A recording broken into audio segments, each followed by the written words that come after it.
Alright. Who said it was the longest stream intermission yet? You were wrong. You were wrong. Oh my god. Wrong! It is not the longest stream intermission yet. Lies! Oh, lies! I'm here, I'm here, I'm here, I'm here.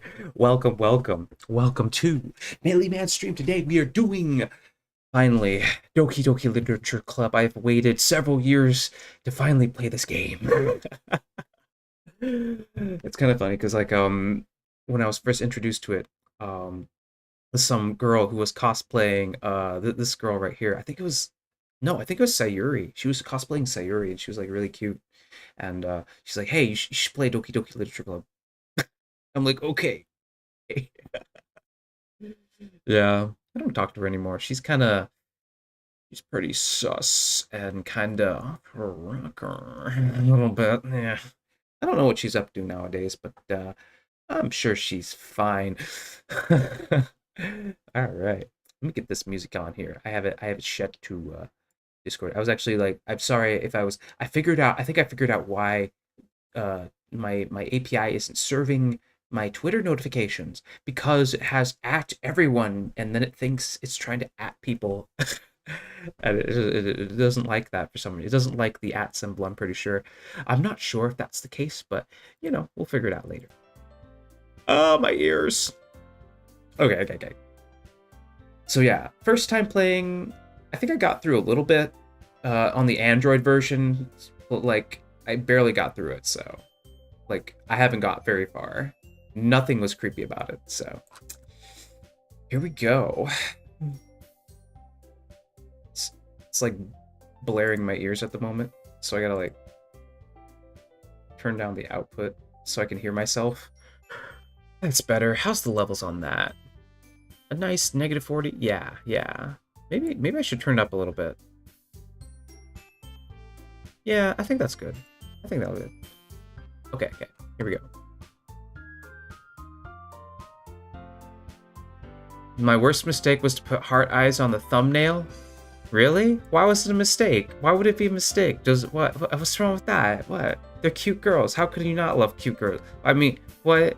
Why? Let's see. What should we call ourselves? Should we call ourselves Josh? Maybe we should call ourselves Josh. Nah, I'll just call myself Melee Man. I'm actually used to having friends that know me as Melee Man, and they call me Melee Man in real life. I know, cringe, right? Hey! Oh my god, that's a lot of Ys. I see an annoying girl running towards me from the distance, waving her arms in the air like she's totally oblivious to any attention she might draw to herself. This girl is Sayuri. My namer, Josh is Melee Man's name. I'm just joshing with you, man. It's a joke name, Joshin, That girl is Sayuri, my neighbor and good friend since we were children. The kind of friend you'd never see yourself making today, but it just kind of works out because you've known each other for so long, right? Yeah. We used to walk to school together on days like this, but starting around high school, she would oversleep more and more frequently, and I would get tired of waiting up.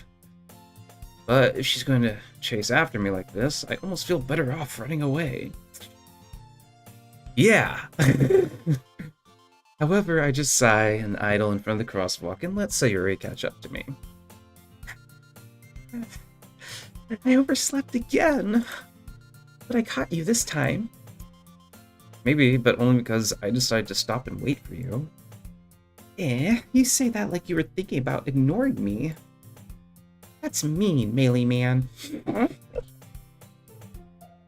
Well, if people stare at you for acting weird, I don't want them to think we're a couple or something. Fine. But you did wait for me after all. I guess you don't have it in you to be even mean even if you want to. Whatever you say, Sayuri. We cross the street together and make our way to the school. As we draw near, the streets become increasingly speckled with other students making their daily commute. By the way, Melee Man, have you decided on a club to join yet? Club? I told you already, I'm not really interested in joining clubs. I haven't been looking either. That's not true. You told me you were going to jump club this year. 2024 is in a few days. I know. Fuck me, man. I don't want 24. Please stop 2024 from coming. I am not ready. Oh my god. Yes, please stop. make time stop, please. I'm not ready.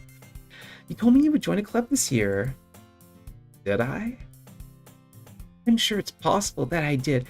One of our many conversations where I dismissively go along with whatever she's going on about. Oh, okay, that's in my voice. I'm supposed to think that. Time travel's real? Oh my god, I didn't know. I mean, yeah, just sit in a black hole for a bit. You can only go forwards. But it sucks, and then once you come out of the black hole, everyone's dead. But you. Sayori likes to worry a little too much about me, when I'm perfectly content just getting by on the average while spending my free time on games and anime. Yes. Yes, I am. Yes, I am. Yes, I am. There are people at 2 a.m. who appreciate me streaming at 2 a.m.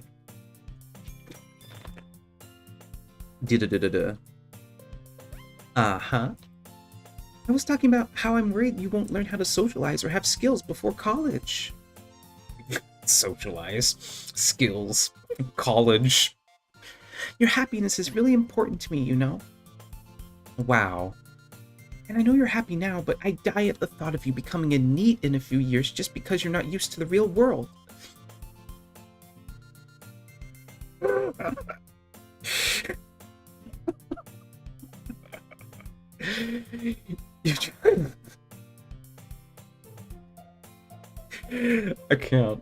I can't right now. You trust me, right? Don't make me keep worrying about you. Alright. I'll look for a few clubs if that makes you happy. No promises, though. Will you at least promise me you'll try a little? Yeah, I guess I'll promise you that. Yay! Why do I let myself get lectured by such a carefree girl? More than that, I'm surprised I even let myself relent to her. I guess seeing her worry so much about me makes me want to ease her mind at least a little bit, even if she does exaggerate everything inside of her head. Yes and no. School day is as ordinary as ever, and it's over before I know it. After I pack up my things, I stare blankly at the wall, looking for an ounce of motivation. Clubs. Sayori wants me to check out some clubs. I guess I have no choice but to start with the anime club. Based? Hello? Yes. Anime club? Yes. Hello? Sayori? Sayori must have come into the classroom while I was spacing out. Also me. True. I look around and I realize I'm the only one left in the classroom. I thought I'd catch you coming out of the classroom, but I saw you sitting there and just spacing out, so I came in. Honestly, you're even worse than me sometimes. I'm impressed. You don't need to wait up for me. That's gonna make you late to your own club. Well, I thought you might need some encouragement, so I thought, you know...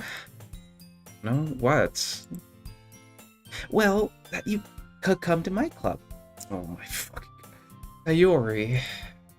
Yeah? There is no way I'm going to join your club. Yeah, meanie. Sayori is the vice president of the literature club. You should totally do a Change/Hollow Knight stream one day. One day when I get a better computer and a better graphics card, and I switch to Windows. At this point, not even a bunny girl on the internet can convince me to get... What I need is more money. I need more money, and this is definitely not helping. But someday. Un dia, mi amigo. I kind of want to try Change, but I also... Hollow Knight, I've heard good things about Hollow Knight from my best friend at one time. You know, he was my former best friend, and then he came out as gay to my other friend, and he was like, he was doing things, he was saying things like, you know, I was so nice to you, and why won't you love me?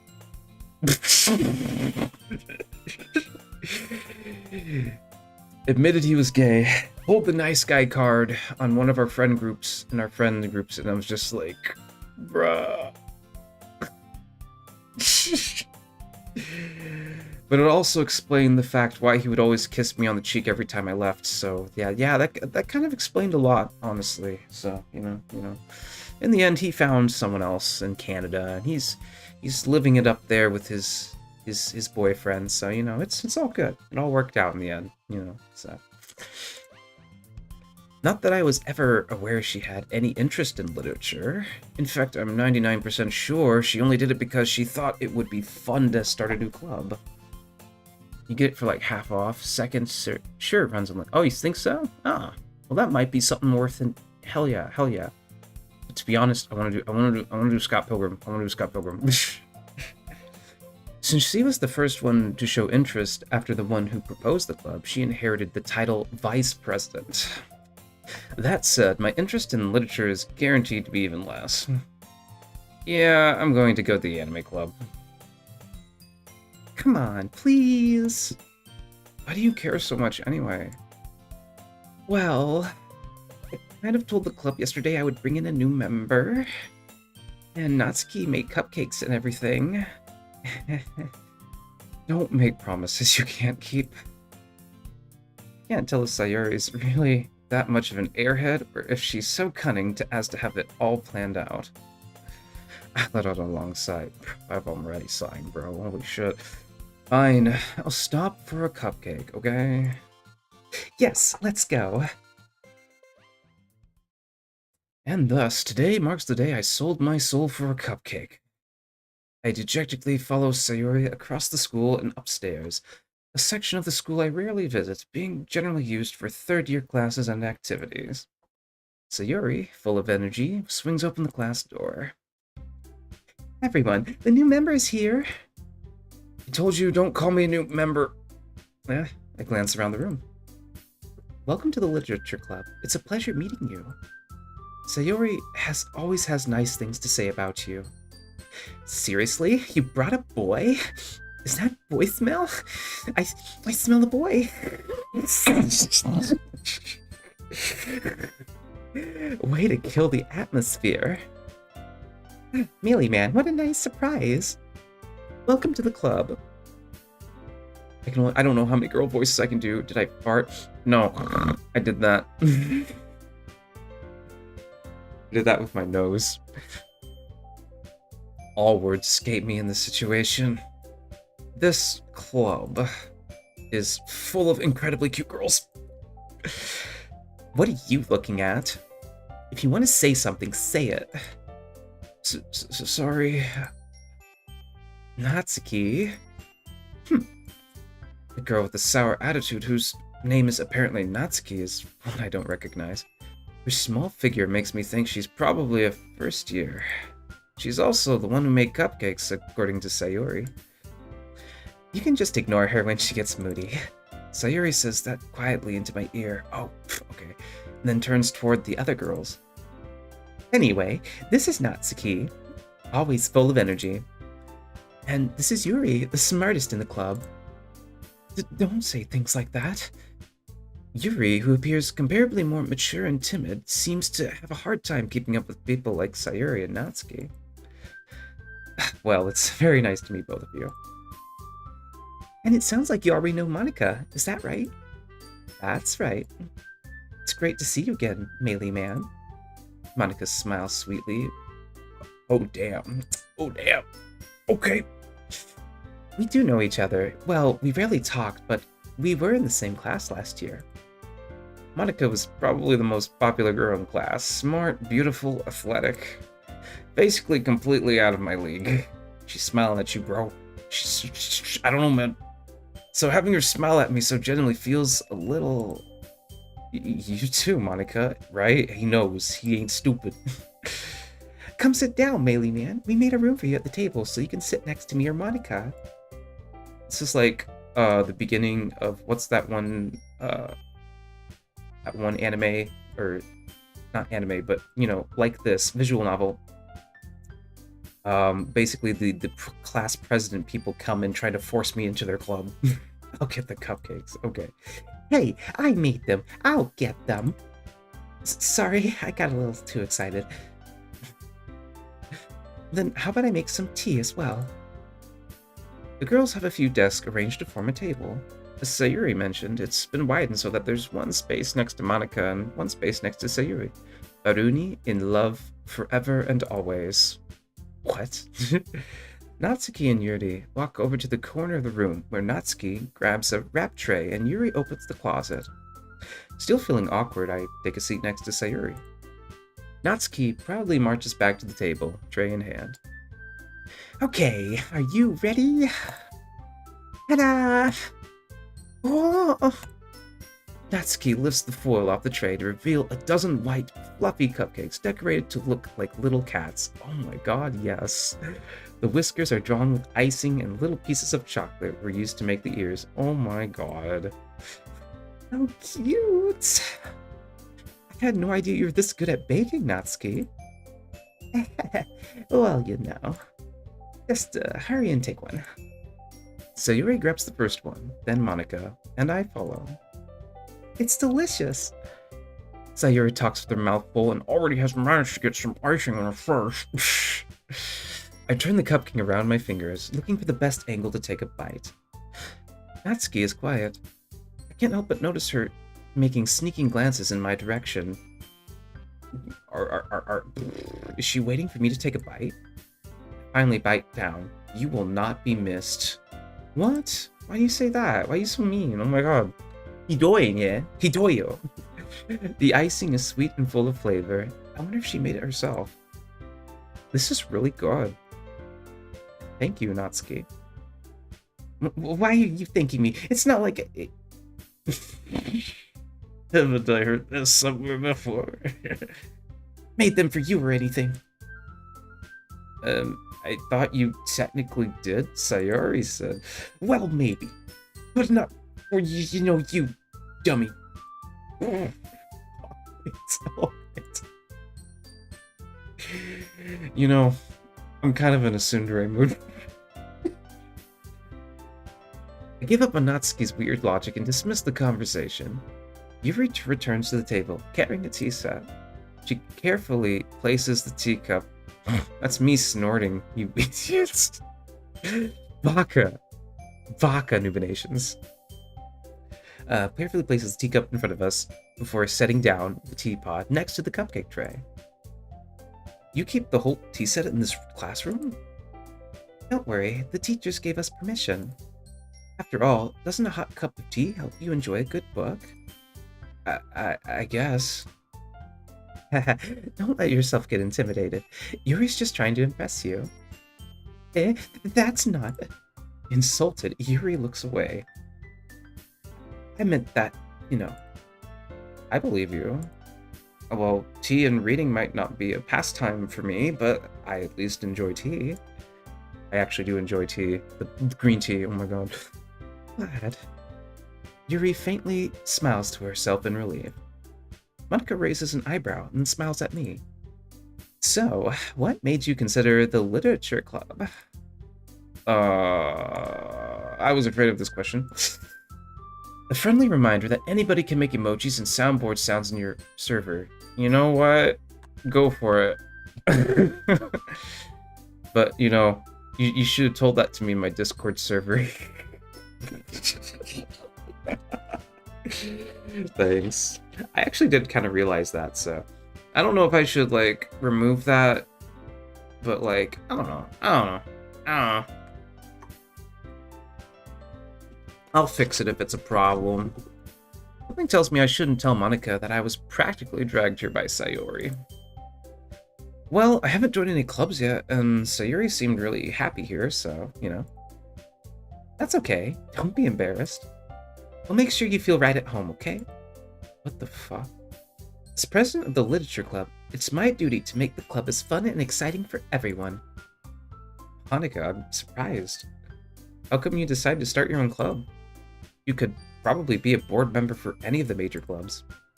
Weren't you the leader of Debate Club last year? Well, To be honest, I can't stand all the politics around major clubs. It feels like nothing but arguing about budget and publicity and how to prepare for events. I'd rather much take something I personally enjoy and make something special out of it. And if it encourages others to get into literature, then I'm fulfilling that dream. Wow, unironically likes lit. Okay. Monika's a really great leader. Yuri nods in agreement. Well, then I'm surprised there aren't more people in the club yet. It must be hard to start a new club. You could put it that way. I shall eat for 3 years. Oh, I hope that means sleep and not weep. Not many people are interested in putting out all the effort into start something brand new. Especially when it's something that doesn't grab your attention, like literature. You have to work hard to convince people that you're both fun and worthwhile. I know, right? But it makes school events like the festival that much more important. I'm confident that we can all really grow this club before we graduate. Right, everyone? Yeah. We'll do our best. You know it. Everyone enthusiastically agreed. Single-handedly spends $10 on one TF2. I actually do want to try that game at some point. I think I can run that on Linux. It's like one of those OpenGL games, I think. Such different girls, all interested in the same goal. Monica must have worked really hard to find these three. Maybe that's why they were all so delighted by the idea of a new member joining. It's a cult. You're in a cult, bro. Although I'm getting like cult levels. Though I still don't really know if I can keep up with their level of enthusiasm about literature. So, Mailing Man, what kind of things do you like to read? Let's see. Manga, technical documents, chat, and I mean, if you are gonna play it, I can help you. Yeah. See, I like reading chat. You know, things that make my mind stupid.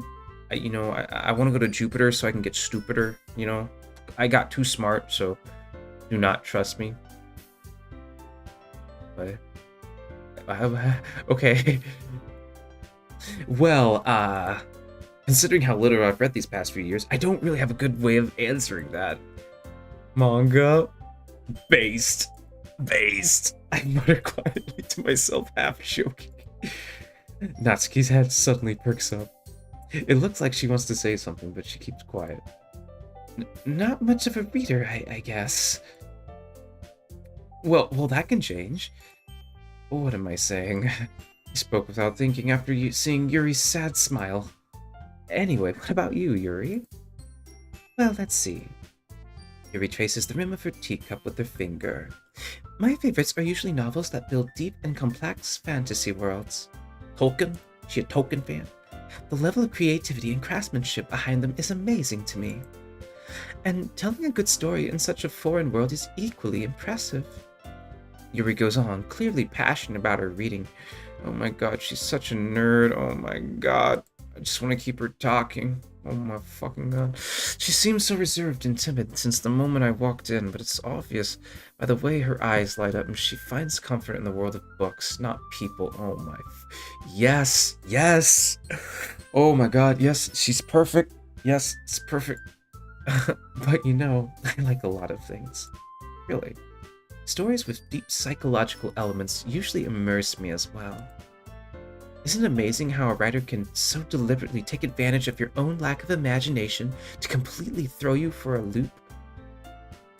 I know, right? Or like, I don't know, just Pavlov you know? I swear, that's what Japanese writers do. They just Pavlov you and then they just fucking rug pull your ass. You know? They rug pull your ass. Anyway, I've been reading a lot of horror lately. Typical. I read a horror book once. I desperately grasp something I can relate to at the minimal level. At this rate, Yuri might as well be having a conversation with a rock. Really? I wouldn't have expected that, Yuri. For someone as gentle as you. I guess you could say that. But if it's a story that makes me think, it takes me to another world, then I really can't put it down. Surreal horror is often very successful at changing the way you look at the world, if only for a brief moment. I hate horror. Oh, why's that? Well, just...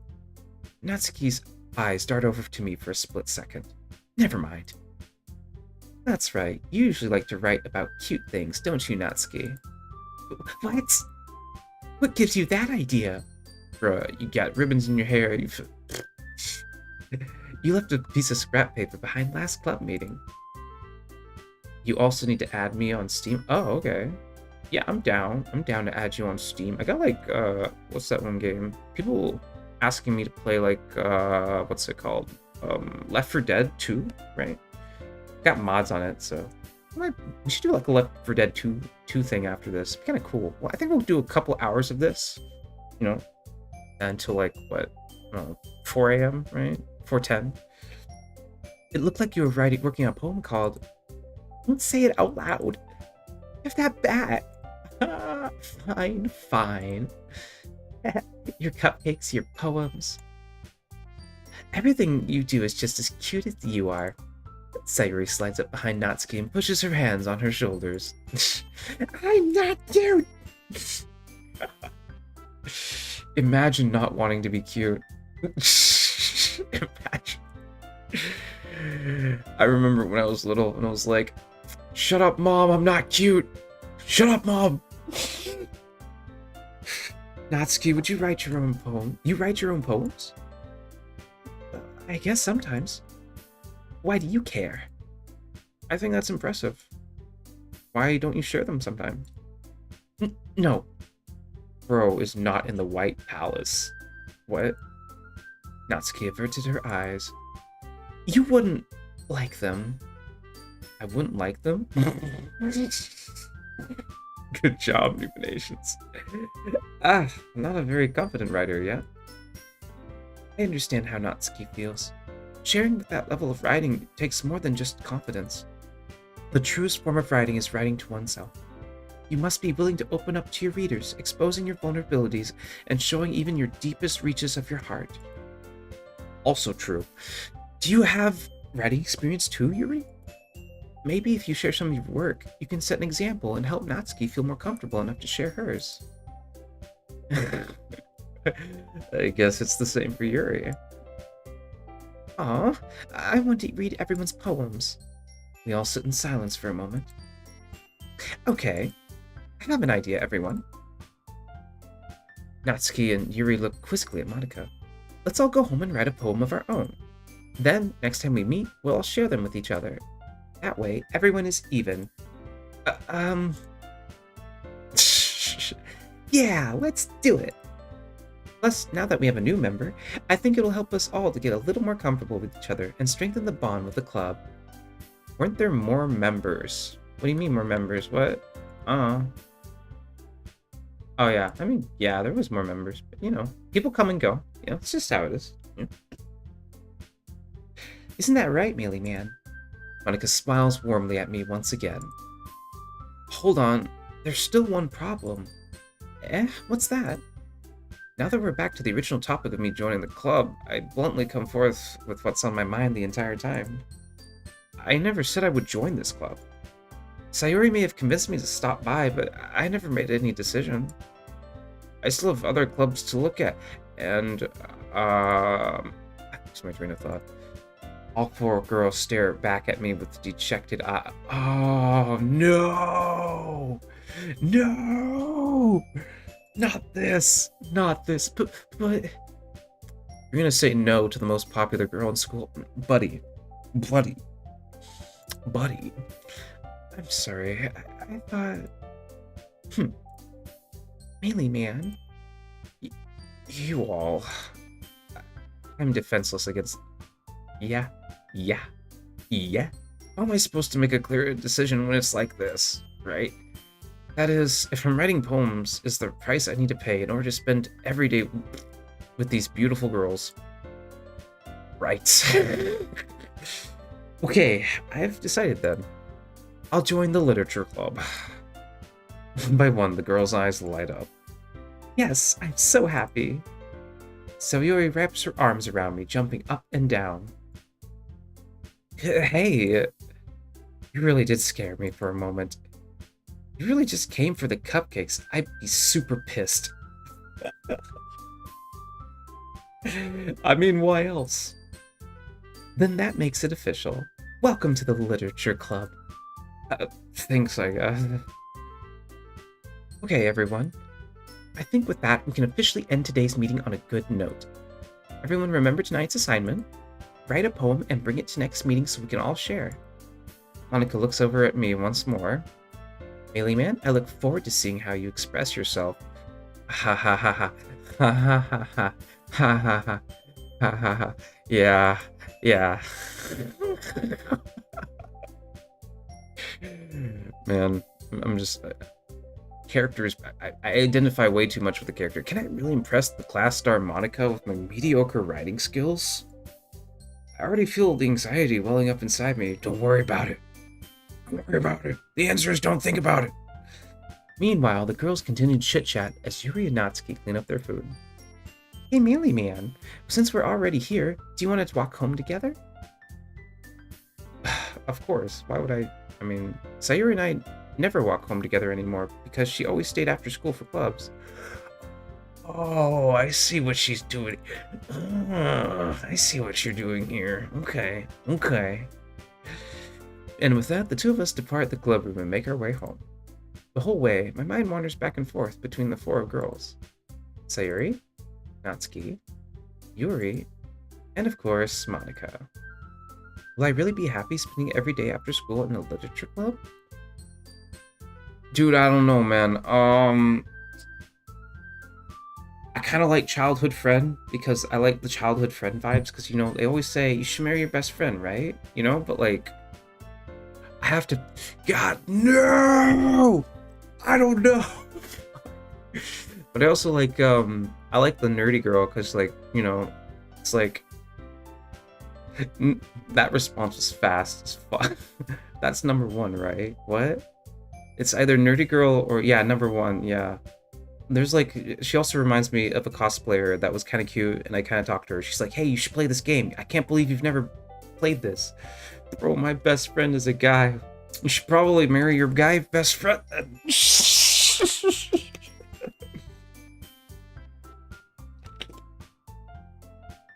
Or, you know, do the classic fuck around and find out. Number 3 all day. The others aren't even close. Honestly, I can definitely see, I could see why you'd pick that one. She likes to read, you know.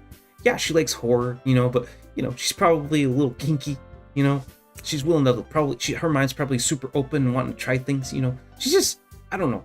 She likes books more than people, you know. It's kind of like, hey, yeah, I can get behind that. Yeah. She's super chill, you know. How do you not like that? Yeah, perhaps one day I'll have the chance to grow closer to one of these girls. Perhaps. Alright, I just need to make the most of my circumstances, and I'm sure good fortune will find me. And I guess that starts with writing a poem tonight. Oh god, I have to write a poem? Pick words you think your favorite club member will like. Something good might happen with whoever likes your poem most. Oh god. Let's see, I wonder if I can get hints. Let's see.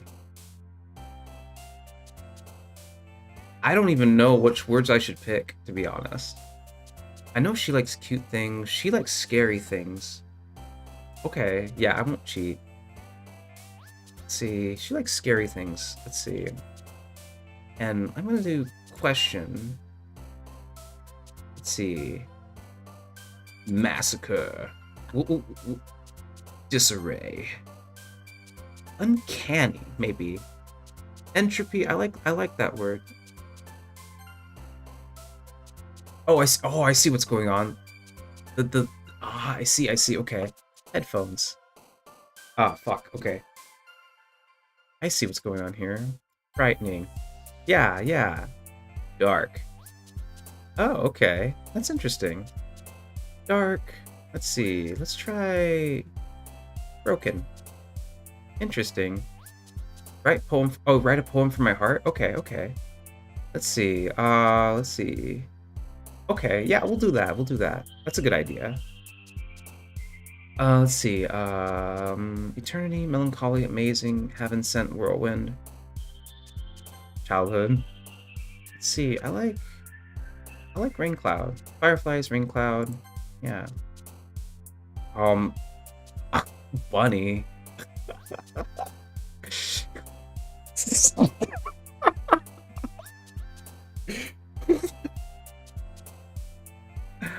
Let's go, bunny. Let's see. Scars. You wanna know how I got these scars? Raindrops, judgment, special, kitty, flea. I think promise. Anime. Of course. Kawaii, imagination. Socks, sing, socks. Let's see. Essence, breathe. I love air. I'm gonna say breathe. Let's see. Treasure, incapable, heart, vertigo, uncontrollable. I like this one. Fester. Unrestrained. Memory, secretive, vanilla. Unrestrained. Disoriented. Sometimes it's fun to be disoriented. Lust. I like disoriented. Cheeks, sparkle, happiness, ambient. If you do Hollow Knight, then you should probably 100% the game. What? Why would I do that? What? Assuming you get a better PC. Yeah, that would... I need $1,000, and if I get a job, I can easily get that, but I've been unemployed for about half a year, so... Whenever I get employed, we can get a better PC. Let's see, cheeks sparkle. Sparkle in your heart. Doka. Sparkle. My previous job, I was a web developer for Tech. And I was a freelance web developer for Tech. And those guys are assholes. They are assholes and I hate them. And they hate me, so, you know. The feeling's mutual. So. The only people I really liked was the project manager. He was chill as fuck, and I wish I had his number. He's like the second dad I never had. You know, I miss that guy. He was a really cool dude, and he could really get along with everyone, and I think that's why he was a project manager. He loved talking with people, you know, and he convinced me not to stay at the job so he could get his thing done, you know. I really appreciate that guy, and I wish I talked to him more. He was a cool dude. Hi again, Melee Man. Glad to see you didn't run away on us. Nah, don't worry. This might be a little strange for me, but I at least keep my word. Well, I'm back at the Literature Club. I was the last to come in, so everyone else is already hanging out. Thanks for keeping your promise, Melee Man. I hope it wasn't too overwhelming of a commitment for you. Making you dive headfirst into literature when you're not accustomed to it. Come on, he deserves any slack. Like he deserves any slack. Yeah, I never deserve any slack. Sayuri told me you didn't even want to join any clubs this year. True. And last year, too. Yeah, people suck. I don't know if you plan to just come here and hang out or what, but if you don't take us seriously, then you won't see the end of it. Please don't remind me. Natsuki, you have a big mouth for someone who keeps her manga collection in her club room. Oh, Natsuki. She's a handful. Natsuki's gonna be a handful. Finds herself stuck between Monica and... Manga is literature! You know what, Natsuki? It is.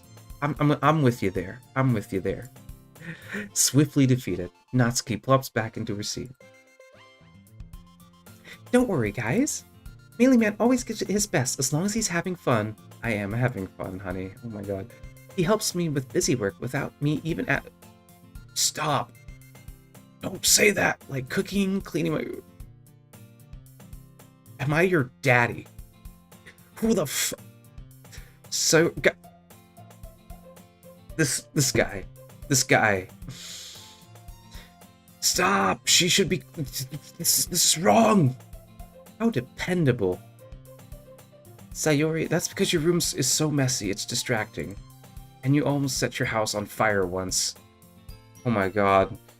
Like if it was me and Sayori in real life, I am not like the main character. We would both It'd be like it would just be a trash fire, you know? Oh my god, it'd be a trash fire. Is that so? This is the girl. It's like you go to her house and you're like, damn, bitch, you live like this. You two are really good friends, aren't you? I might be a little jealous. How come? You and Melee Man can become good friends too. Wow, trying to pawn me off, huh? I see how it is. Sayuri. As usual, Sayuri seems oblivious to the weird situation she just put me into. Yuri even brought you something today, you know? Wait, Sayori. Me? Not really. Don't be shy. It's really nothing. What is it? Never mind. Sayuri made it sound like a big deal, even when it's really not. Oh, Yuri. What do I do? Doshio. I'm sorry, Yuri, I wasn't thinking. I guess that means it's up to me to rescue... I guess it means it's up to me to rescue this situation. Hey, don't worry about it. First of all, I wasn't expecting anything in the first place. So, any nice gesture I get from you is a pleasant surprise. It'll make me happy no matter what. Is that so? Yeah, I won't make a big deal of it if you don't want it to be. Right. Well, here. Yuri reaches into her bag and pulls out a book. Didn't want you to feel left out. Aw. So I picked a book that I thought you might enjoy. It's a short read, so it should keep your attention even if you don't usually read. And we could, you know, she putting her fingers together. Discuss it, if you wanted. This is... How is this girl accidentally being so cute? She's bruh. She's twirling her hair. Yeah. She likes you, bro. She likes you, bro. She even picked out a book she thinks I'll like, despite me not reading much. Yuri, thank you. I'll definitely read this. Never reads it. I enthusiastically take the book. It was a ripper. That was a ripper. What? What do you mean? Phew.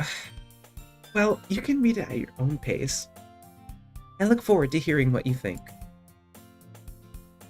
Now that everyone's settled in, I expected Monica to kick off some scheduled activities for the club. But that doesn't seem to be the case. Sayuri and Monica are having a cheery conversation in the corner. Yuri's face is already buried in a book. I can't help but notice her intense expression, like she was waiting for this chance. Meanwhile, Natsuki is rummaging around the closet. I'm really curious to talk to Yuri a little bit more, but at the same time, I would feel bad for distracting her from reading. Catch a glimpse of her, of the cover of her book. Looks like the same book that she lent me. More than that, she seems to be on the first few pages. Crap. I think she noticed me looking at her. She sneaks another glance at me, and our eyes meet for a split second. But that only makes her hide her face deeper in her book. Sorry. I was just spacing out. I mutter this, sensing I made her uncomfortable. Oh. It's fine. If I was focused, then I probably wouldn't have noticed in the first place. But I'm just reading a bit of this, so... That's the book you gave me, right? Mm-hmm. I wanted to reread some of it. I love spawning the hardest boss in the game whenever I kill the enemy. Good job, right? I want to reread some of it. Not for any particular reason. Just curious, how come you have 2 copies of the same book? Well, when I stopped at the bookstore yesterday... that's not what I meant. I mean, I just happened to buy 2 of them. Oh, I see. There's something fairly obvious that Yuri isn't telling me, but I decide to let it go. I know what it is. It's so obvious. She makes it so obvious. I'll definitely start reading it soon. Glad to hear. Once it starts to pick up, you might have a hard time... putting it down. It's very engaging and a relatable story. Is that so? What's it about, anyway? Well, mm, Yuri closes the book and scans her eyes over the back. The book is titled Portrait of Markov. There's an ominous-looking eye symbol on the front cover. Alright. I just wanted to make sure I don't accidentally give anything away. Basically, it's about this girl in high school who moves in with her long-lost younger sister. But as soon as she does so, her life gets really strange. She gets targeted by these people who escaped from a human experiment prison. And while her life is in danger, she needs to desperately choose who to trust. No matter what she does, she ends up destroying most of her relationships and her life starts to fall apart. Aw, that's so sad. That's kind of dark, isn't it? Harry made it sound as if it was going to be a nice story, so that dark turn came out of nowhere. Yuri gently giggles all of a sudden. This girl depressed as fuck, man. She's so effing depressed, man. She's like, you know. I think I might be able to fix that. Are you not a fan of this sort of thing, Millie Meow? No, it's not that. I mean, I can definitely enjoy those kinds of stories, so don't worry. So, yeah, I totally forgot that Yuri's into those things. She's so shy and reclusive on the outside, but her mind seems to be completely different.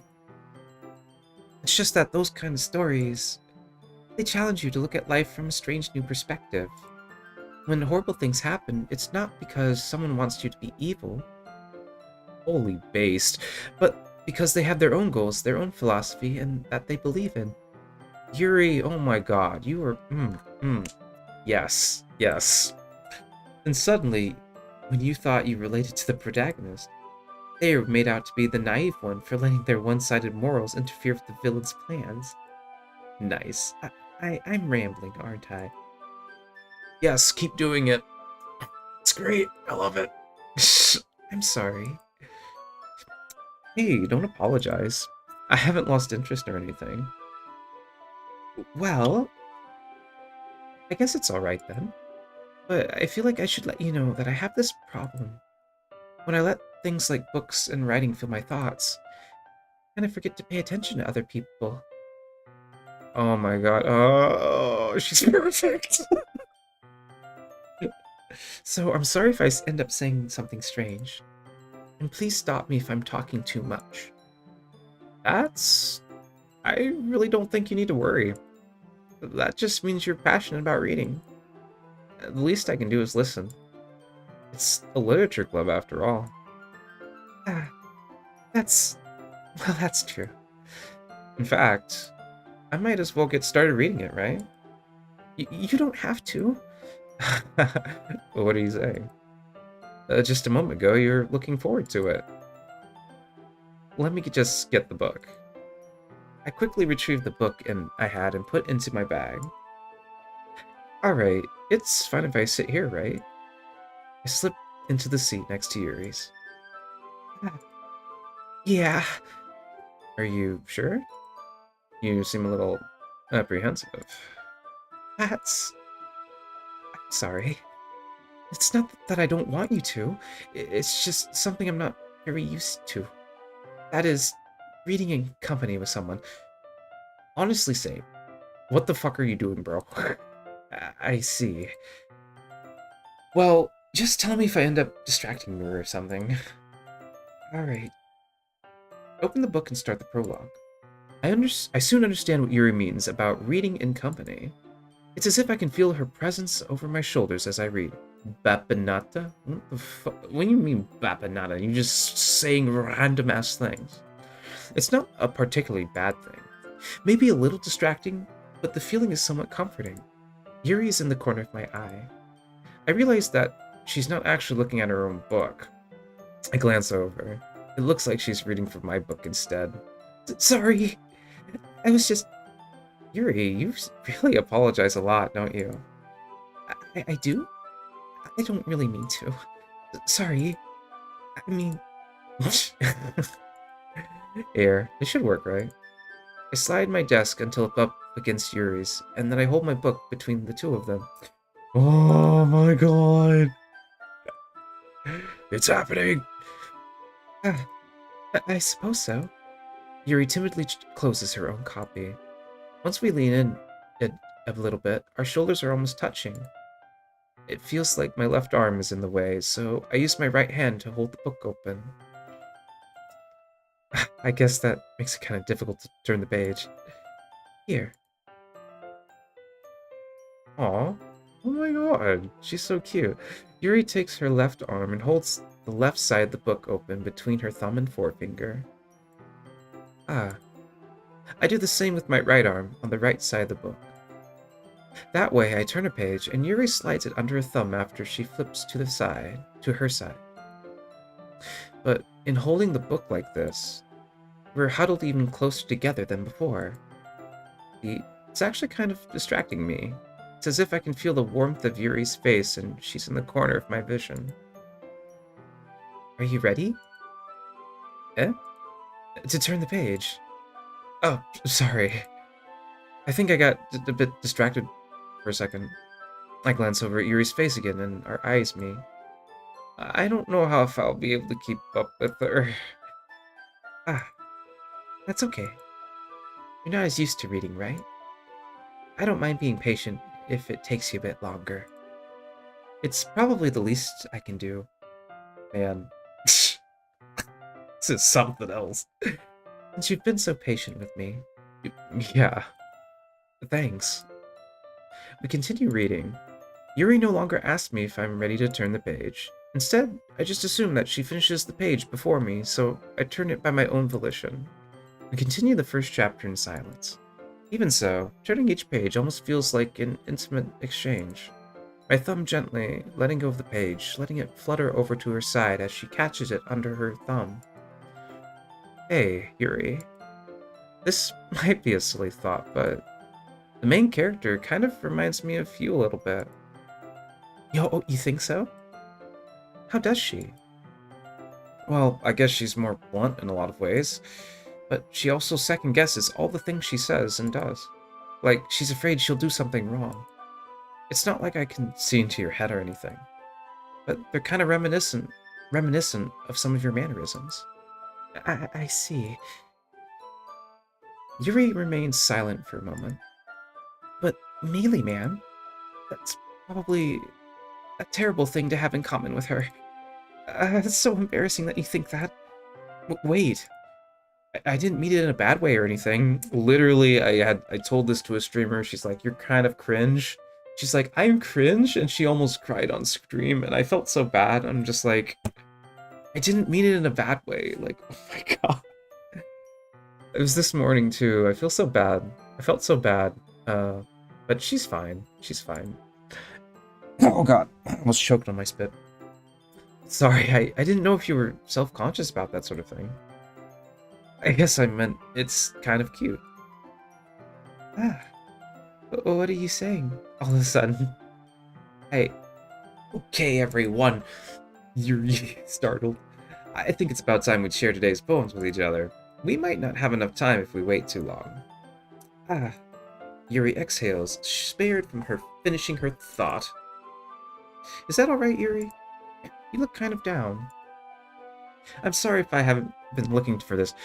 Monica, you just cock-blocked her. You cock-blocked her. She hates you. It's not. It's fine. Sigma Ohio Skibbity Riz. Skibbity. Skibbity beady bop. Skibbity beady bop. I'm seeing a lot more of the Skibbity toilet. It's just infected the internet and now I can't avoid it. The Skibbity toilet will consume all, I swear to God. Yuri releases her hand from the book, causing me to close on top of my thumb. Alright. I guess I'll do some more reading tonight. Or would you prefer I only read it with you? I guess I don't have too much of a preference either way. In that case, I'll just read a little more tonight.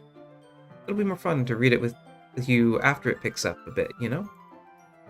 That's good reasoning. In that case, feel free to finish the 2 chapters in your own time. Alright. Stand up. I make a mental note of where I left off in the book and slip it back into my bag. By the way, did you remember to write a poem last night? Yeah. Yeah. My relaxation ends. I can't believe I agreed to do something so embarrassing. I couldn't really find much inspiration since I've never really done this before. Well, now that everyone's ready, why don't you find someone to share with? I can't wait. Sayori and Monica enthusiastically pull out their poems. Sayori's is a wrinkled sheet of loose leaf torn from a spiral notebook. Hot. On the other hand, Monica wrote hers in a composition notebook. I can always see Monica's pristine handwriting from where I sit. Natsuki and Yuri reluctantly comply as well, reaching into their bags. I do the same myself. Who should I show my poem to first? I kind of want to show it to Yuri, but I kind of want to show Sayori first. It probably doesn't matter. Let's do Sayori. I'm definitely most comfortable sharing it with Sayori first. She's my good friend after all. This is a good poem, Melee Man. Are you sure it's your first time? Don't you ever say that to me ever again. Don't you ever say that to me ever again. Of course. It's not that good. Melee Man. Yeah, that's right. I have a bot. That's right. I have a bot, Rachel. Oh my god. Am I the kind of guy who would be... Wait. Did I... Hold on. I thought I skipped something. Are you sure? Of course. It's not that good. Okay. Yeah, history... Return. Okay. Am I the kind of guy who'd be writing poems in his spare time? I guess you're right. But that's why it impressed me. Well, to be honest, I was afraid you wouldn't do it so seriously. Or that you wouldn't write one at all. Really happy you wrote just one. It reminds me of how you're really a part of the club now. Not to mention the fact that I'm standing in front of you in the club room. Well, of course. I'm not really into it yet, but that doesn't mean I'll break my promise. See? It's like I said before, Melee Man. Deep down, you're not selfish at all, you know? Uh-huh. Trying new things like this for other people, that's something that only really good people do. Yeah, that's true. Thanks, Sayori. I'm not sure if Sayori sees the full picture of my motive here. Then again, I can't deny that she's part of the reason I joined. Knowing how much this means to her and all. Yeah, and I'm gonna make sure you have lots of fun here, okay? That would be my way of thanking you. Alright, I'll hold you to that then. Yay! Now, you'll read my poem too, right? Don't worry, I'm really bad at this. We'll see about that. Let's see. Dear sunshine, the way you glow through my blinds in the morning, it makes me feel like you missed me. Kissing my forehead to help me out of bed, making me rub my sleepy from my eyes. Are you asking me to come out and play? Are you trusting me to wish away a rainy day? I look above, the sky is blue. It's a secret, but I trust you too. If it wasn't for you, I could sleep forever, but I'm not mad. I want breakfast. Okay. Sayori, this is just a guess, but did you wait until this morning to write this? No, just a little bit. You can't answer just a little bit to a yes or no question. She's peak autism. She's peak autism right there. Peak autistic girl. I forgot to do it last night. Well, at least that makes me feel a little better about myself. Don't be mean. I still tried my best. Yeah. I didn't mean to say that it was a bad poem. It came out nice, or how should I put it? It sounds just like you. Really? Yeah. Especially that last line. I made eggs and toast. I'm fighting a boss in Hollow Knight right now, and all I'm hearing is autism. Yeah, this girl is pure autism, bro. She gets an assignment, does it at the last minute, and still comes out good. It's like she has the autism powers. She could be a VTuber, man. She's gonna be a VTuber. Her future is VTuber. If we don't go out with her, she's just gonna be a VTuber. That's what's gonna happen. That's what's gonna happen. It's bad to skip breakfast. I get all cranky. Well, I guess there's no point in arguing. Anyway, thanks for showing me. This was so much fun. Nika's the best. Yeah. But next time, I won't forget. And I'm gonna write the best poem ever. Well, I guess I look forward to it. I think I'll show it to Monica next. Let's go with Monica this time. Hi, Millie Man. Having a good time so far? No. No! Oh, yeah. Good. Glad to hear it. By the way, since you're new and everything, do you ever have any suggestions for the club, like new activities or things we can do better? I'm always listening. Wow, so supportive. Don't be afraid to bring up things, okay? No, I will take your robots. Alright, I'll keep that in mind. Of course, I'll be afraid to bring these things up. Oh my fucking god. I'm much better off just going with the flow until I'm more settled in. Anyway, want to share your poem with me? It's kind of embarrassing, but I guess I have to. Don't worry, Melee Man. We're all a little embarrassed today, you know? But that's sort of the barrier we will all learn to get past soon. Yeah, that's true. I hand Monica my poem. Great job, Melee Man. I was going, oh, in my head while reading it. It's really metaphorical. I'm not really sure why, but I didn't expect you to go for something so deep. Bruh, I'm a deep person, you know? Got all this shit in my head. I gotta write it out, you know? I guess I underestimated you. Same. It's easiest for me to keep everyone's expectations low. That way, it always counts when I put in some effort. That's not very fair.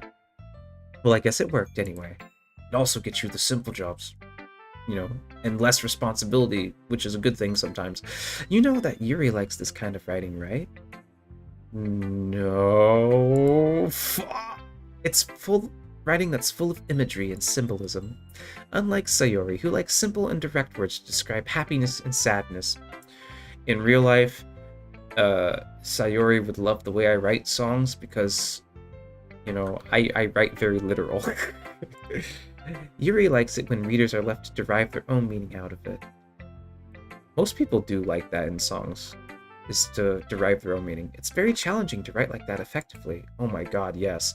But both allowing people to get something out of it, but just by feel, or letting them deeply analyze all the nuances. Take years to practice, which I'm assuming Yuri has at this point. I never really asked, though. I'm sure I've nowhere near her level yet. Don't worry so much about that. You do your own thing. Just keep exploring and learn by trying new things. I'm sure I'll end up trying different things a lot. It'd take me a while before I get comfortable doing this. That's okay. I'd love to see you try new things. That's the best way to find the kind of style that suits you. Everyone might be a little biased towards their own kinds of styles, but I'll always help you find what suits you the most. So don't force yourself to write the way everyone wants you to write. Oh, that's why told me to write from the heart. Okay. It's not like you have to worry about impressing them or anything. Haha. Anyway, do you want to read my poem now? Don't worry, I'm not very good. You sound pretty confident for someone who claims not to be very good. Well, that's because I have to sound confident. It doesn't mean I always feel that way, you know? I see. Well, let's read it then. Wow, that cursive. She writes cursive. I hate cursive. Hole in the wall. Okay. I gotta take a drink.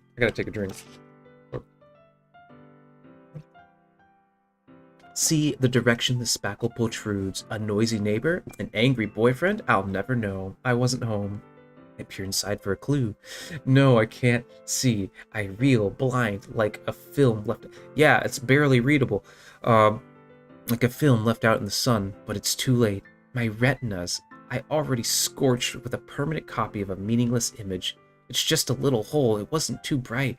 It was too deep, stretching forever into everything. A hole of white, infinite choices. I realize now, I wasn't looking in. I was looking out. And he, on the other side, was looking in. What the fuck, Monica? You fucking weirdo. What? What the fuck is this shit? So, what did you think? You definitely gave me. It's very freeform, if that's what you call it. Sorry, I'm not really the right person to ask for feedback.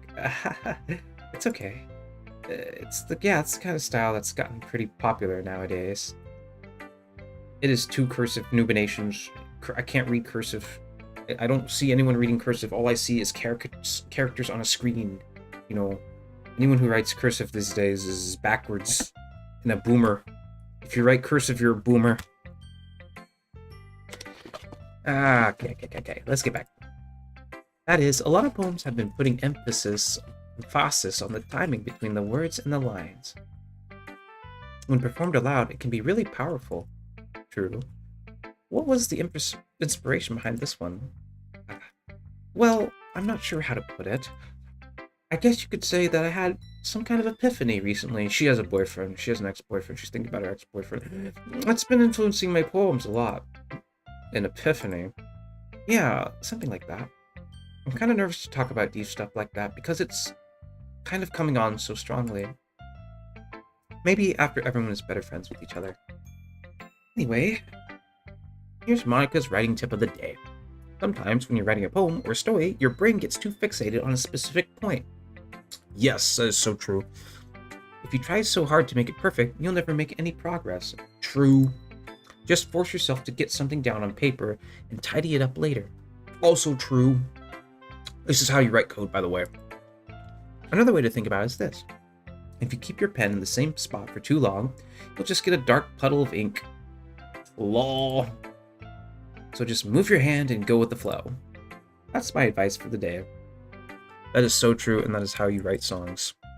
Thanks for listening. It's definitely how you do it. Who should I show my poem to next? Let's go, Yuri. I think she'll like it. As Yuri reads the poem, I notice her eyes lighten. Exceptional? What was that? Did I say that out loud? Yuri first covers her mouth, but then ends up covering her whole face. Oh my god! He's going to hate me. You really didn't get anything wrong, Yuri. Let's go! I finally beat it. What'd you beat? Nubinations? Congratulations. That's... I guess you're right. What am I getting so nervous for? I think I should have beaten this guy like 10 hours into the run. Lol. Yuri takes a breath. So, what kind of writing experience do you have? What?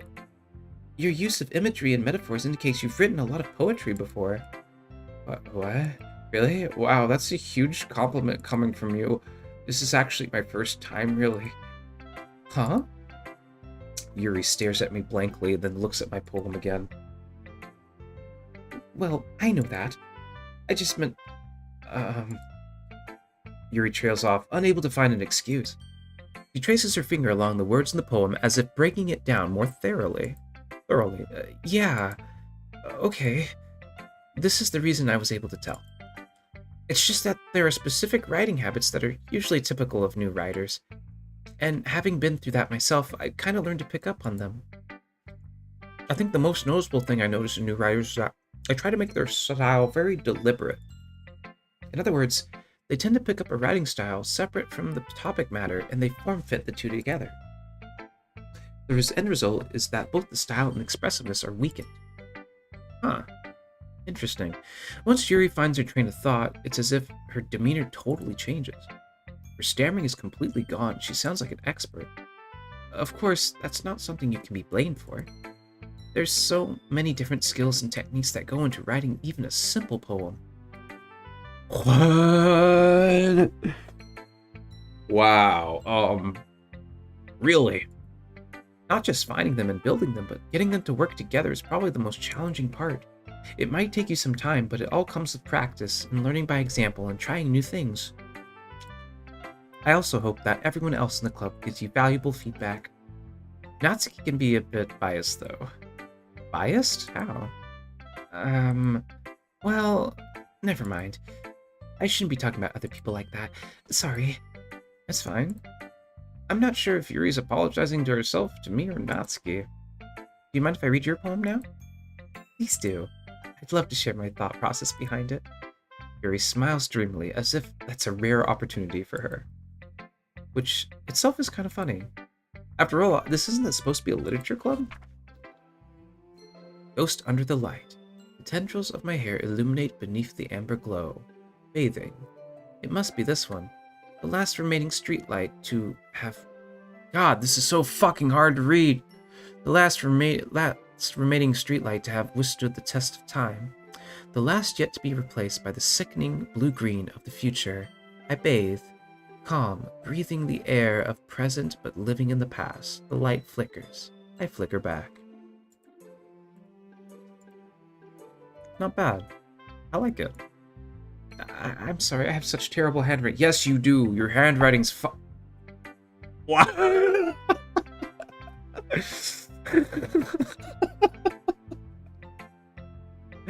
I love how self-aware this game is.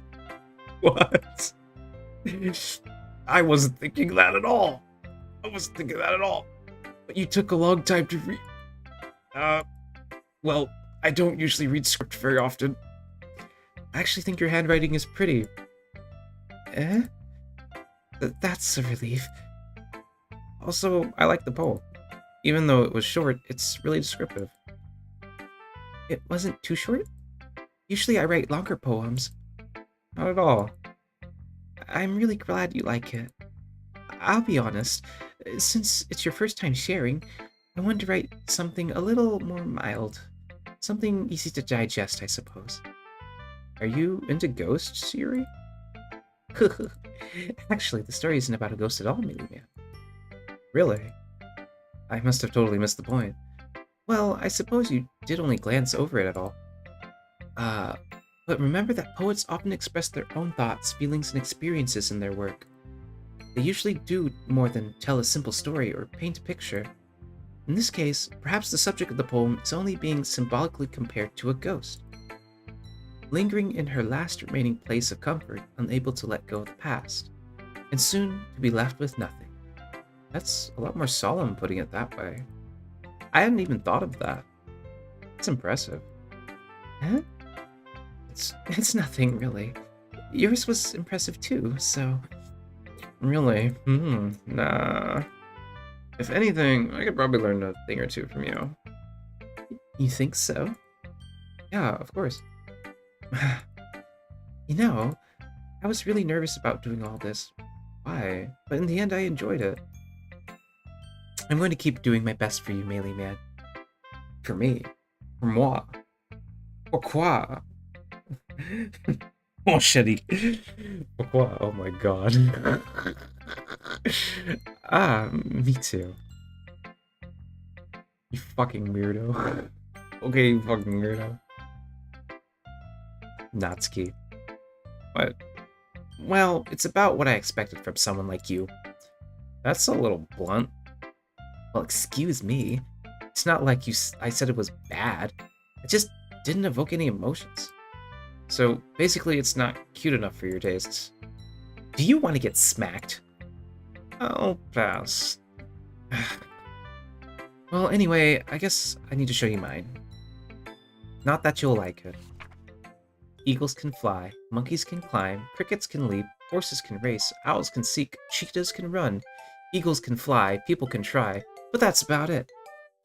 That's actually not bad. That's simple, to the point. I like it. I like it. Yeah. I told you that you weren't gonna like it.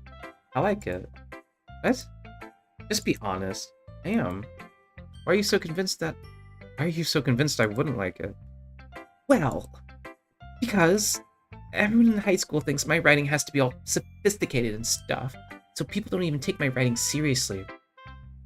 Honey, wait till you get to business. When you get to business, everyone will take what you say seriously. But isn't that the point of poems, for people to express themselves?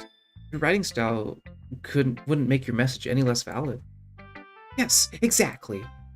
I like when it's easy to read, but it hits you hard. Like in this poem. Seeing everyone around you do great things can be really disheartening. So I decided to write about it. Yeah, I understand. But the other thing about simple writing is that it puts more weight on the wordplay. Like, I set up for the rhyme at the end, but then I made it fall flat on purpose. It helps bring out the feeling in the last. Same! I do the same shit. Oh my god. So you did. I guess more went into it than I realized. That's what it means to be a pro. I'm glad you learned something. Didn't expect that from the youngest one here, did you? Yeah, I guess not. I decided to humor her with that last comment. I don't really care how old everyone is, but if Natsuki is feeling proud, then I won't take that away from her. Phew. I guess that's everyone. Glance around the room. It was a little more stressful than I anticipated. It's as if everyone was judging me for my mediocre writing abilities. Even if they were just being nice, there's no way my poems can stand up to theirs. This is a literature club, after all. I guess that's what I ended up getting myself into. Across the room, Sayori and Monika are happily chatting. My eyes land on Yuri and Natsuki. They gingerly exchange sheets of paper, sharing their respective poems. They read in tandem, and I watch their expressions change. Natsuki's eyebrows furrow in frustration. Meanwhile, Yuri smiles sadly. Yuri, you have to strike the balance between the simplicity and the metaphorical. You just gotta chill out a bit. What's with this language? Well, yeah, I know, right? Natsuki, what the fuck is this shit? Eh? Did you say something? Oh, it's nothing. Natsuki dismissively returns the poem to the desk with one hand. I guess you could say it's fancy. Thanks. Yours is cute. Cute? Did you completely miss the symbolism or something? It's clearly about the feeling of giving up. How can that be cute? I know that. I just meant the language, I guess. It was trying to say something nice. Huh?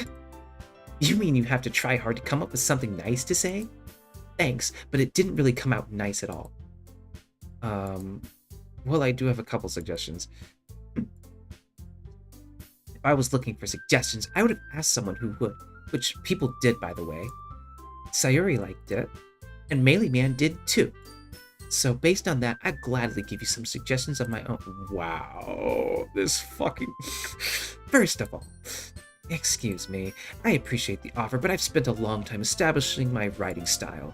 I don't expect it to change anytime soon unless of course, I come across something particularly inspiring, which I haven't yet. And Melee Man liked my poem too, you know. He even told me he was impressed by it. Here, let's fucking go. Natsuki suddenly stands up. Oh? And I didn't realize you were so invested trying to impress our new member, Yuri.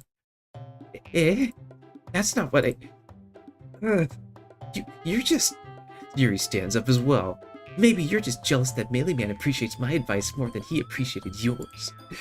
Huh, and I know that you didn't appreciate my... How do I know he didn't appreciate my advice more? Are you full of yourself? Are you that full of yourself? No. If I was full of myself, I would deliberately go out of my way to make everything I do overly cutesy. Is everyone okay? Well, you know what? I wasn't the one whose boobs magically grew in size bigger as soon as Melee Man started showing. Oh dear. Yuri, you don't need to do that for me. What have I done? I think there seems to be a problem with my there seems to be only one of me in the club, and yeah. I didn't do anything. She just volunteered to make her boobs bigger for some reason. I don't know, man. Natsuki, that's a little... This doesn't involve you. I don't like fighting you guys. Suddenly, both the girls turns towards me, and they just noticed I was just standing there. Melee Man. She's trying to make me look bad. Should I challenge Warrior Dream? What are you talking about? That's not true. She started it. If she could get over herself and learn to appreciate the simple writing is more effective, then it wouldn't have happened in the first place. What's the point in making all your poems so convoluted for no reason? The meaning should just jump out to the reader, not force them to have to figure it out. Help me explain that to her, Melly Man. Wait, there's a reason we have so many deep and expressive words in our language. It's the only way to convey complex feelings in the most of the meaning the most effectively. Avoiding them is not unnecessarily limiting yourself. It's also a waste. You understand that, right, Melly Man? Honey, I'm a songwriter. Fuck you.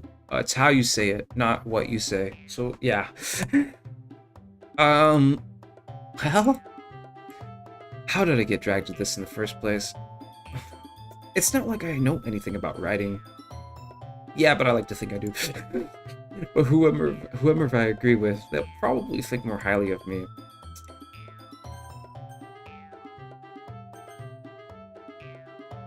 Honestly, I'm kind of with Natsuki here. Honestly, but at the same time, you know... Ah, fuck, what do I do? I want to say Yuri, but like... I mean, yeah, they both have points, but like, you know what? Fuck it. Natsuki! Natsuki glares at me, drying up any words I had in my mouth. So I instead turn to Yuri. Yuri... But Yuri's expression is so defenseless that I can't even bring myself to say anything to her. Sayori! Eh? Yeah. Everyone's fighting is making Sayori uncomfortable. How can the two of you keep fighting when you know you're making your friend feel like this? Really, man? Oh, that's her problem. This isn't about her. I agree. It's unfair to others, for others to interject their own feelings onto our conflict. Yeah, unless Sayori wants to tell Yuri that what a stuck-up jerk she's being. She would never. It's your immaturity that's made her upset in the first place. Excuse me? Are you listening to yourself? You know what? I should save. I should have saved. I should have saved. Curses. I should have saved. I wish I could go back, but I can't. We can't go back. We've gone too far. This is exactly why nobody likes. Stop! Not Yuri. Natsuki, Yuri. You guys are my friends. I just want everyone to get along and be happy. My friends are wonderful people, and I love them because of their differences. Natsuki's poems? They're amazing because they give you so many feelings just for the few words. And Yuri's poems are amazing because they paint beautiful pictures in your head. Everyone's so talented. So why are we fighting? Because, well, also, Natsuki's cute and there's nothing wrong with that. Hell yeah. And Yuri's boobs are the same as they always were. Were they? Big and beautiful.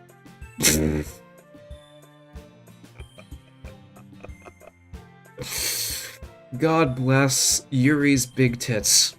You heard it first from Sayori, everyone.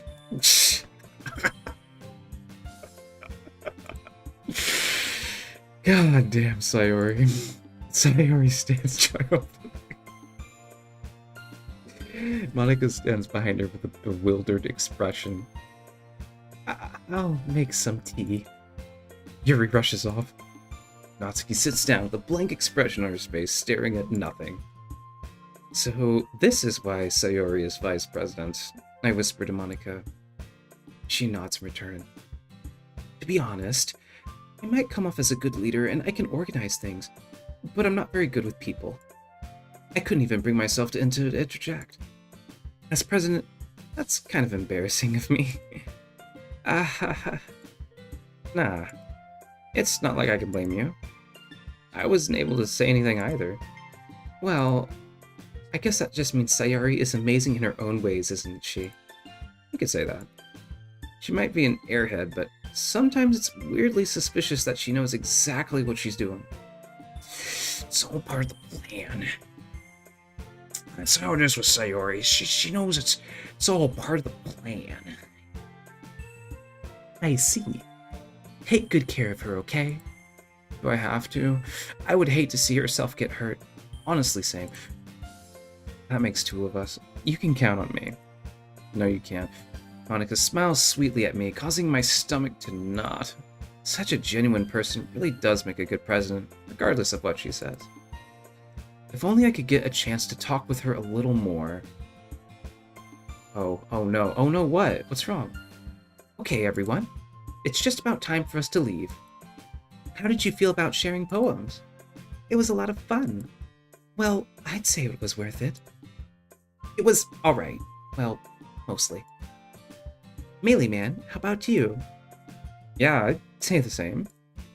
It was a neat thing to talk about with everyone. Awesome. In that case, we'll do the same thing tomorrow.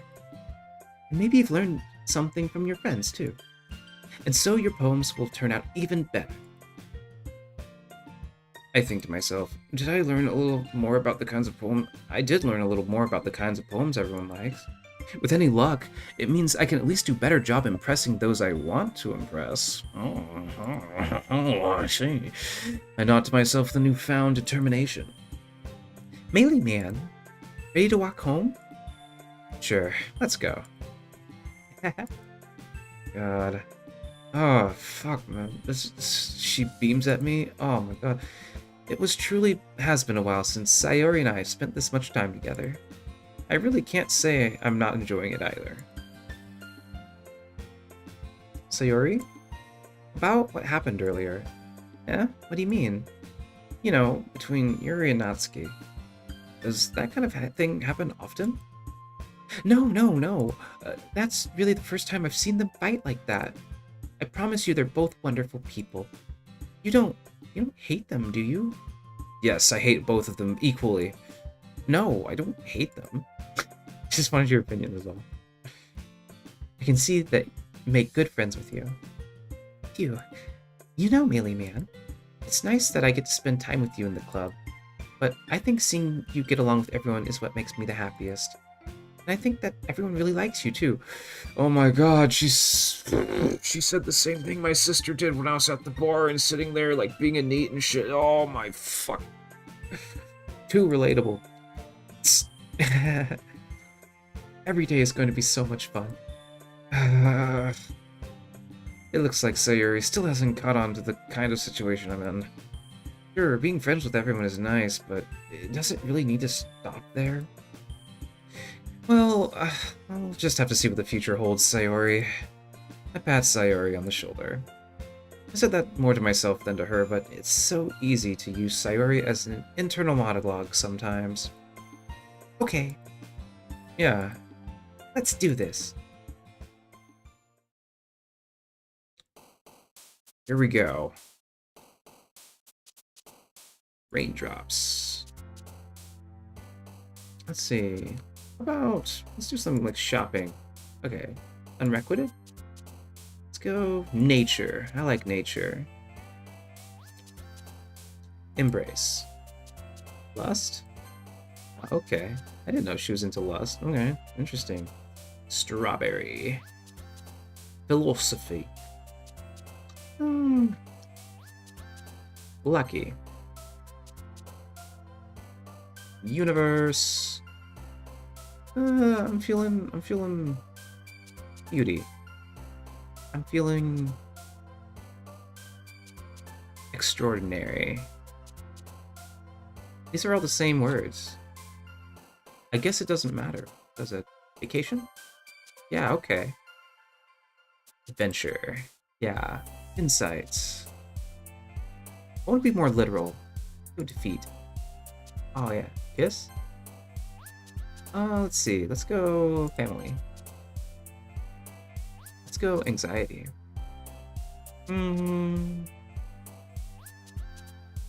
Inferno. Let's see. Meager? Marshmallow. I like marshmallow. Another day passes, and it's time for the club meeting already. I've gotten a little more comfortable here over the past couple of days. Entering the club room, the usual scene greets me. Hi, Mealy Man. Yo, Sayori.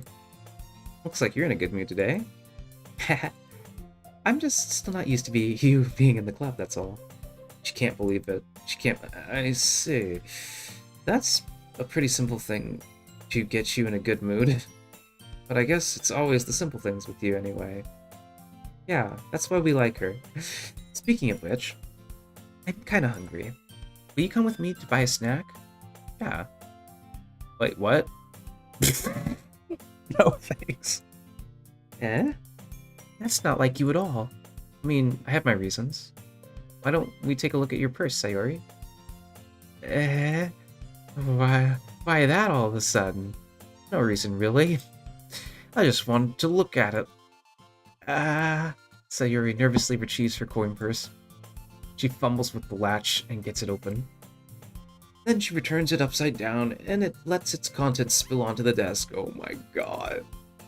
Only 2 small coins fall out. Of course you won't. I knew it. I can see right through you, Sayori. That's not fair. How did you even know? It's simple. If you had enough money in the first place, you would have bought a snack before coming to the club room.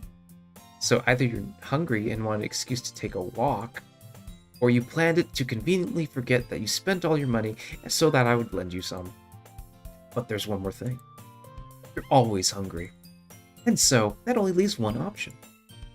I give up.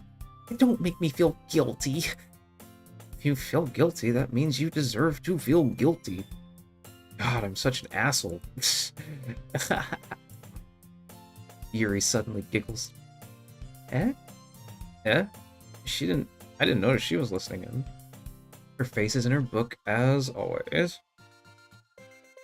Ah, I wasn't listening or anything. It was just something in my book. Really. Yuri? Tell Melee Man to let me borrow some money. Don't get me involved like that, Sayori. Besides, you should only buy what you can responsibly afford. Huh. And frankly, after pulling that mischievous little stunt like that, your suffering is a fair enough retribution. Did I just... I didn't mean that. I got too absorbed in my book. Ooh. Nah. I really like when you speak your mind, Yuri. It doesn't happen much, but it's a fun side of you. There's no way you could think that. You were right, though. I did something bad, and now I have to accept the revolution. Retribution. Yes, thank you, Yuri. Thank you. That, still, coming from you, Sayori. I guess there's a little devil inside of us, all of us, isn't there? Don't let her fool you. Sayori knows exactly what she's doing. After all, she told you guys she was bringing me to the club before she even told me. But you wouldn't have come if it weren't for the cupcakes. So I had to trick Natsuki into making them. Come on, give me more credit than that, Sayori. Whap. Yeah. Out of nowhere, something smacks Sayori in the face and tumbles onto the desk. No, what was... Eh? Cookie? Imagine getting smacked by a cookie. Sure enough, it's a giant cookie wrapped in plastic. Sayori glances around. Is this a miracle? It's because I paid my restitution. Oh my god. Retribution. Actually, that one almost worked. True. Natsuki, I was just gonna give it to you. But then I heard you blab about cupcakes. And it was totally worth seeing your reaction, though. Natsuki, that's so nice of you. That's so nice of you. I'm so happy. Sayori hugs the cookie. Wait, she hugs the cookie? What? Jeez, just eat it. Sayori rapidly tears open the wrapper and takes a big bite. So corn. Sayori suddenly clasps her hands over her mouth. It bit my tongue. You're going through a lot, just over one cookie. Natsuki takes a bite of her own cookie. Yours is really good too, Yours looks really good too, Natsuki. Can I try it? Jeez. Beggars can't be choosers. But yours is chocolate. Yeah, why do you think I gave you that one?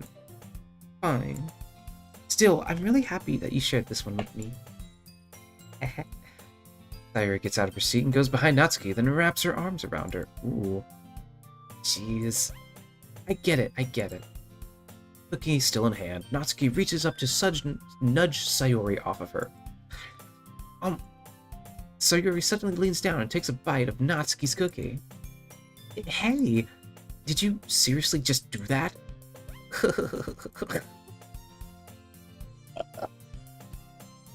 Fucking A, Sayori.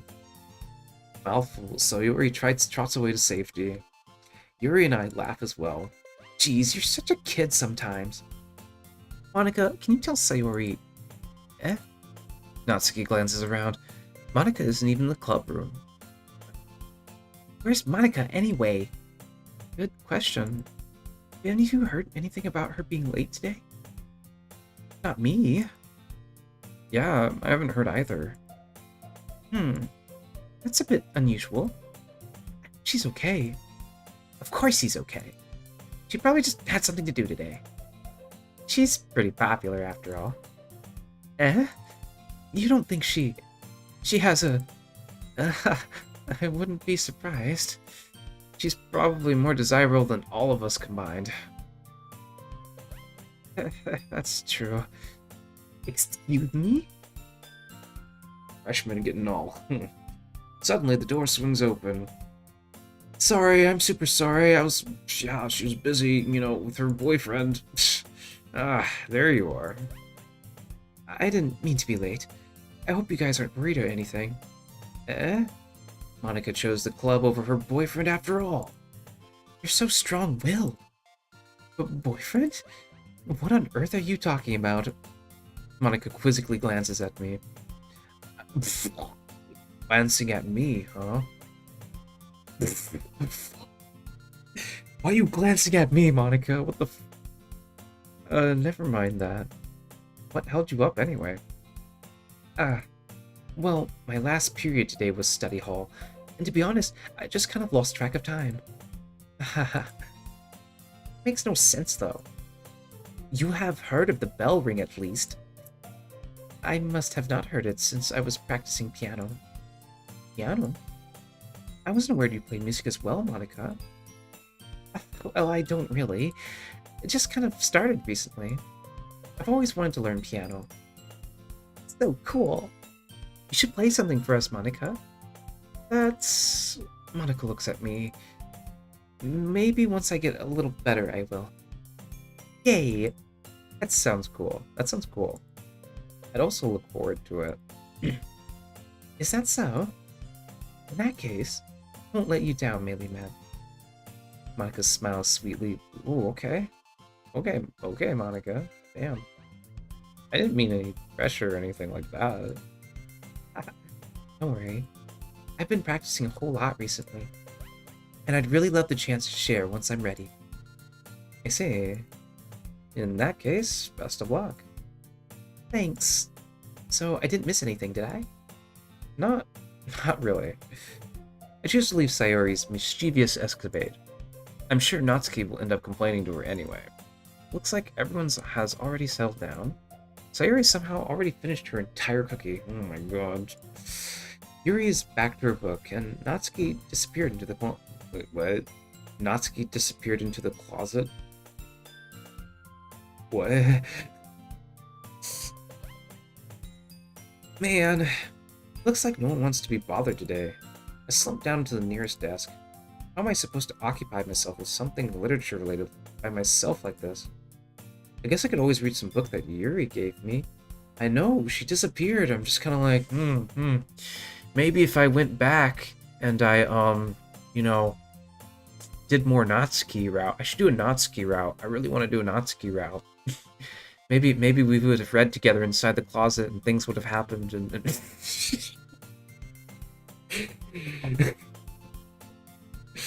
Whatever. But I'm feeling a little too tired to read. Yeah, maybe she'll drag me into the closet. That'd be kind of fun.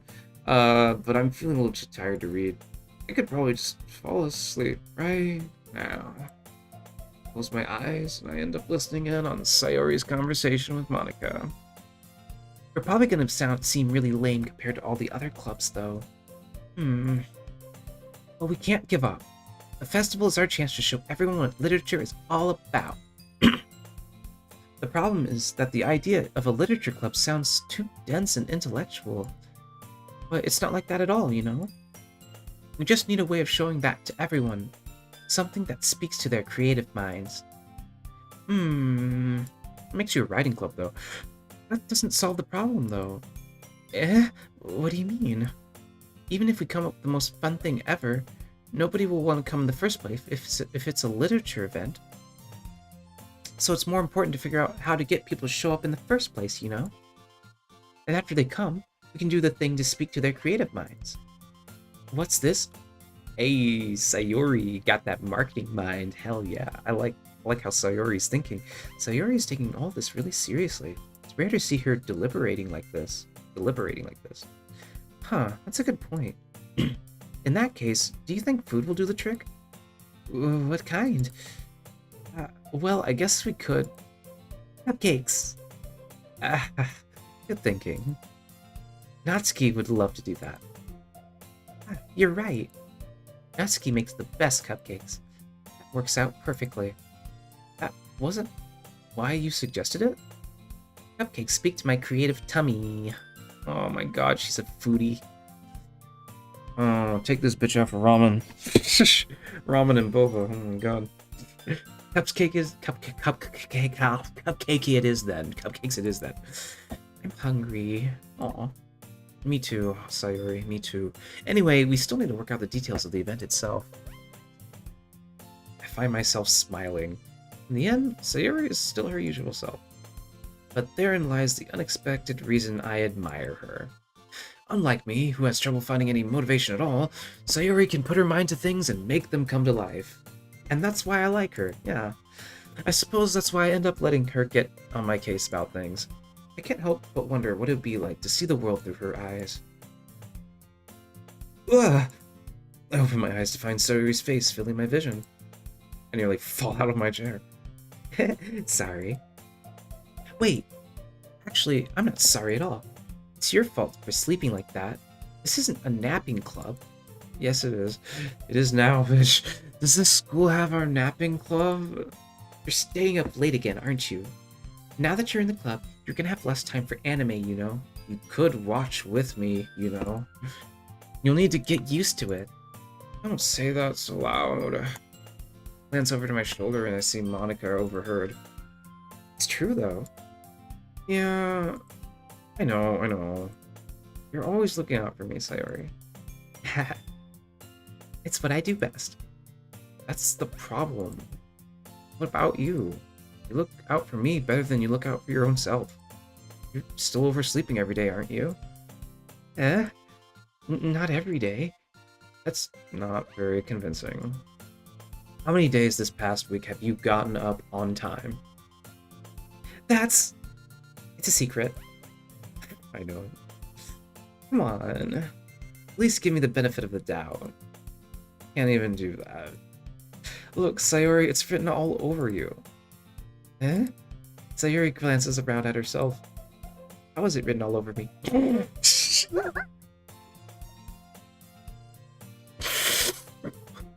You were clearly in a rush this morning. Look, your hair is sticking out all around here. I run my fingertips down the side of Sayori's hair, trying to straighten it out. Man, you really need a brush for this. My hair is just really hard to get right. Your hair is a fucking pixie cut. How hard is it to fucking style fucking... Sayori! Damn! I won't fall for that.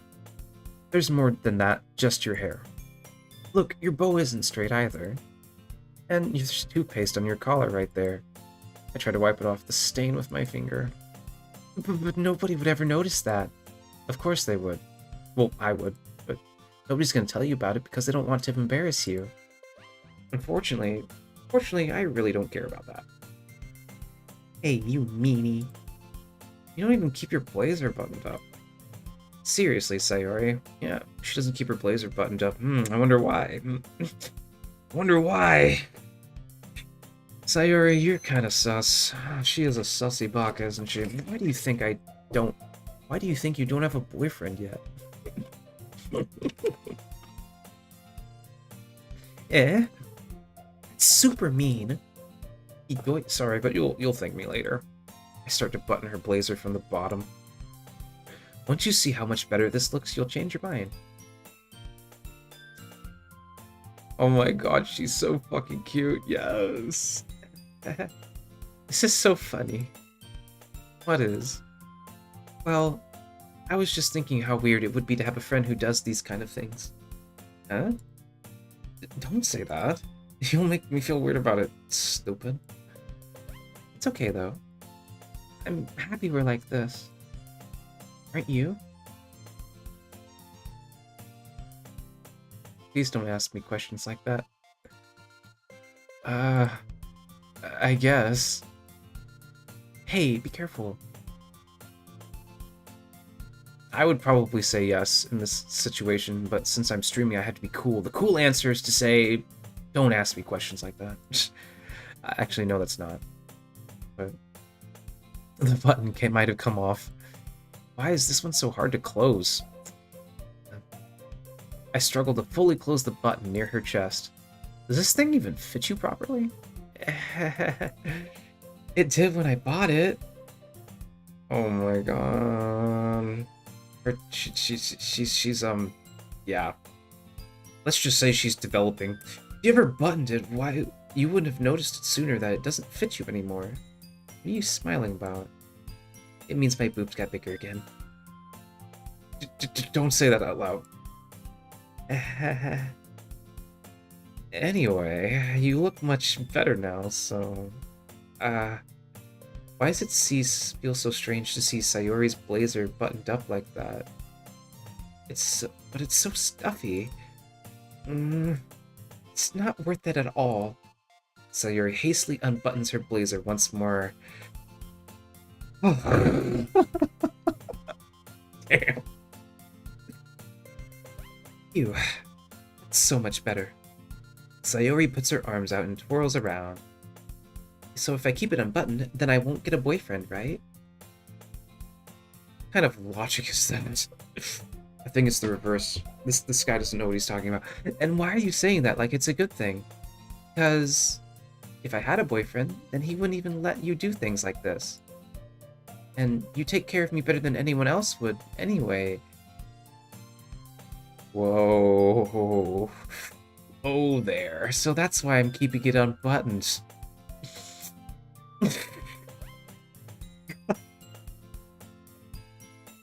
Okay. Stop saying all these embarrassing things. I didn't say anything embarrassing. Jeez. She really is speaking from her heart though, to be honest, and it's so fucking adorable. And yeah, well, anyway, just focus on trying to wake up a little earlier. Only if you focus on getting to bed earlier. Fine. It's a deal. I guess we really are better at taking care of each other when we are taking care of ourselves. Yeah, I guess so, huh? So, maybe you should come wake me up in the morning. Excuse me, what? You're doing it again, Sayori. But I was joking that time. Man, it's impossible to tell with you sometimes. Okay, everyone. Monica suddenly calls out. Why don't we share the poems we wrote now? Yay! Melee Man, I can't wait to read yours. Yeah, same. I fail to sound enthusiastic, but Sayori still trots away to retrieve her poem. Let's go with Yuri first. Let's get the toughest one out of the way. Let's see what you've written for today. This is pretty good, Melee Man. Were you influenced by seeing everyone's writing styles yesterday? Yeah, I was. I guess you could say that. I was also a bit surprised by how differently everyone writes. So, I respect you for trying new things. You don't need to be afraid to be a little more daring. Fuck you. Metaphors can go a long way. Fuck you. Don't feel like you need to work your brain like turning a bunch of... Don't feel like you need to work your brain like turning a bunch of gears. Try letting your mind wander through your feelings. And write down the things you see and hear. Yeah, sure, whatever. That's one way to truly enable your reader to see into your mind. Yeah, or get confused, but, whatever. It's a very intimate exercise. I see.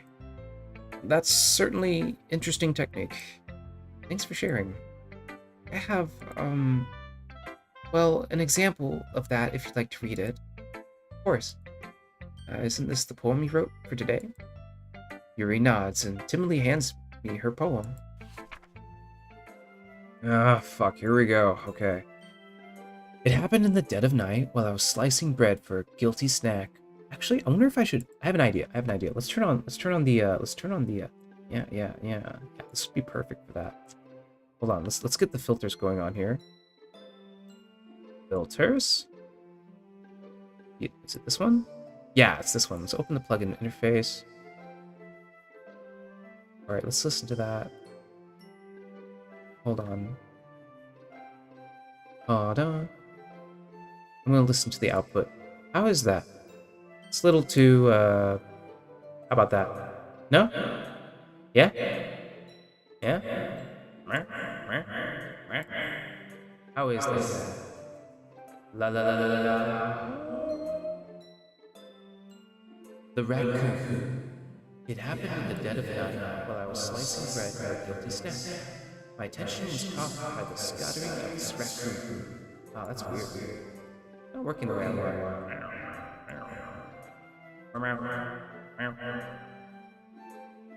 Maybe I need to adjust the low for a bit. Yeah? Hold on. I gotta do this. La la la la la la la la la la la la la la la. How about that? Yeah? Yeah?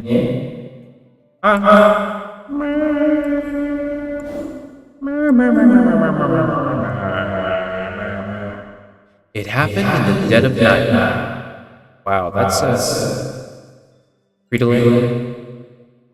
It happened in the dead of night. It happened in the dead of night while I was slicing bread for a guilty snack. My attention was caught by the scuttering of a raccoon window. What? It's literally spent on the wiki. What? I literally went on the wiki to see if I was hallucinating. Yeah. Okay. My attention was caught by the scattering of a raccoon by the outside my window. That was... Yeah, I agree. Let's turn it off. I'll fix it later.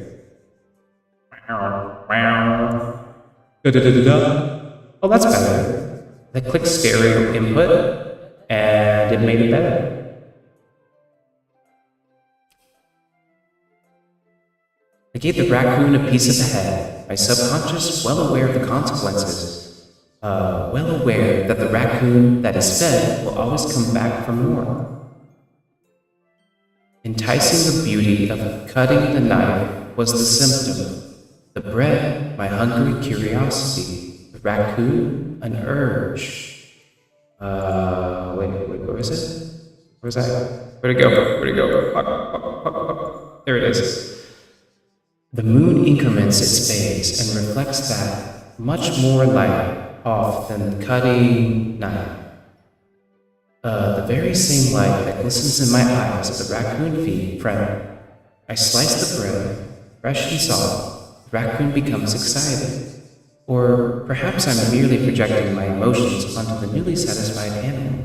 The raccoon is taking a following to me. You could say that it's gotten quite used to each other. The raccoon becomes hungry more and more frequently, so bread is always handy. Every time I brandish my cutting knife, the raccoon shows me its excitement, a rush of blood. Classic Pavlovian conditioning. I slice the bread, and I feed myself again. God, she's so Hold on. She's so pretentious, oh my fucking god. I was a little more daring with this one than yesterday's. I can see that. It's a lot more metaphorical. I don't know if it's my fault, but I can't begin to imagine what this poem is about. That's right. It's a bit closer to my preferred writer style. Blah, blah, blah. I'm getting confused. Gotta turn that off. Where's my sound? Why is this so complicated? I need to fix it. Need to fix this. Okay.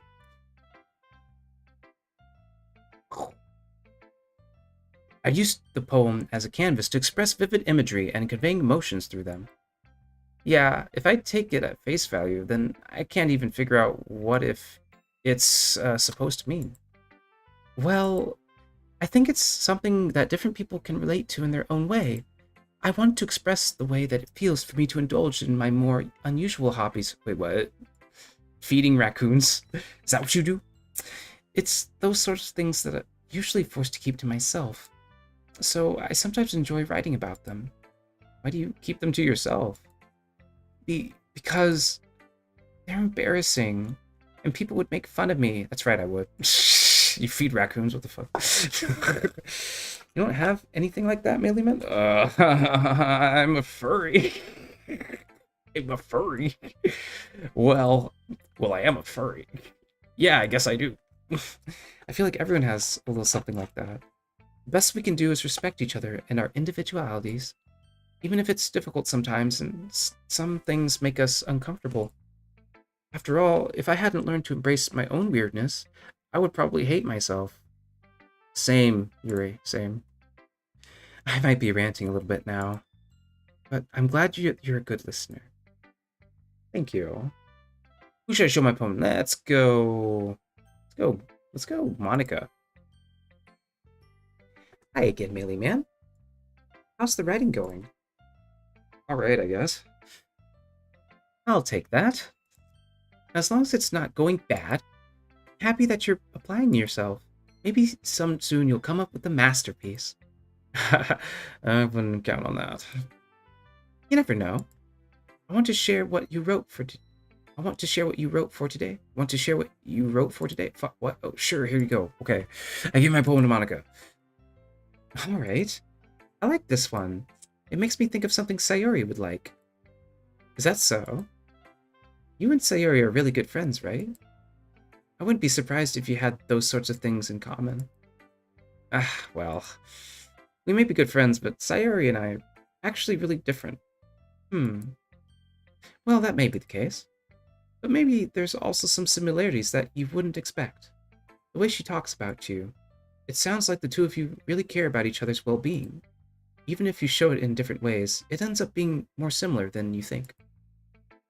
So I think that's the kind of vibe I get when I'm reading your poem.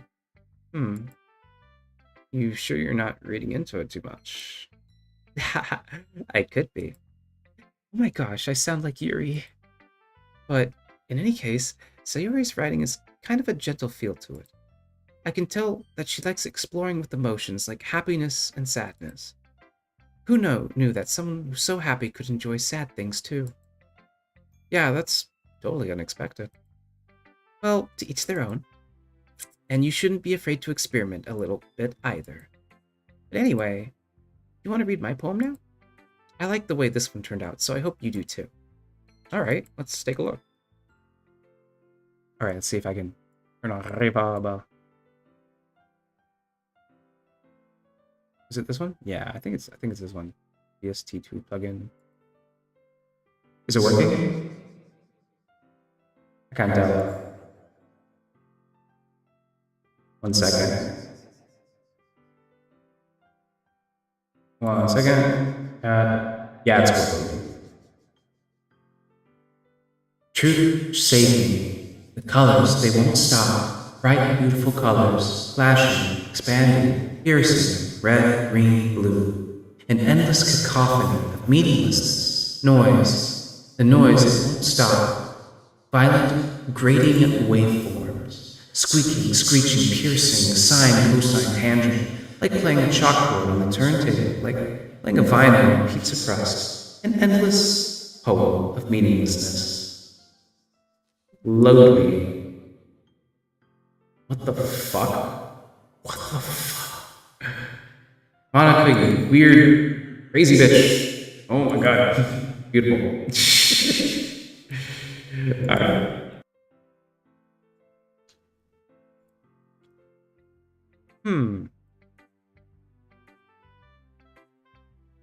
It's even more abstract than your last one. Load me. Load you with what? Specifically. I guess it's just the way I write. I'm sorry if you don't like it. No, I never said that. It's just the kind of thing I've never really seen before, I guess. It's kind of like playing with my space on the paper. Choosing where and how to space your words can totally change the mood of the poem. It's almost like magic. Okay, if you say so. You're talking about typography at this point. The word makes it feel like they're trying to speak over the noise. I see. It's still hard for me to tell what it's about, though. Ha ha ha ha ha. She wants you to give her a load. She wants you to load her, buddy. Sometimes asking what a poem is about isn't the right question. A poem can be abstract as a physical expression of a feeling, or a conversation with the reader. So, putting it that way, not every poem is about something. Anyway, here's Monica's writing tip of the day. Sometimes you'll find yourself facing a difficult decision. And when that happens, don't forget to save your game. Fuck. I keep forgetting. You'll never know when you might change your mind. Or when something unexpected may happen. Wait, is this tip even about writing? What am I even talking about? That's my advice for the day. Thanks for listening. Should I save? I guess let's do. I want to show it to Sayori first. Yeah, let's show it to Sayori last. Well, it's not really any worse than your last one, but I can't really say it's any better either. Phew, what? Well, anything that isn't a train wreck, I'll take as a win. And I get the feeling you're probably the most critical. Hey, what makes you... Wait, maybe that was a compliment? That's right. It was a compliment, Natsuki. Well, I'm glad to see someone recognizes my experience. Well then, keep practicing and maybe you'll be as good as me someday. That's, something tell me Natsuki completely missed the point. Come to think of it, this kind of reminds me of Sayori's poem from yesterday. Natsuki and Sayori are actually really similar. You think so? Yeah, well, I guess if you've been friends with her for so long, you might be on the same wavelength. But you never really struck me as her type. Sayori has a type all of a sudden? Well, I don't know, but honestly, how can someone so fluffy spend so much time with someone like you? It's like she's dragging around a dead weight.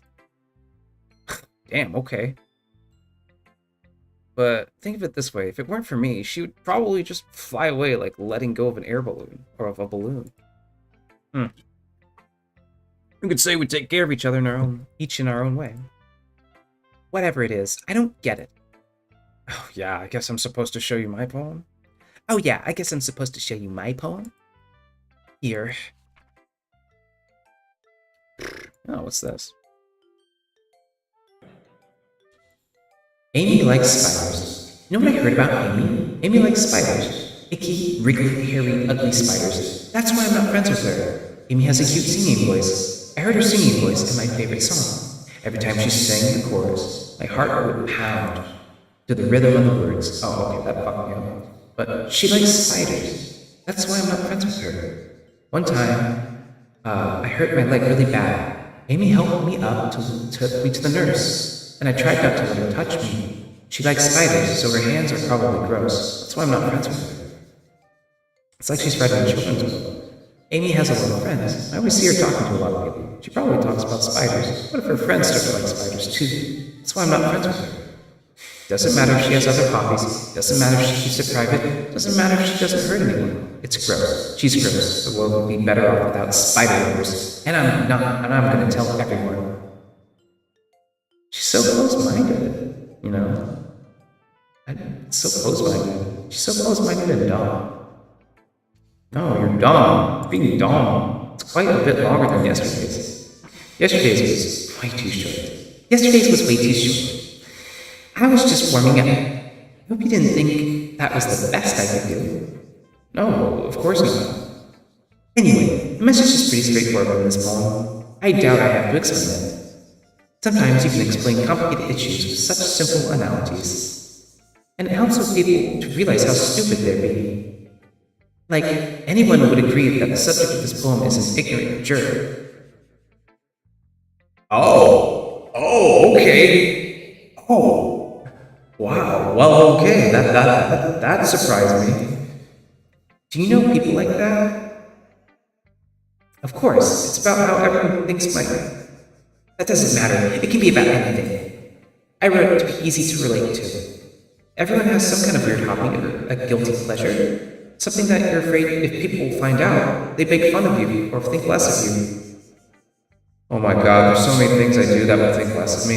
I've never told my parents that I do VTubing. Why would I ever do that? My dad would definitely think less of me if I did this. He'd also think less of me if I did music, in anything creative, And, yeah, that's why I don't ever show him anything or ever do anything. Like, this is why everything I do is a secret, I just tell him, it's easier to tell him that I'm playing video games than it is to tell him that I'm VTubing, because that would just be like, I don't know how I would explain this to him. I don't even know how to explain what I do to my parents at all. It's like, so are you an OnlyFans? I don't have the OnlyFans thing. It's kind of like, so are you gay or something?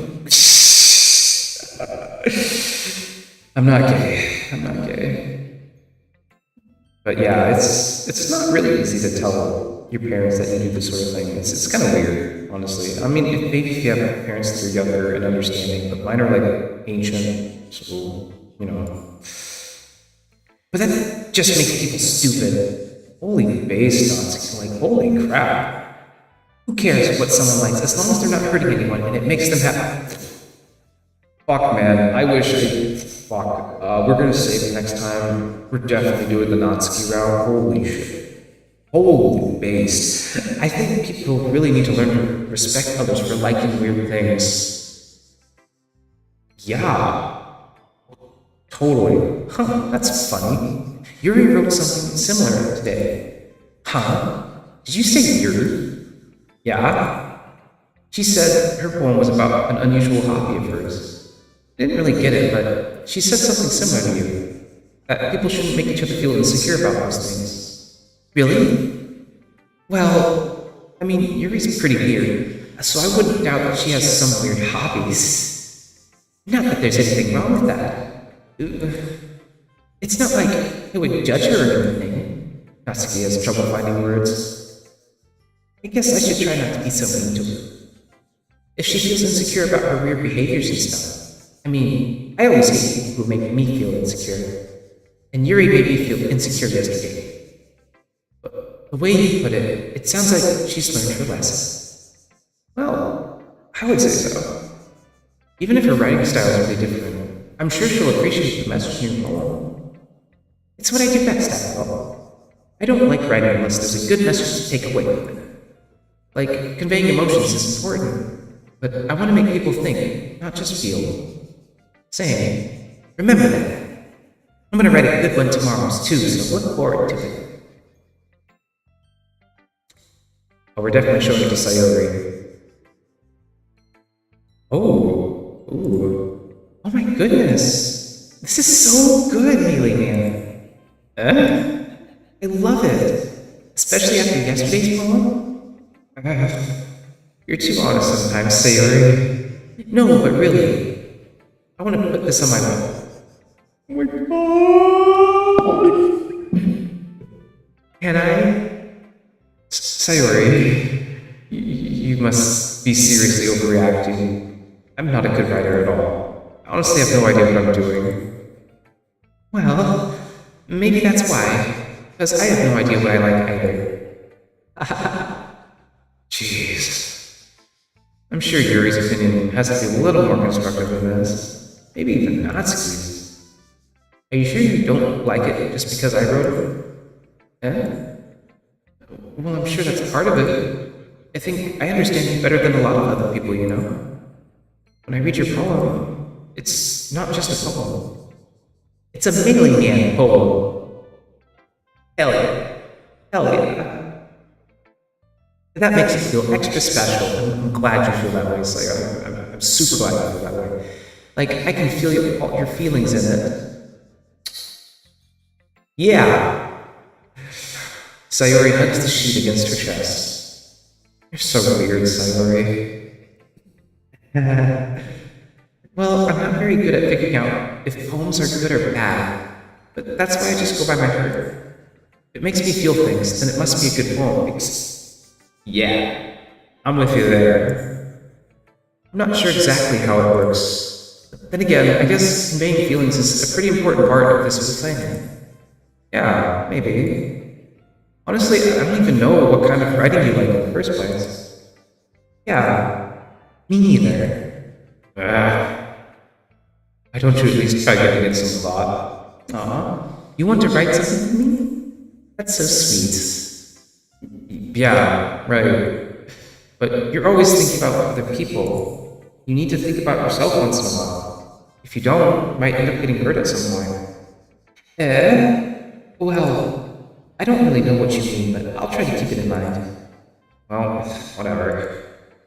Anyway, let's see. Guess I like happy poems. Wait, sometimes I like sad poems too. Sometimes a little bit of both. There's a word for that, right? Schadenfreude? What's the word I'm looking for? Bittersweet. Oh my god. She should read Bittersweet Candle. She would love Bittersweet Candle. Oh my god, Sayori, you would love Bittersweet Candle. I would make you read that, and then, yeah. Yeah. I like things that are happy and things that are sad. Happy and sad. I can't see you liking something sad, Sayori. Well, I like happy the most, but sometimes you have to have a little rain cloud on your head, and a sad one can give it the rain cloud a little hug. And make a nice, happy rainbow. Sayori, it's unexpectedly poetic. Yeah, it is.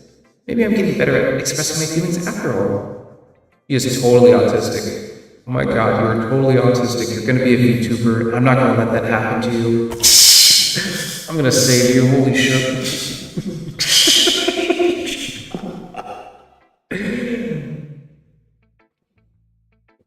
Yep, Captain Sabermo, here we go. I should write that down then. You can read my poem now, okay? It is not. Are you serious? God damn it. God damn it. Why? Why? Oh, I feel so dumb. Thank you, Numinations. Thank you so much. I'm so embarrassed. Holy shit. Well, might as well turn it back on.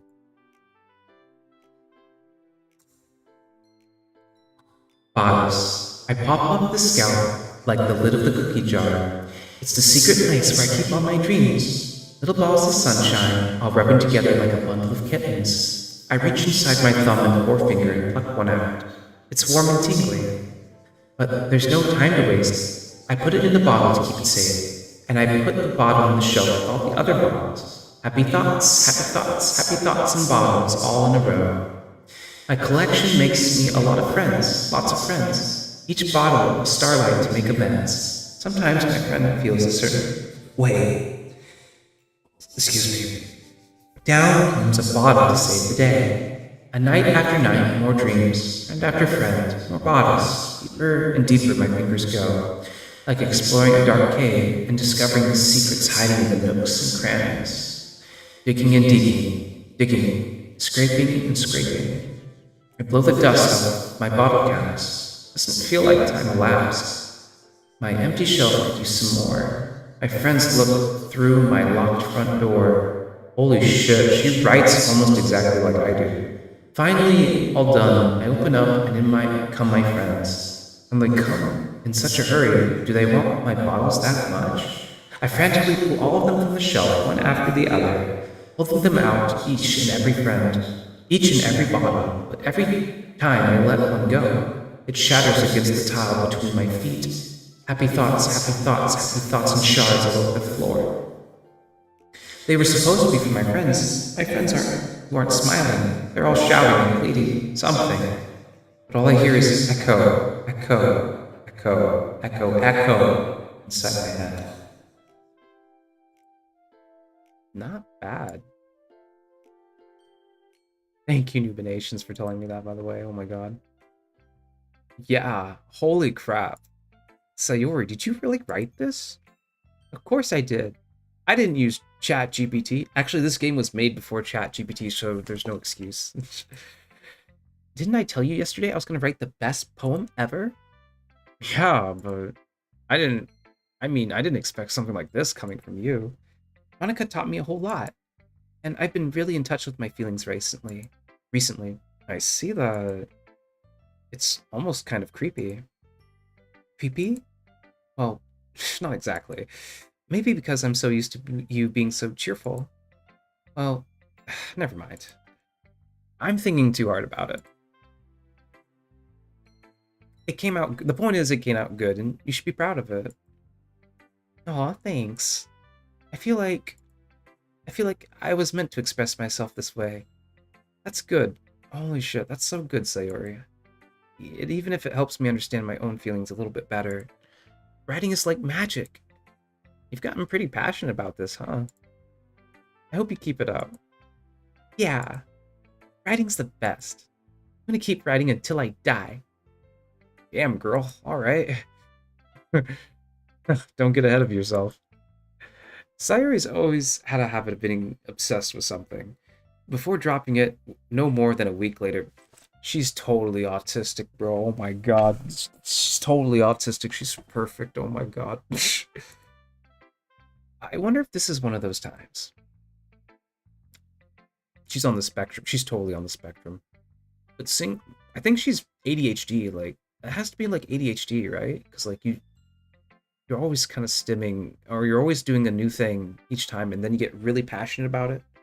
But you know, sometimes you like hyper focus on things too. So, but seeing the passion in her eyes makes it hard for me to be pessimistic. Okay, everyone. We're all done reading each other's poems, right? Something extra planned today, so if everyone could come and just sit at the front of the room. Is this about the festival? Well, sort of. Do we really have to do something for the festival? It's not like we can put together anything good in just a few days. We'll just end up embarrassing ourselves instead of getting any new members.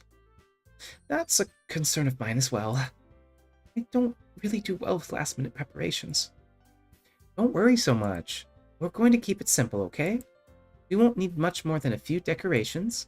Sayori has been working on posters, and I've designed some pamphlets we can give out during the event.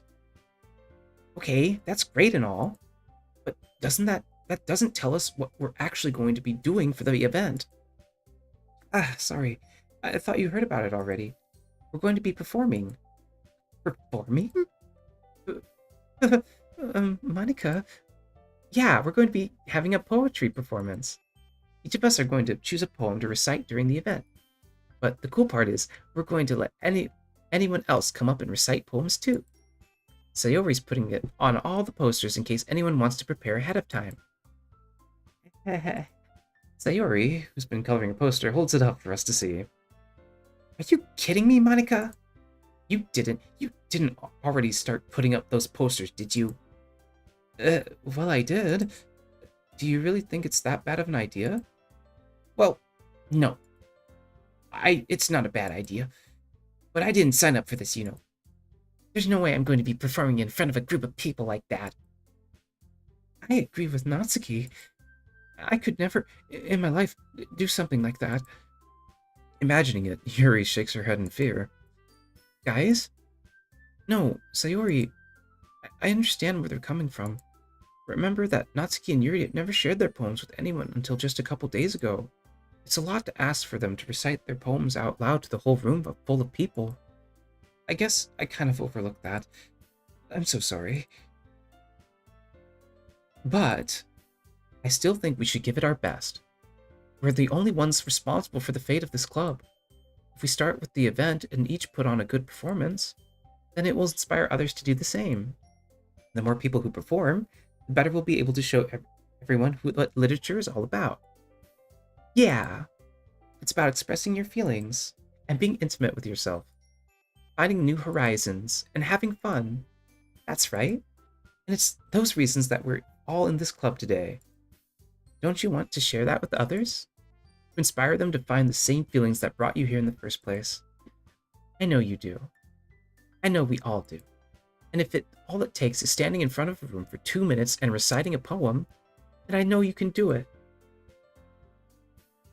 Natsuki and Yuri remain silent. Sayori looks worried. I guess that leaves me no choice. I agree. I don't think it's too much to ask. I think that Sayori and Monica have really trying really hard to get new members, and the least we can do is help them out a little bit. Well, maybe, but it looks like Natsuki doesn't have any arguments left. Ooh. Okay, fine. I guess I'll just have to get it over with. All right. Phew. Thanks, Natsuki. What about you, Yuri? Yuri dejectedly glances around at everyone else's expectant faces. I guess I don't really have a choice. That's everyone. You're the best, Yuri. This club is seriously going to be the death of me. Oh gosh. You'll be fine, Yuri.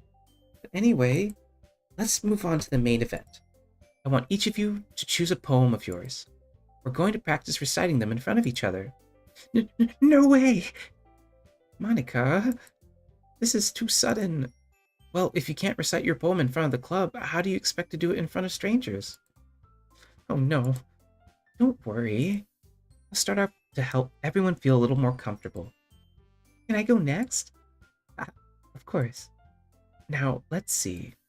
Monica flips through her notebook to the specific poem she has in mind for herself. She then stands behind the podium. The title of this poem is The Way They Fly. Ahem. Monica begins reciting her poem. Her clear, confident voice fills the room. More than that, her inflection is pristine. She knows exactly how to apply emotion behind each line that she recites, bringing the words to life. Is this something she's done before, or is she simply a natural? I glance around me. Everyone has their eyes on Monica. Sayori looks amazed. Yuri has an intense expression on her face that I don't understand. Finally, Monica finishes the recitation. The four of us applaud.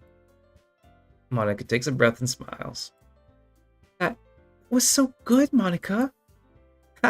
Thank you very much. I was just hoping to set a good example. Are you ready to go next, Sayori? I'll go next. You're so fired up all of a sudden. Yuri clutches her sheet of paper between her hands and stands up. Keeping her head down, she walks quickly over to the podium. This poem is called... Yuri anxiously glances at each of us. You can do it, Yuri. It's called After Image of a Crimson Eye. Yuri's voice shakes as she starts reading the poem. Just a moment ago, she was practically refused to do this. Why is she suddenly putting in so much effort?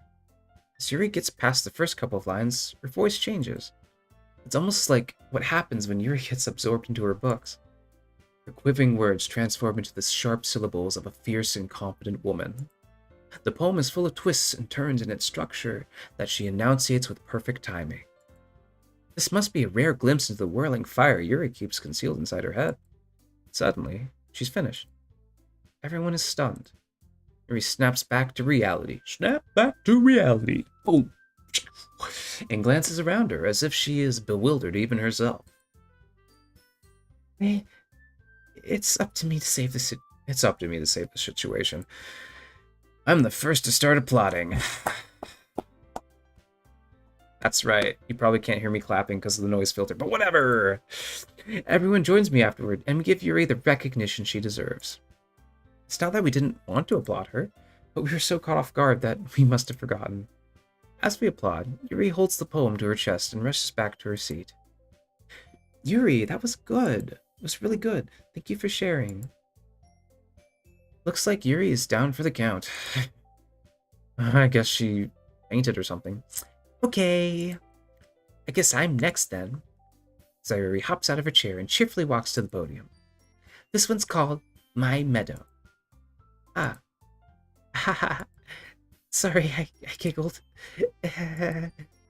Sayuri, it's a lot harder than I thought. How did you guys do it so easily? Uh, Try not to think of it like you're reciting to other people. Imagine you're reciting it to yourself, like in front of a mirror or in your own head.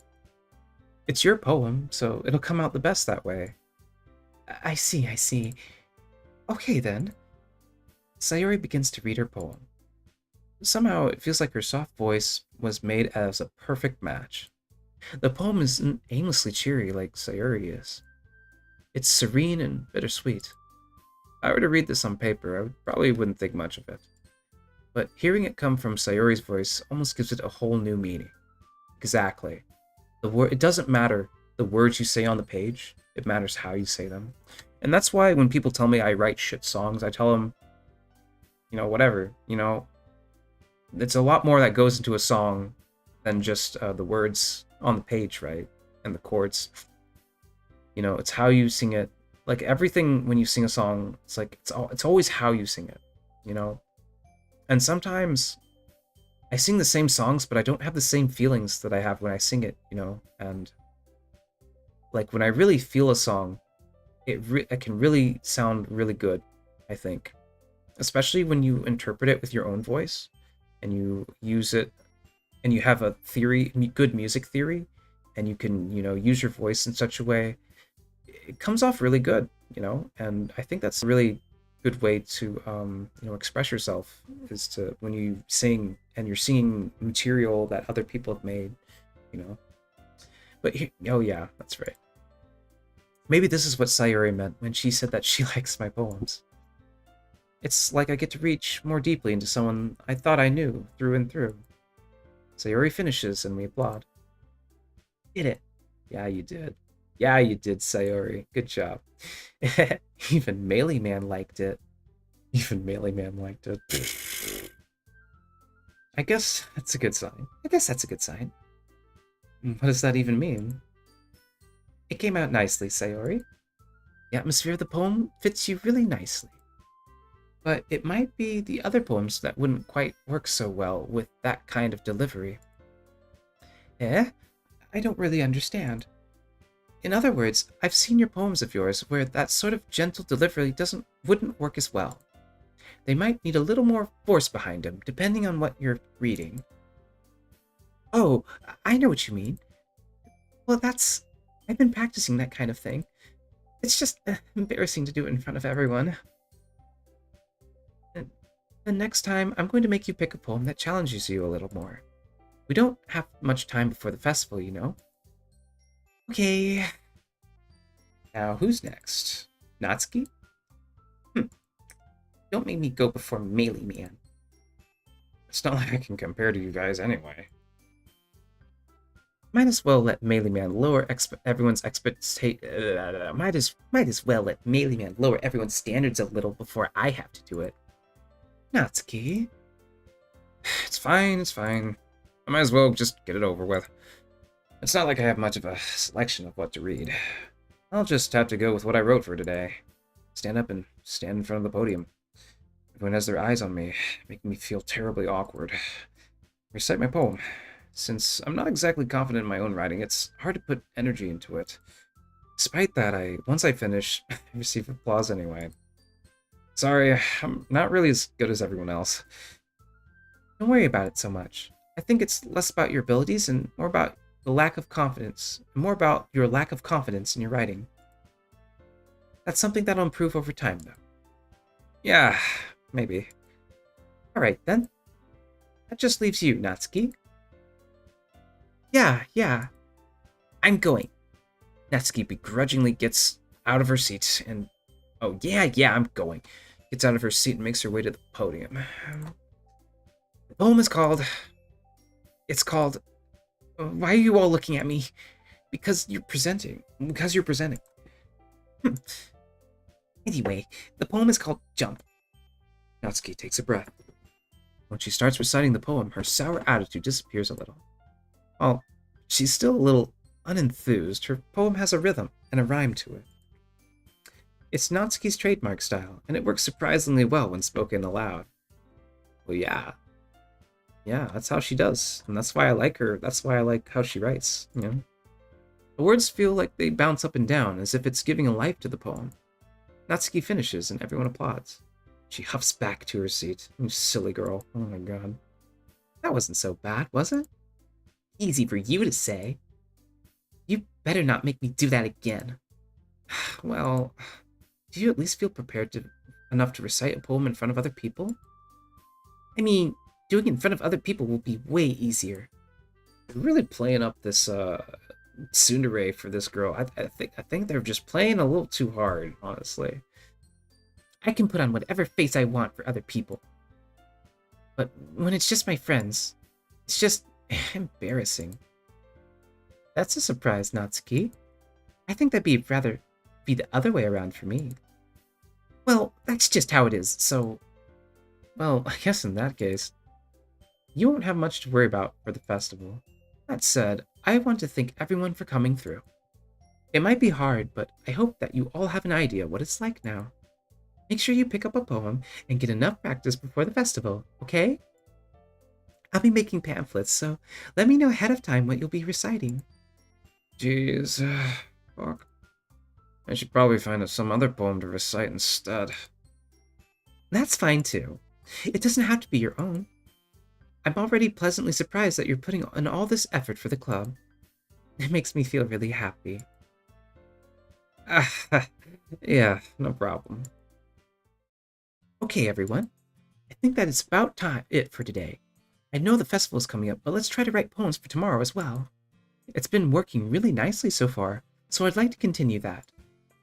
As for the festival, we'll finish planning tomorrow, and then we'll have a weekend to prepare. Monday's the big day. I can't wait. I can do this. I can do this. Alright. I stand up. There's no way I'll be able to find the same enthusiasm as Sayori and Monica, but I'll do my best to get through it. If it's for the sake of the club, and impressing Monica, then I'll have to do my best. Chill out, dude. Sayori's... Ready to go, Sayori? Yep. Look at you two, always going home together like that. It's kind of adorable, isn't it? Jeez, guys, don't make such a big deal out of it. It must be a little nice, though. Well, how am I supposed to respond to that?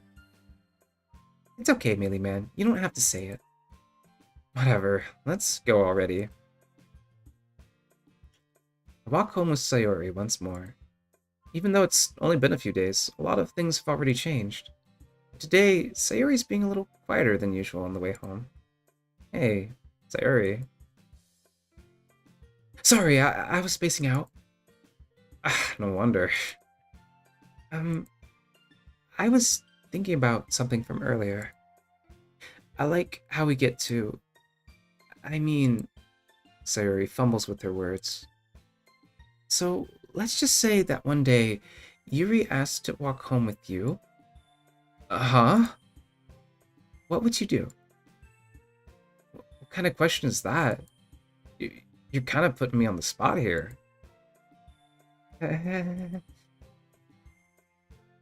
Alright, okay. Save. Okay, return. Honestly, I really like Sayori. You know, I really like Sayori. I would still walk home with Sayori. Sayori, you really think I would ditch you for Yuri? But she's so beautiful and smart. Jeez, I always see her in club every day. Besides, you always seem to really like going home together. And I wouldn't just ruin that for you. You're so silly, Melee Man. You think about me too much sometimes. Yeah, maybe he does. Maybe I do. Yuri would deserve it if she wanted it, so... Sayori, I've already made up my mind. I really can't figure out sometimes. Sorry. Besides, what's the point in speculating something that's never going to happen? Conversation trails off. God, this guy's such a fucking asshole. I legit... Oh, fuck you, dude. It's kind of a weird thing for Sayori to care so much about. He has low... Well, I guess I get it. He has low confidence, right? It's fine, you know. But I want to respect her and keep her happy, too. Yeah, but then again, the festival's only a few days away. Who knows what will happen in that time?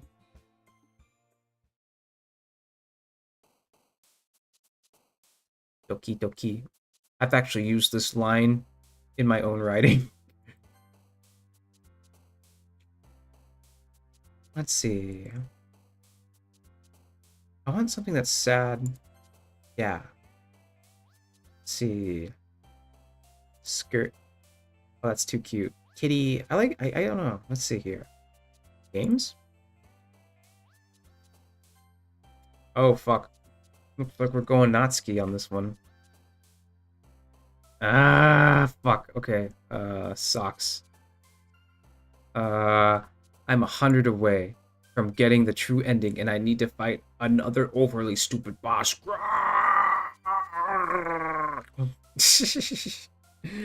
I'm so sorry, Numinations. Let's see, Papa Entropy. Wow. Family. Charm. Let's see. Giggle. Let's see. Dream. Fuck. Passion? There we go. Let's see. Try shame. There we go. Okay, let's try sadness. Let's try... Bouncy. Fuck. Contamination, sparkle, raindrops, sunny, fear, tragedy. Lazy. Bubbles. Raindrops. Fuck. Depression, death, philosophy, aura. Of course, she would think that. Unending, twirl. Misery. Rainbow. I remember her saying things like this. Anime.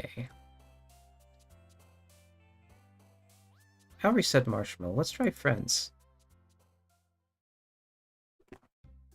Oh man. I'm the last one here again. Don't worry, I just walked in too. Are you practicing piano again? Honestly, I totally relate to Monica because back when I was in school, I would literally like play the piano, forget all time, and I would just sit there and I would just play piano for fucking hours sometimes. Sometimes I would just spend all my time on the piano in the piano room at college. You know, but yeah. And I'd forget to go to class. Yeah. You must have a lot of determination. Starting this club and now picking up piano. Well, maybe not determination, but I guess passion. Remember that the club wouldn't be here if it wasn't for all of you. And I'm super happy that you're all willing to help out for the festival too. This is truly a Sisyphus moment. Oh yes, you must push up the border, Nubinations. You Sisyphus, you must be a happy nihilist. You must be happy to push your boulder up over and over because you will continuously do that for the rest of your life. You know, it is said that, perhaps hell is actually living life itself, where you progressively have to push up the boulder, and it progressively just gets harder and harder and harder until you just finally die, And the only way to continue living is to embrace the challenges before you, embrace yourself and everything that you are, and just keep going.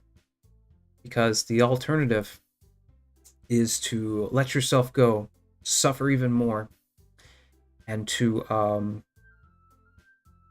ultimately just live a miserable existence. And you don't have to live a miserable existence if you don't want to. I mean, life is misery, right? And sometimes suffering, what do you suffer for, right? What is the point of suffering, Thank the Wayward Compass for letting me beat this stupid boss so I don't have to harvest the stupid essence no more. Yeah, yeah, yeah, yeah. Right, right. Let's see. What was I saying? How long has it been? How long have I been streaming? It's almost like 5? Shit. I should probably, like, call it here or something. Like, damn. We've been here for a while, haven't we? Has it only been 2 hours? Really? Okay. Yeah, let's keep going. Fuck it. I'm super happy that you're all willing to help out for the festival, too. Ah, I can't wait for the festival. Natsuki, when did you get so excited? It's gonna be great. Eh? Weren't you complaining about it yesterday, Natsuki? Well, yeah, but I'm not talking about our part of the festival. It's the whole day of the school where we get to play and eat all kinds of delicious food. You sound a bit like Sayori all of a sudden. Monica, do they usually have fried squid? Squid? That's a pretty specific thing to look forward to. Oh, come on. Are you saying you don't like squid? I love squid. Holy shit, Natsuki.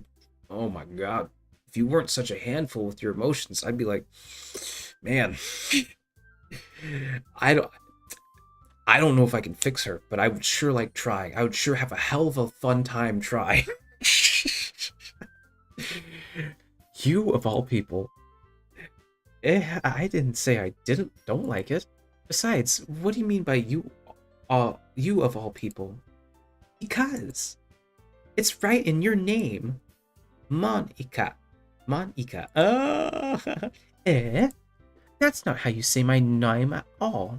Monica. Monica. Also, that joke makes no sense in translation. Does it, though? I like the way Monica bends over like that. It's kind of like, but she needs to like bend over more. It's just a little bit. No. Never mind. Let's just focus on our own event for now, okay? Call me Pervy Fox. Fine, fine. Your reactions aren't as fun as Yuri's or Sayori's anyway. Excuse me? Where is Sayori anyway? Oh, there you are. Sayori is sitting in the desk in the corner of the room, looking down at nothing. I walk over to her. Oh my god, I found the last whispering root. Ah, nice. Hey, Sayori. I wave my hand in front of her face. Sayori? Eh? You're spacing out again. Oh my god, she's just too adorable. Sayori, yes. Sorry. Don't mind me. You can go talk to everyone else. Huh? Is everything alright? Of course. Why wouldn't it be? It just feels like you're a little off. I've literally had someone tell this to me one time as well. Like, I've literally had people tell me this shit, too. I'm sorry for assuming things. Geez, you worry too much about me. I'm fine, see? Sayori shows me a big smile. Don't let me distract you from having fun with everyone. Oh, alright. You say so. I worriedly glance at Sayori before turning back toward everyone else. But the conversation is already dispersed, with everyone back at their usual activities. Maybe I should ask Monica if she's noticed anything about Sayori recently. Since they've been preparing for the festival, they must be spending a lot of time together. I timidly approach Monica, who's shuffling through some papers at her desk. Melee Man, what's up? Hey, this might sound a little strange, but, have you noticed anything up with Sayori recently? Anything up with her? In what way do you mean? Maybe I'm reading into it a little too much, but she seems a bit downcast today. Oh, you think so? I can't say I've noticed anything about her. Monica peers across the room at Sayori, who's idly dragging a rubber eraser up and down her desk. Maybe there's something on her mind. But I'm surprised I'm not the one asking you, Melee Man. You certainly know her a lot better than I do. Yeah, but she's never really like this. She's always talked to me about things that bothered her. But this time when I asked her, she was really dismissive. Sorry, I know it's not your problem. I just wanted to ask if you knew anything, so I'll drop it now. No. It's important to me too. I mean, I'm also friends with her. And I also care about the well-being of my club members, you know? Maybe I'll try talking to her myself. You sure about that? It seemed like she wanted to be left alone. Are you sure? Maybe she's just having a hard time bringing up with the person of interest. Person of interest? What do you mean by that? I'm saying that maybe the thing on her mind is you, Melee Man. Nah, what? Me? How on earth would you come to that conclusion? Well, I probably shouldn't say too much, but Sayori talks about you more than anything else, you know. Eh? She's been so much happier ever since you joined the club. It's like an extra light has turned on inside of her. What? No way. Sayori is always like that. What? Nah. She's always been full of sunshine. What? It's not any different now than it's always has been. You're so funny, Melee Man. Have you thought that maybe you've always seen her as so cheerful? Because that's just how she is when she's around you. Ah, I said too much. Sorry, what do I know anyway? I don't mean to jump to conclusions, so you should just forget about what I said.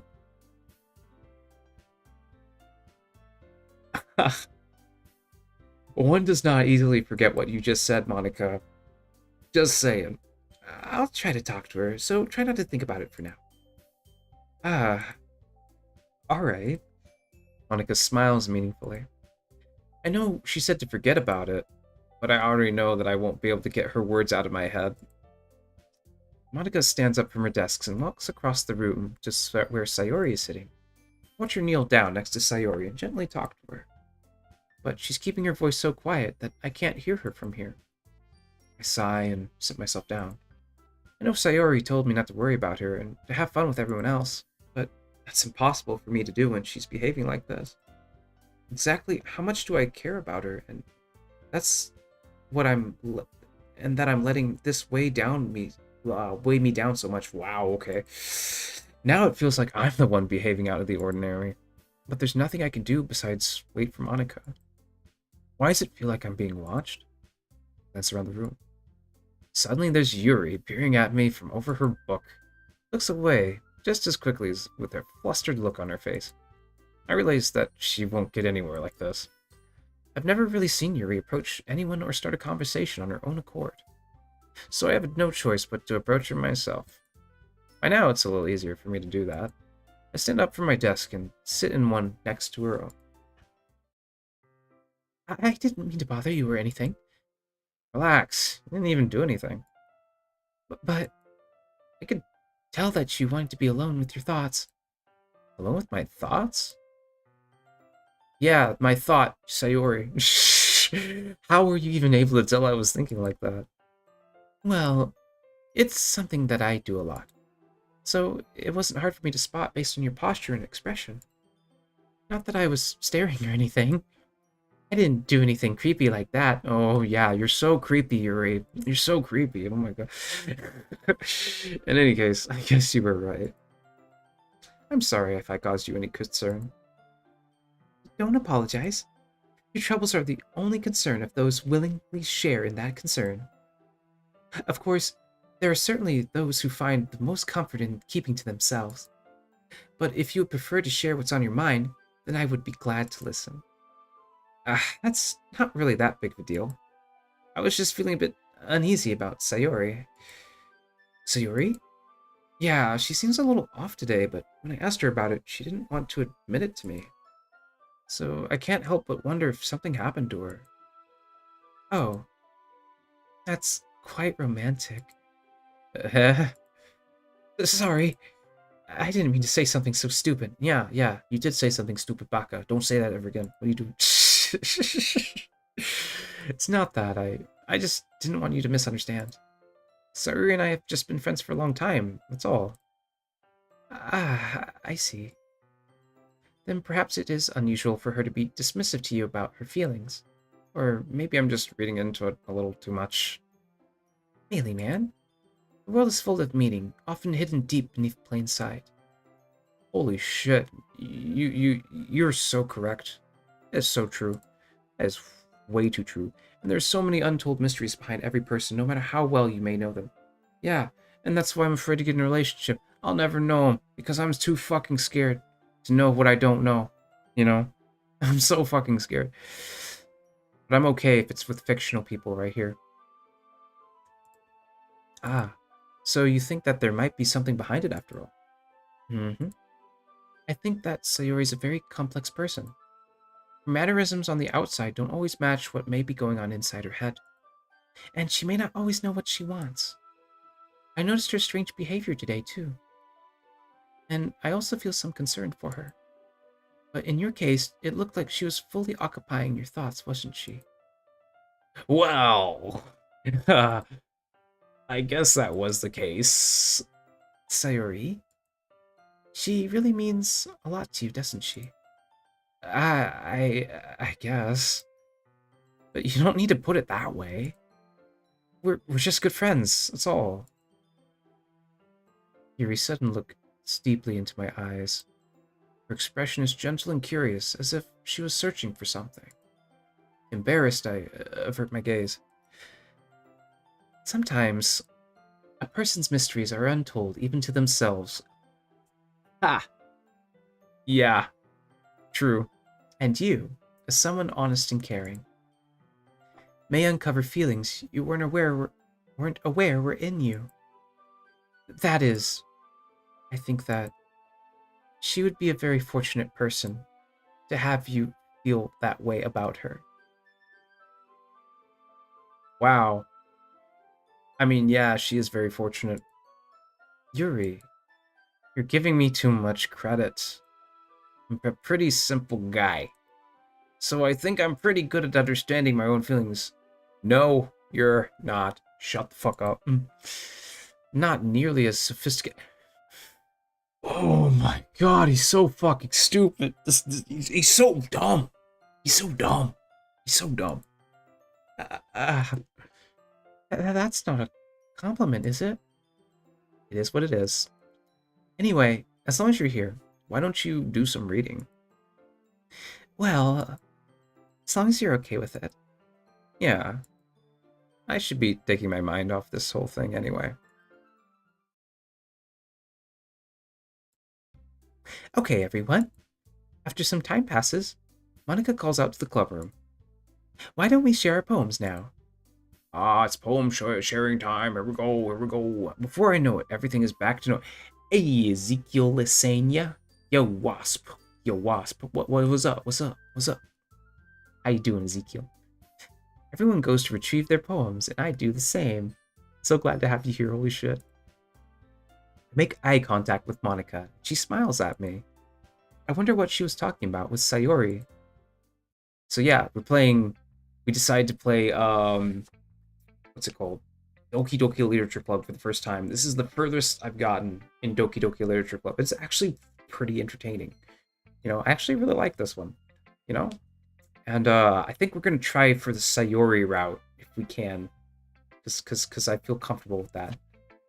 I think, though, I kind of messed up, and I ended up going with Natsuki. I think I'm going to end up impressing Natsuki this round.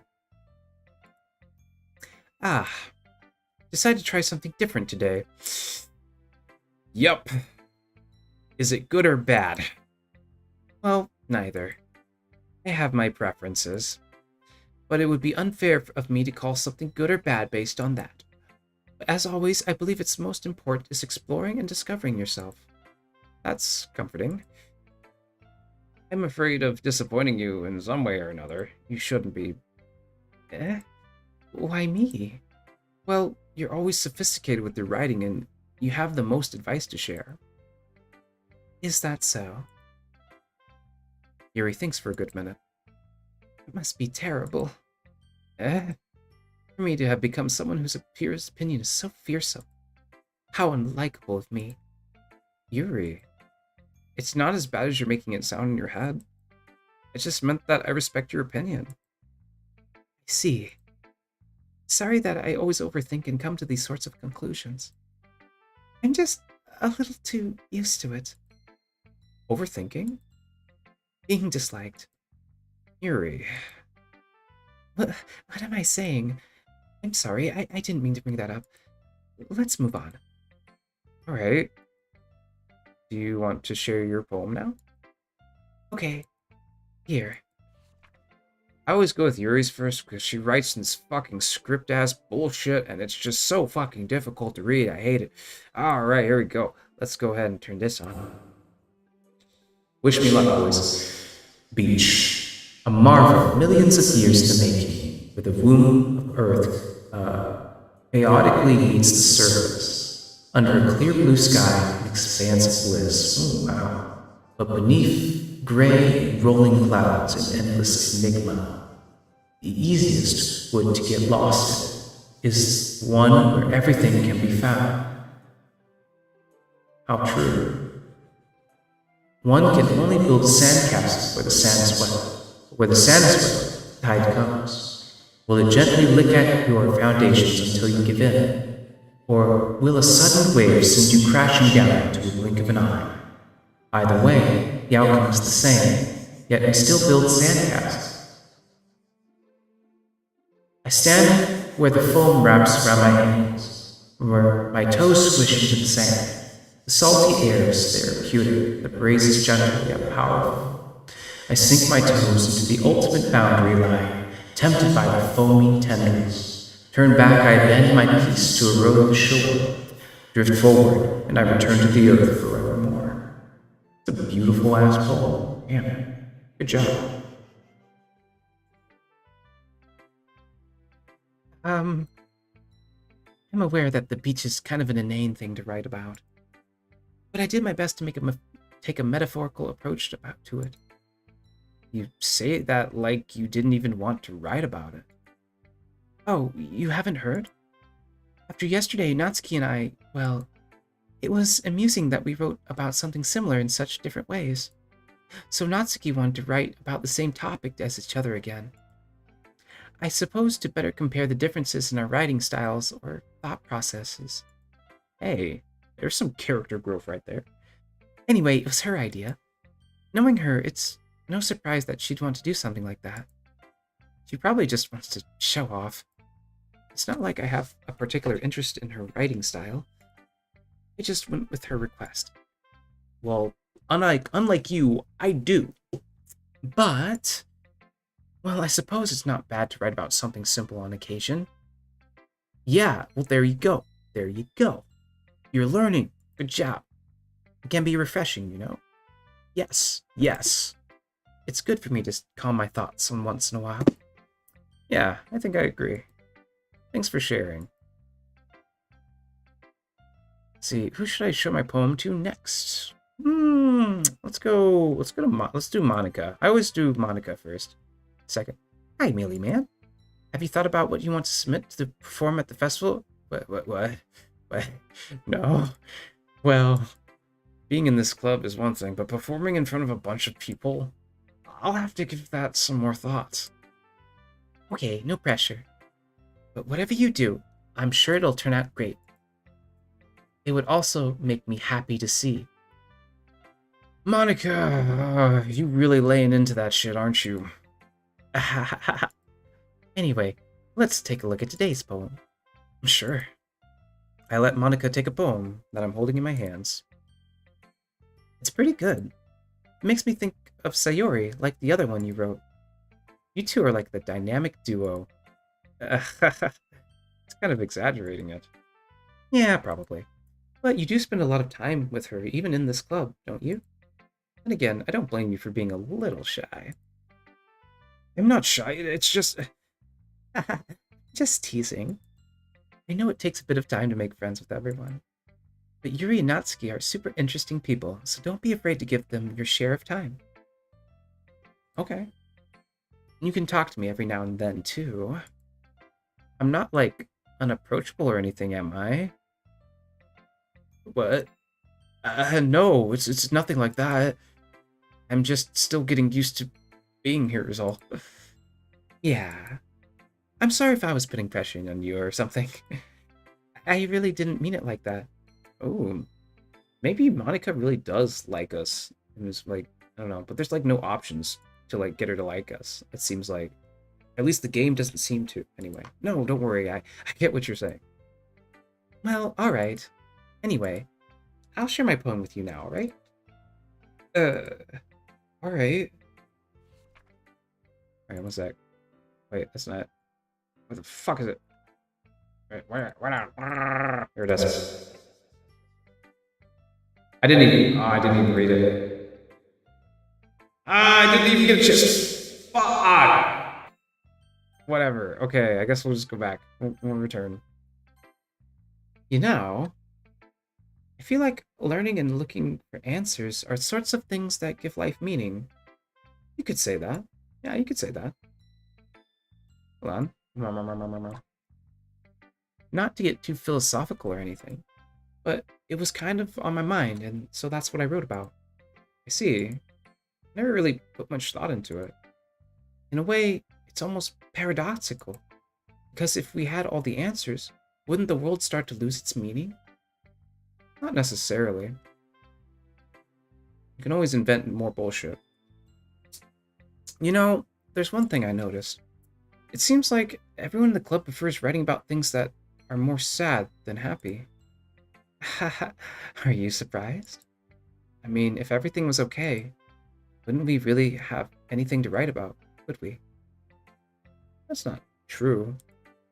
Humans aren't two-dimensional creatures. Yeah, but you are. I think you'd know that better than anyone. You mean one-dimensional? Ah, yeah, that. Anyway, here's Monica's writing tip of the day. Are you ever too shy to share your writing because you're afraid it's not that good? It can be really disheartening to get lukewarm response to something you put so much time into. But if you find other people who enjoy writing, then sharing becomes a lot easier. Honestly true. Because instead of just telling you that your writing is good or okay or bad, they'll want to focus more on everything that went into it and the things you can work on. It's much more encouraging that way, and it will make you want to continue improving. It's almost like having your own little literature club, don't you think? That's my advice for today. Thanks for listening. Thank you for coming to my TED Talk. You're welcome, Monica. I appreciated your TED Talk. Okay.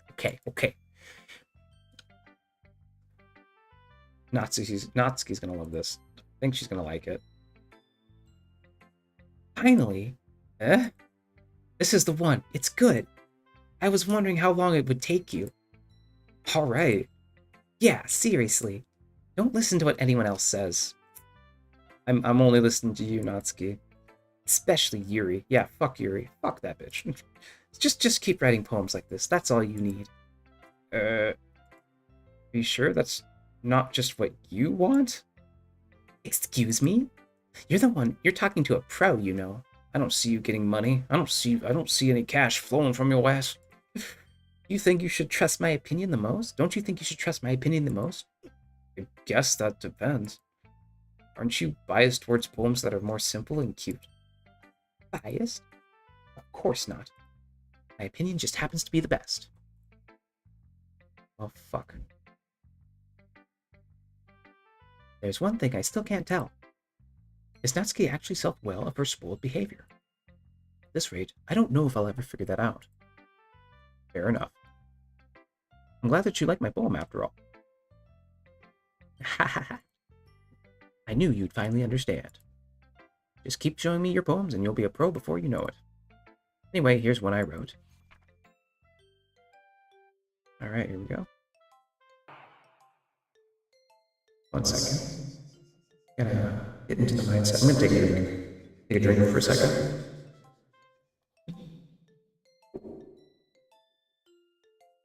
Alright, here we go. I'll be your beach. Your mind is so full of troubles and fears that has diminished your wonder over the years, but today is at a special place, a beach for us to go, a shore reaching beyond your sight, a sea that sparkles with brilliant light. The walls in your mind will melt away before the sunny glow. I'll be the beach that washes your worries away. I'll be the beach you daydream about each day. I'll be the beach that makes your heart beat in a way that you thought you had left you long ago. Let's bury your heavy thoughts in a pile of sand, bathe in sunbeams and hold my hand, wash your insecurities in the salty sea, and let me see you shine. Let's leave your memories as a footprint trail, set you free in my windy sail. And remember the reasons you're wonderful when you press your lips to mine.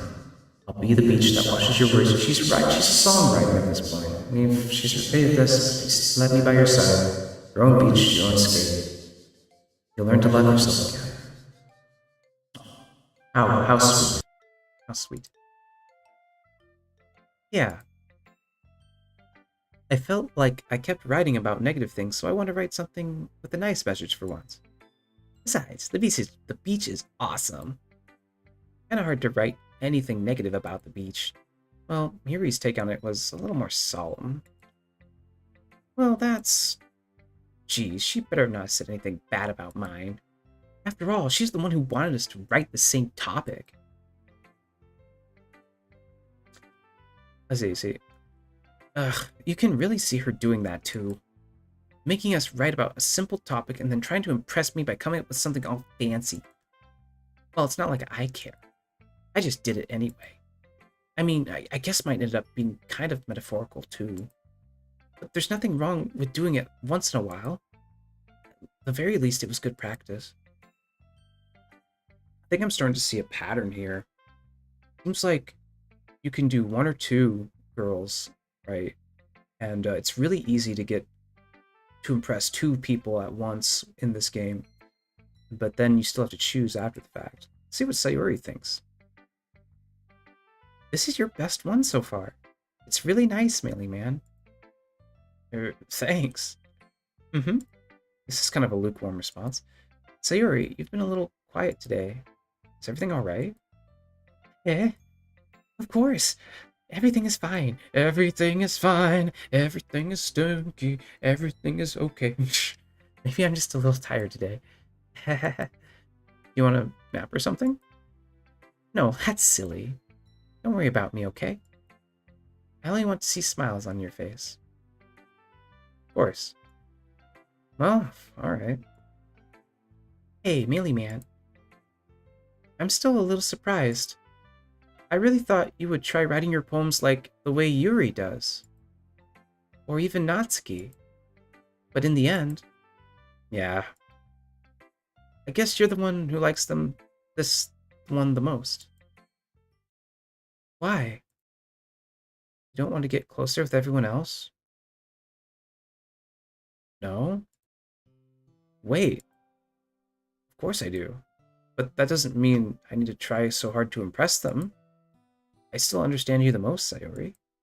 I know you have to sometimes put up with me, and I have to sometimes put up with you, but we have a wavelength? A wavelength or something. And this is how the poem came out. Sometimes it feels like you're the only exciting thing in my life. God, you're so fucking dumb and lame. Sometimes it's just easier to write when thinking about you. Sayori? No. Melee Man. I don't deserve it. The fuck you mean you don't deserve this? You're too nice to me. Why are you doing this? Sayori has trouble keeping her voice steady all of a sudden. If you had fun with everyone else instead, this would be so much easier. Sayori glanced around the room to make sure nobody has noticed this. Sayori, I probably never said this before, but I don't understand what you're feeling right now. Tell me what would cheer you up. Sayori shakes her head. She sniffles and keeps shaking her head. Finally, she gathers herself and puts on a smile. It's nothing, Melee Man. Just a little rain cloud. I'm sorry you had to see that. I'm glad I finally did. I promise it won't happen again. I want it to happen again. I don't want you to hide from me like that. What the fuck? Just smiles from everyone, okay? Stop. Stop it. God damn it, you're so dumb. You're so dumb. That's all that matters. Shut the fuck up. No. Go play with everyone else. Fuck you. I want to go home a little bit early today. Sayori, Tell Monica I wasn't feeling well, okay? I'll see you tomorrow. Alright, fine. If you want me to be cheerful, I'll be cheerful. You know? Asshole. Before I can say anything else, Sayori cheerfully walks out of the classroom, humming to herself. Okay, you three. We're all done sharing poems, right? Why don't we start figuring out... Hold on a second. Is it just me, or did you say something strange just now? Eh? Something did sound a bit unusual. But that's right. You deviated from your usual catchphrase when addressing the club. Catchphrase? I don't have a catchphrase. Jeez. Why is the mood so weird today? Look, even Yuri isn't immune to it. Stagnating air is common foreshadowing that something terrible is about to happen. In your books, maybe. Look, the only thing different is that Sayori isn't here. It seems that you're right. Sayori always helps lighten the mood a little bit, doesn't she? It's almost like everyone's balance is thrown off a little when she's not around. Where the heck did she run off to, anyway? I thought she just went to pee. Natsuki, please show some decency. Oh, come on. She wasn't feeling too well and went home early. Is that so? I hope she's alright. Seriously? Of all the times to not go home with her, you pick the time she's not feeling well? So much for you being all lovey-dovey. No. First of all, stop misunderstanding my friendship with Sayori. And second, she's kind of been avoiding me today, so I didn't want to force it. Oh. That curious expression coming from Yuri of all people. Calm down, guys. I talked to her earlier and everything is fine. What did she say? Anyway, we need to figure out the rest of the festival preparations, so... Ha! Monica. She's not going to tell us. Let's decide what everyone will be doing this weekend. I already know what I'm doing. That's right. Natsuki will be making cupcakes. But we might need a lot of them, and different flavors. Can you handle that by yourself, Natsuki? Challenge accepted. And as for myself, I'm going to be printing and assembling the all-poetry pamphlets. Sayori will be helping me design them. And as for Yuri, you can...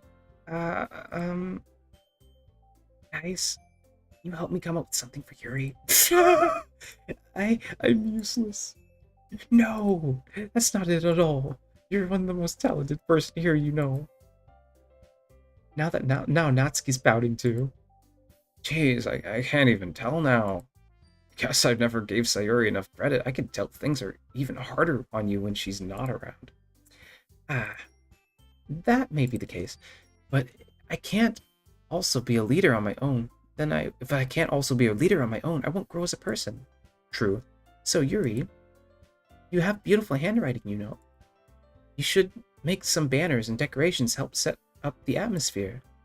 Atmosphere? About that, I love atmosphere. Yuri's expression suddenly changes as she stares at her desk and focuses and starts nodding to herself. Mind is already racing, I see. That's great. It'll be a wonderful help, Yuri. But anyway, that just leaves you, Melee Man. Oh, fuck. The one who is truly useless. Don't say that. In fact, both Natsuki and Yuri have some pretty heavy tasks to handle. Hey, Nubinations. I love committing masochism just for a simple lever flip. Hey. But it would be pretty a long way to give them one of the hand. I would go a long way to give them one of them a hand. Holy shit. You could always help me out as well.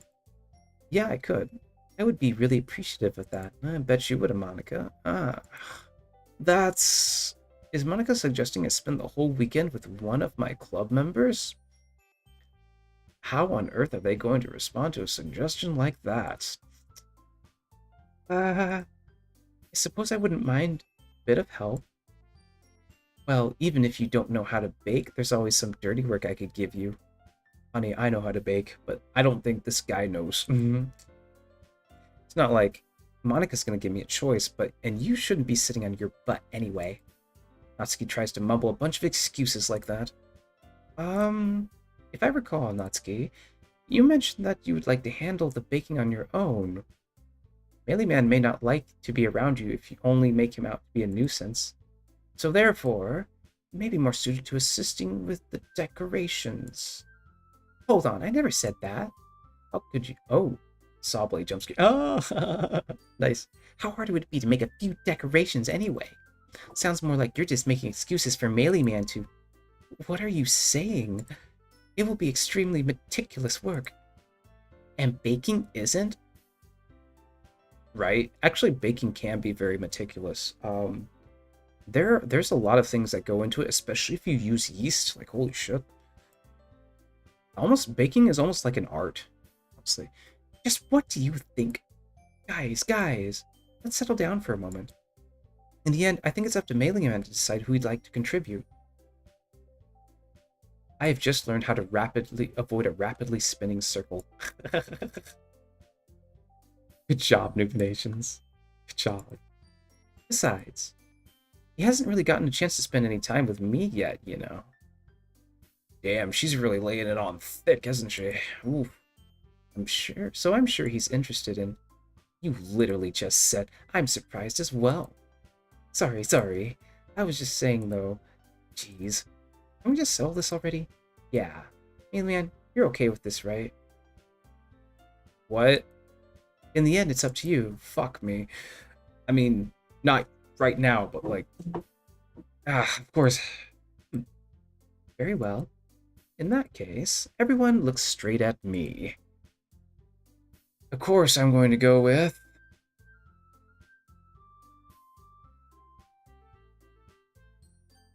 Okay, it's time to save. Time to save. Save. Okay, here we go. Turn. Okay. I didn't know I could pick Sayuri. But maybe I shouldn't.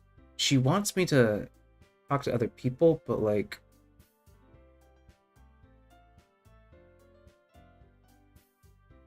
Wow. Hey, Two Dog, what's going on, man? I am confused as fuck. I don't know who I should go with. Like, Sayori, like, oh my gosh. Sayori is like kind of like having some emotional breakdown or something, and she's all sad and went home and isn't at the literature club, you know. I don't know if you have you played this game before, Two Dog? You haven't seen this game since middle school? How is a Path of Pain worse than this? Like, I really like my childhood friend, but I also kind of like Natsuki, even if she's a little bit of a bitch, but she's kind of cool. She likes things simple, you know? I like that. I haven't seen this game since middle school? Really? Fuck. I think it's been, like 5-ish years, 5-6 years or ago. How old is this game? I don't even know how old this game is. I don't know if I want to go with Monica, but I kind of want to go with Sayori, but I kind of want to go. You know what? I'm in a baking mood. I want to go with Natsuki. Let's go Natsuki this round. Let's do it. Well, baking sounds like it could be fun. You guys made it sound like a lot of work, so it could probably be used 2 people. Don't worry. Baking is a ton of fun. It's not. It's not fun. It's work. Definitely agree. Eh? Just a minute ago, you were saying that... That's because... High blood is doing me wonders. Never mind, okay? Well, anyway... You'll be fine by yourself, right, Yuri? Of course. I'm used to it, after all. Dang. What the fuck was that triple dot there? That's... good.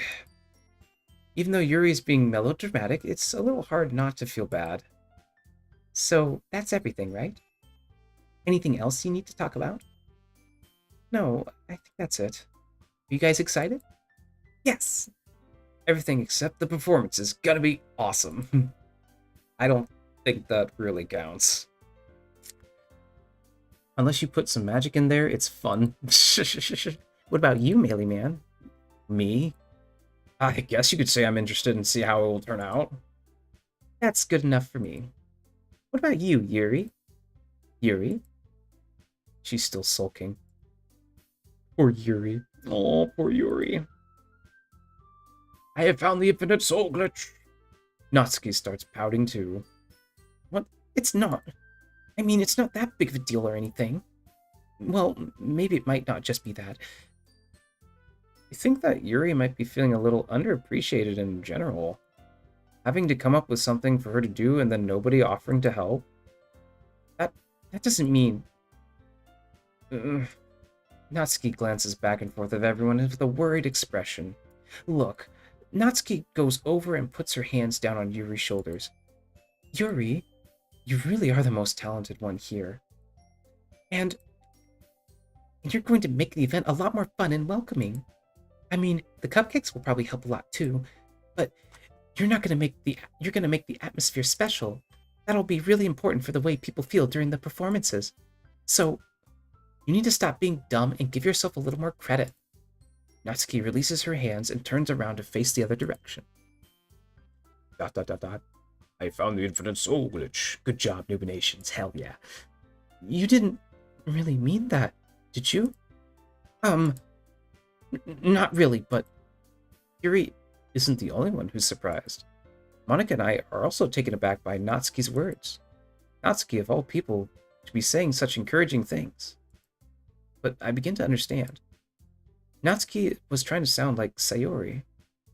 Even if it didn't work perfectly, I can tell that she tried to say something Sayori would say at a time like this.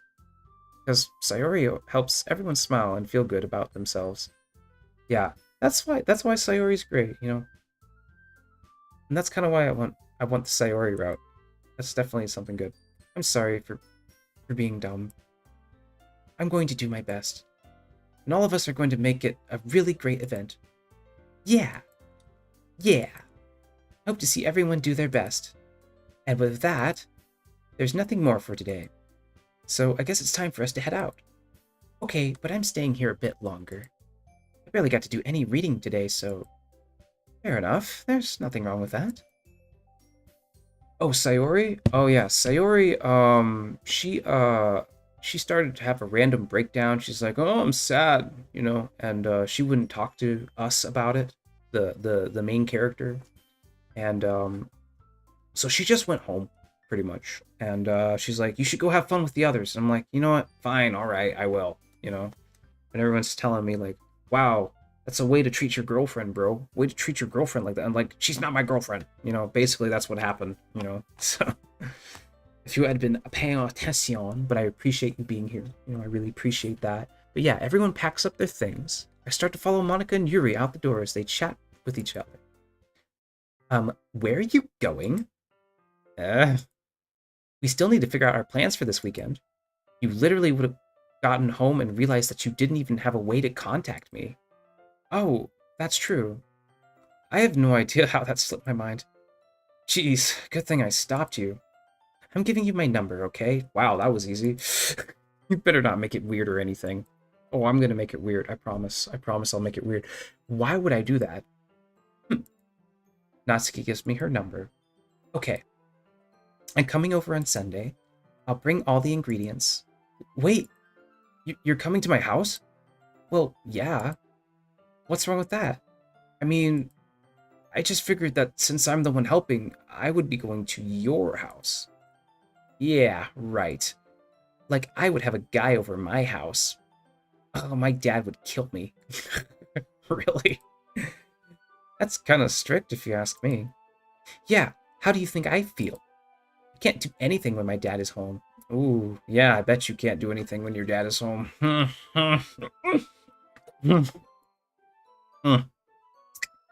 Anyway. I just needed to complain for a second. We have each other's numbers now. That's all I needed from you. I guess I'll text you when I'm coming over. Alright, fine by me. Yeah. I'm really gonna show you why I love baking so much. You don't have to show me. You better look forward to it. Oh? Didn't you say you were going to give me the dirty work? Well, I was just saying that. It's not like I could act, like, in front of everyone. Oh, she's really playing up the tsundere part. That I was looking forward to this. Wait, really? Well, kind of. Just because I never got to bake with someone else before. That's all it is, so... Alright, I get it. Sorry for overreacting. Anyway, I'll be heading out tomorrow. I'll be heading out now. See you on Sunday. Uh, Never mind. I can't believe this. Natsuki's going to come to my house on Sunday? My anxiety shoots through the roof. Even though I've gotten pretty used to handling her at this point, there's no telling what might end up happening when we're outside of school. More than that, she told me she was looking forward to it. Is this the chance I have to make something happen between us? Or is it too early for that? It's too early, bro. Just chill out, chill out. Only time will tell. But till then, I won't be able to take my mind off of it. I seriously can't wait. Chill out, bro. It's already Sunday. I've been getting increasingly anxious about Natsuki's upcoming visit. I keep telling myself there's no reason to be nervous, but it doesn't help much. I wonder if she'll act any different when it's just the two of us. Meanwhile, she's been texting me a lot. We sent each other one after exchanging numbers to double check, but it turned into a conversation. Ooh, okay. She's almost a different personality on the phone, using tons of emojis and cute language.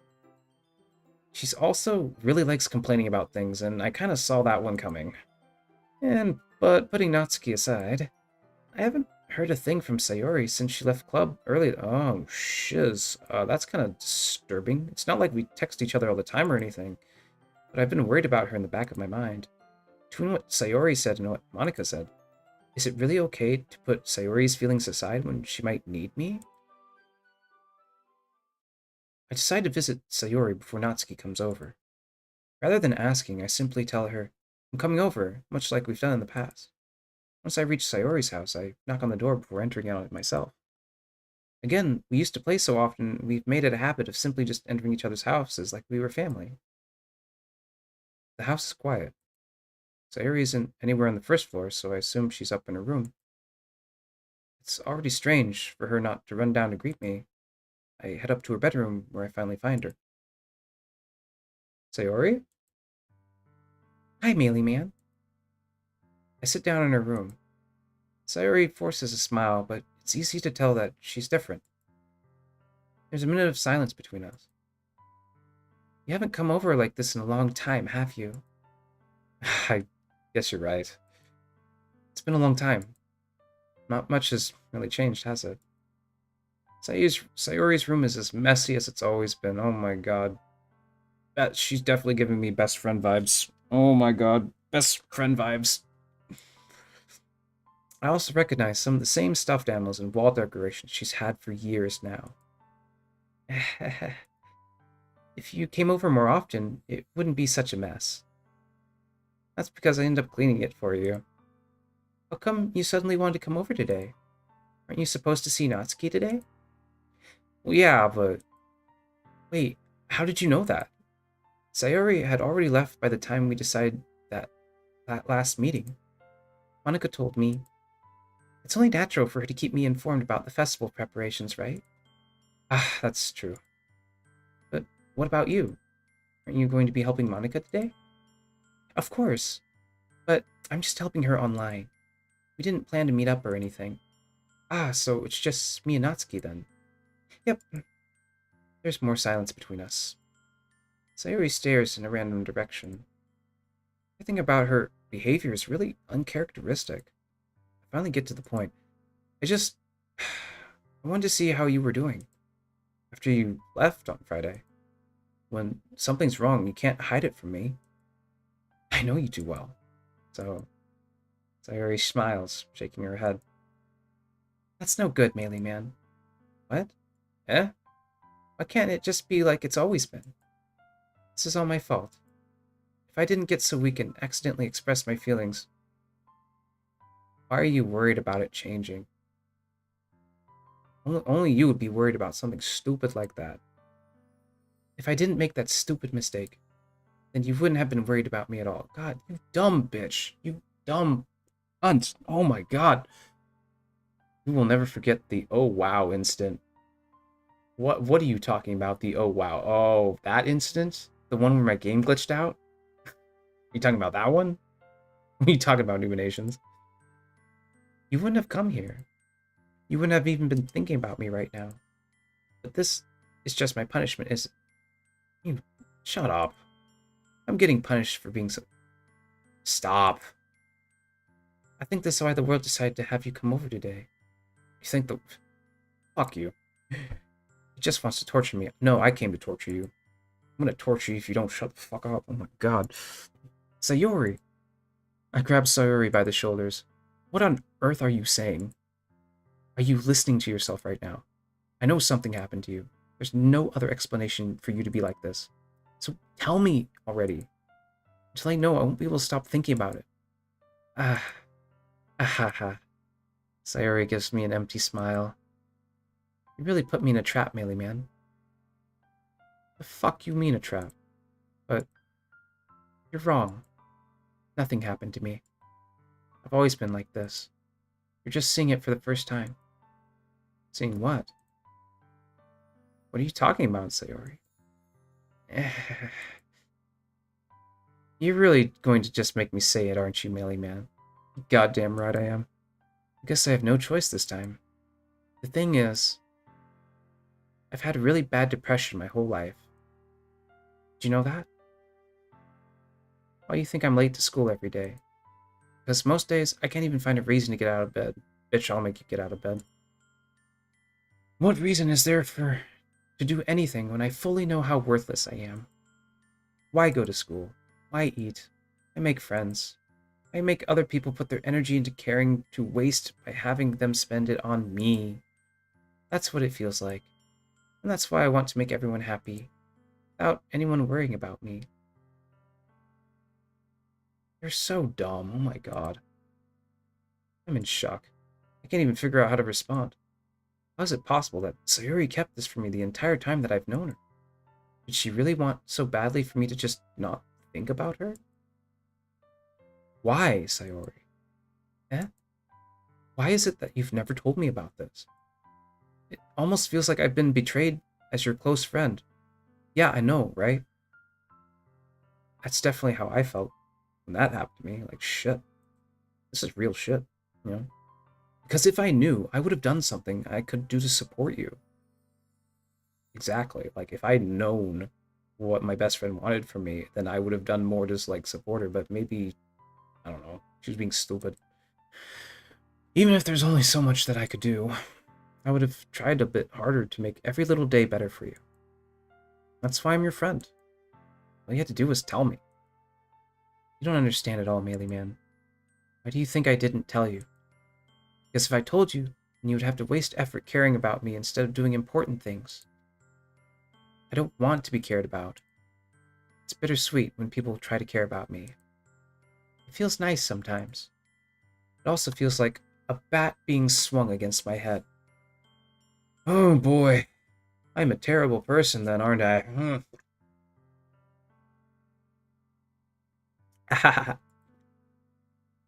That's why I wanted so badly for you to make friends with everyone else. I'm gonna beat you with a fucking... Oh my fuck.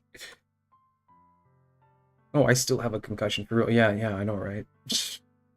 Helping everyone be happy together is the best thing for me. Then I discovered something else too.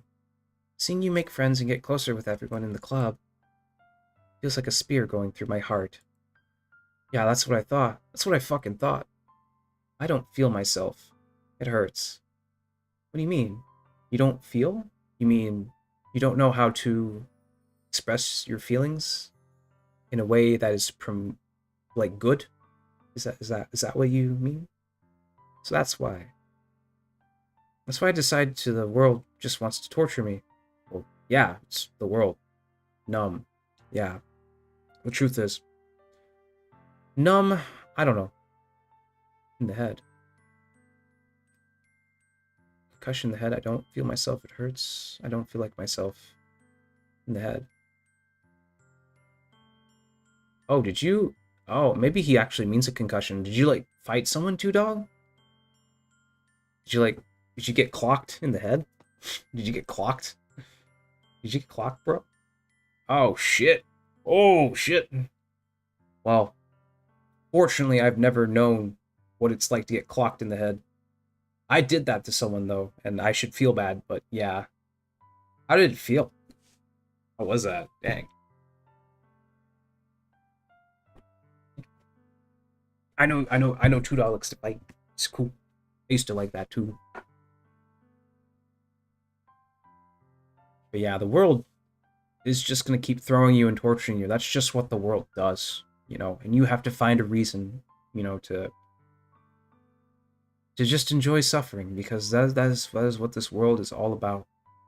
You know, there's no way you do not suffer.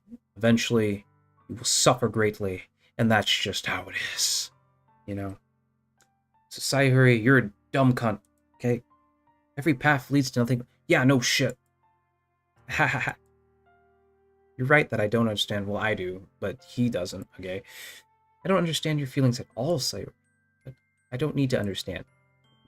Whatever it takes for me to help you stop hurting, that's what I'll do. No, Melee Man. There's nothing. Nothing at all. The only thing that could have helped is if everything could be like it always was. Well, you're dumb. But I was selfish. I finally showed you what a horrible person I am. You haven't shown me shit. Fuck off. Tears streamed down Sayori's face. I made you join the literature club because I was selfish. So? And I was punished by my heart hurting in a way that I couldn't understand. Oh, believe me, I know how that feels. And now you came here and I made you hurt too. I'm just weak and selfish. Whatever. And that's why I'm going to accept these punishments. Because I deserve every last one. I think she's really into. I think she's into BDSM. I'm starting to get convinced. That she might enjoy BDSM. Without thinking, I once again grab Sayori's shoulders. This time I pull her into a tight embrace. Melee Man. Sayori. I don't care if you feel selfish. I'm really happy that you convinced me to join the club. Seeing you every day makes it worthwhile enough. If I make friends with everyone else, then that's a bonus. But please never underestimate how much I care about you. I wouldn't have it any other way. Melee Man. Sayori isn't hugging me back. Despite my arms being wrapped around her, Sayori's arms remain at her sides. She starts sobbing next to my ear. No. Don't do this. To me. Please don't do this. Melee Man. Sayori barely manages to speak between her sobs. I don't know if I'm doing the right thing. But all I want is for her to know that I care. If you have it in you to call yourself selfish, then you have to let me be selfish too. No matter what it takes, I'll figure out what needs to change. I'll make these feelings go away. And if there's anything you need me to do, then you better tell me. I'll get mad if you don't. I'm already fucking mad. What the fuck? I don't know. I don't know. I don't know. Gently, Sayori puts her arms around me in return. I don't know anything. None of us do. Okay? No one knows anything. Chill out. It's all really scary. Yes, it is. I don't understand any of my feelings, Melee Man. The only time I'm not feeling nothing is when I'm in pain. But your hugs are so warm. And that's really scary too. Sayori lets me go. As she does so, I let her go as well. Festival is tomorrow. Yeah. It's going to be fun, right? Yeah. How would you like for me to spend it all with you? It's what I want. I promise. I think that would be nice, then. Yeah. Sayori wipes her eyes. If I could spend the whole day there, I would. Of all days, this has to be the one where I have other plans. Maybe I should cancel. No, don't. Please don't. If you did that, then I really wouldn't forgive you. Somehow I X to doubt. X to doubt. I'm calling X to doubt. But you know, her mind is so fragile right now. I don't know what's gonna happen with this girl.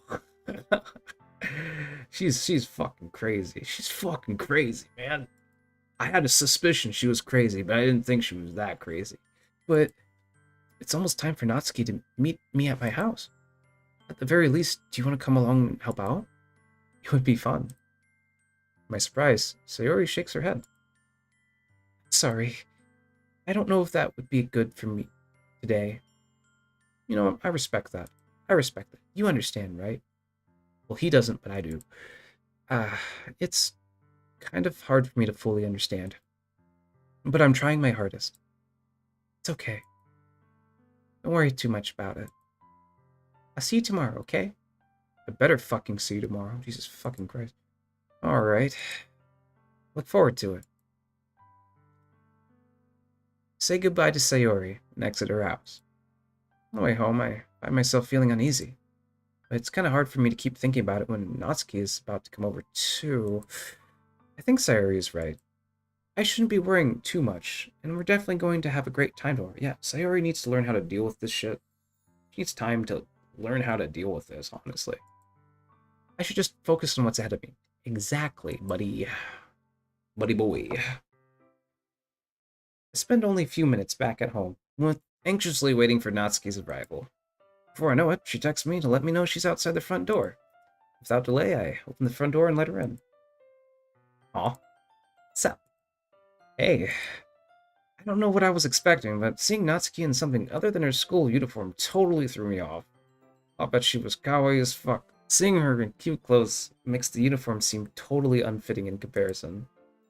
Geez, don't make it feel awkward already. It's gonna be a long afternoon, so don't be weird just because you're not used to seeing me outside of school. Anyway, I'm coming in. I see you brought a lot of stuff. Natsuki is carrying a large bag that is probably full of baking supplies. Well, I didn't want to come all this way to find out your kitchen isn't equipped for the job. Really?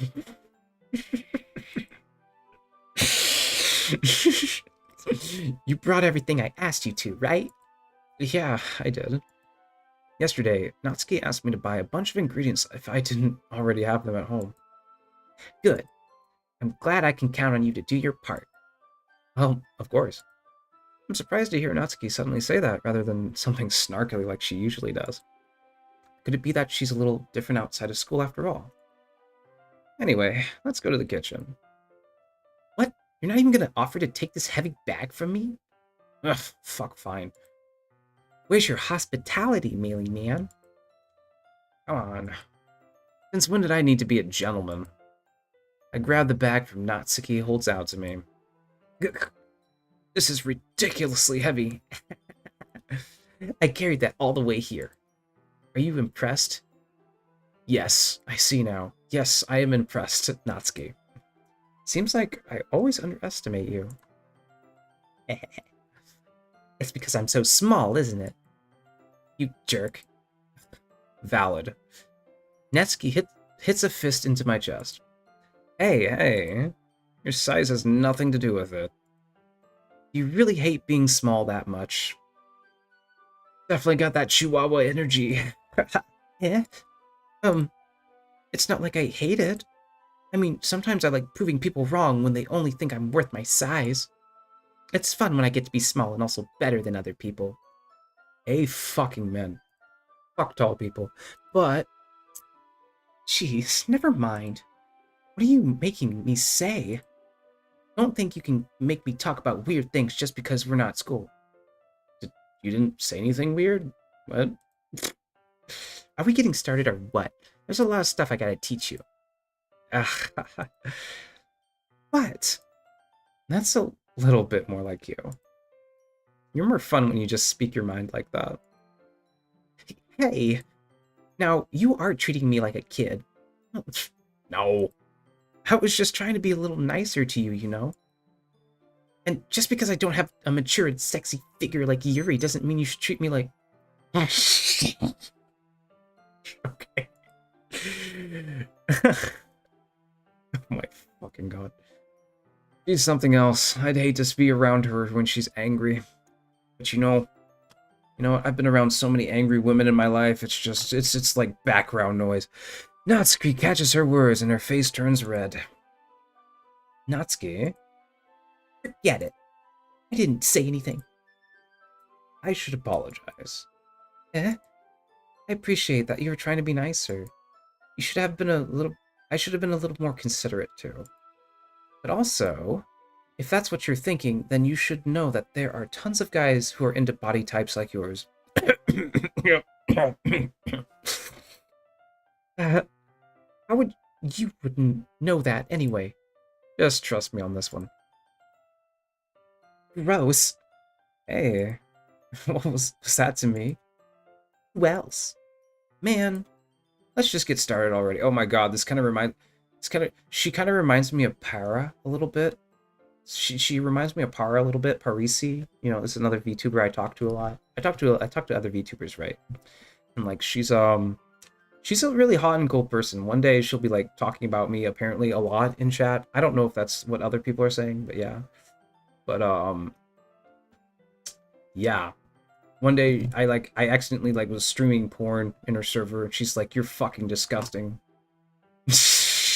I guess. But I was actually doing legit work, and I apologize. You know, I didn't show the best judgment that day. I didn't realize the video I was trying to bring to life was actually a porn video, you know? But it actually wasn't that much of a porn. It was like a doujin. It was a narrated doujin that my former boss did. White Palace is gonna drive me insane. Insance. Yeah, yeah. I would love to show it here, but this would totally... It would totally give me a strike if I did. Maybe it would be worth the strike, honestly, if it was up for even just a little bit. But it's basically very incestuous and very just like twins incest and like yeah. Yeah, it's pretty bad. It's pretty bad. It's pretty funny the way my boss narrated it. So, yeah. Yeah. Yeah, it's on the level of what's it? Coffin of Andy and Lele or some shit, you know. But yeah, yeah. All right. Let's just get started already. Oh, yeah. You get all sour when a girl calls you gross. Oh yeah, you like that, huh? You like that, huh? Finally found your weakness, melee man. Fuck you. I'm not gonna let it be my weakness since you told me. Natsuki smiles deviously. See, women do this shit. But the great thing about this is when she tells you that means she likes you, right? When she tells you your weakness, it means she likes you, right? It means, hey, you got a weakness there, buddy. You better patch that up or I'm gonna fucking rip into your ass, you know? See, this is why women like this are good, you know? Maybe I just like toxic women, but you know, whatever. Please spare me. Well, if Natsuki decides to dish out more insults like that, there's no way I'm not fighting back. But she's satisfied enough for now, but finally starting to pull things out of her bag so we can get started. Before the whole kitchen is a mess. Spoons, dirty bowls, flour, spilled fluid, and plastic bags are strewn about every countertop. The mixer isn't even big enough to make all the batter at once, so we had to do it several times. Meanwhile, Natsuki is babysitting all of my movements to make sure I don't mess up her precious baking. Melee man, where did you put the food coloring? The batter's going in the oven soon, so I need to fill the trays. Oh yeah, batter in the oven. Yeah. Yep. I think it's still in the bag next to the table. Yep. What are you using it for? To color the batter, of course. Oh, you like colored batter. I see. I'm making each tray a different color. That way, even if the flavors are different, everyone can still pick their favorite. Ah, that's a cute idea. Are we doing anything like that with the icing? Do you want to? Uh, you're asking me? I don't really have a preference, so... Come on. You're not putting any heart into this at all. Can't you at least try to have fun? Having fun? I'm not really sure what Natsuki's trying to get out of me. He wants to see how you express yourself, bro. Also find another weakness. Meanwhile, I see her separate the batter into smaller bowls and put a few drops of food coloring onto each. That does look pretty cool. See? It's not like baking is just about following instructions. Ugh, excuse me. The presentation is where you get to be creative and have the most fun. Honestly, true. If it's a million times more worth it in the end, just looking at it makes it... Excuse me, I had to fucking burp. Oh my god. It's a million times more worth it in the end if just looking at it makes everyone's eyes lighten up. Like the ones you made on my first day, huh? I recall Natsuki proudly presenting her cat-shaped cupcakes and Sayori and Monika's delighted expressions. I wonder if I can make Natsuki proud like that, too. Yeah, maybe I will use the food coloring then. Sounds like you're starting to understand. Just make sure you completely finish the mixing the icing before you mess with the food coloring. She's starting to sound like, oh my god, this kind of reminds me of my ex when I met her. I met her at the subway, right? And I started working behind the subway because I'm just kind of like, she's like, hey, everyone's like, hey, you should just work here. You know, you spend all your time with a computer, right? You go live in your car up in the mountains. You should just work here, you know? And so I did. I started working there, and like my ex was like my trainer. She was essentially my trainer, and she was like, okay, this is how we do sandwiches, right? Because it was like a subway, right? And she was teaching me how to do sandwiches, and like every time the manager would start complaining about me, she would like defend me to the manager, and it was pretty obvious. She was making it pretty obvious that she liked me, you know. Like, yeah, it was pretty obvious. And eventually, you know, I mean, I won't go into the dirty details, but you know, she was a pretty fucked up herself, obviously. Like, afterwards, I was like, she didn't come to work one time, and I was told to, someone told me to go visit to see if how she's feeling at work, because she literally can like walk to work if she wants to. So I walked over to her place, to her apartment, right? And some other people told me that she was like coked out or something and couldn't come to work and was too tired. So, yeah. That's kind of how that went. Crazy people that I meet, right? Yeah, it's getting there. We were using the electric mixer for the batter, so I got stuck with a whisk and a huge bowl for the icing. Eh? The icing's still all lumpy. Are you even trying? No. Well, yeah, just take a little longer. Geez, I'll be here all night if you do it like that. Here, look. Natsuki grabs a whisk from me and uses her other hand to tilt the bowl back. You really need to beat the crap out of it. After a few seconds, the consistency of the icing has already improved. See? As if to emphasize, Natsuki sticks a finger in the icing and pops it in her mouth. Oh my god. I reluctantly start to do the same. Hey! Natsuki grabs my wrist. Don't want your gross fingers in my icing. Oh, you think you're not gross? You don't think... Your icing, huh? Aren't you forgetting who did all the work? I start to fight back, trying to inch my finger toward the bowl. Don't make me beat the crap out of you next. I'd like to see you try. I push her harder, just enough for my finger to reach the icing. I triumphantly scoop some with my finger, just as Natsuki tugs with all her might. Ah. The true force of Natsuki pulling me causes me to stumble, making her stumble in turn. Gross! You got it on my face!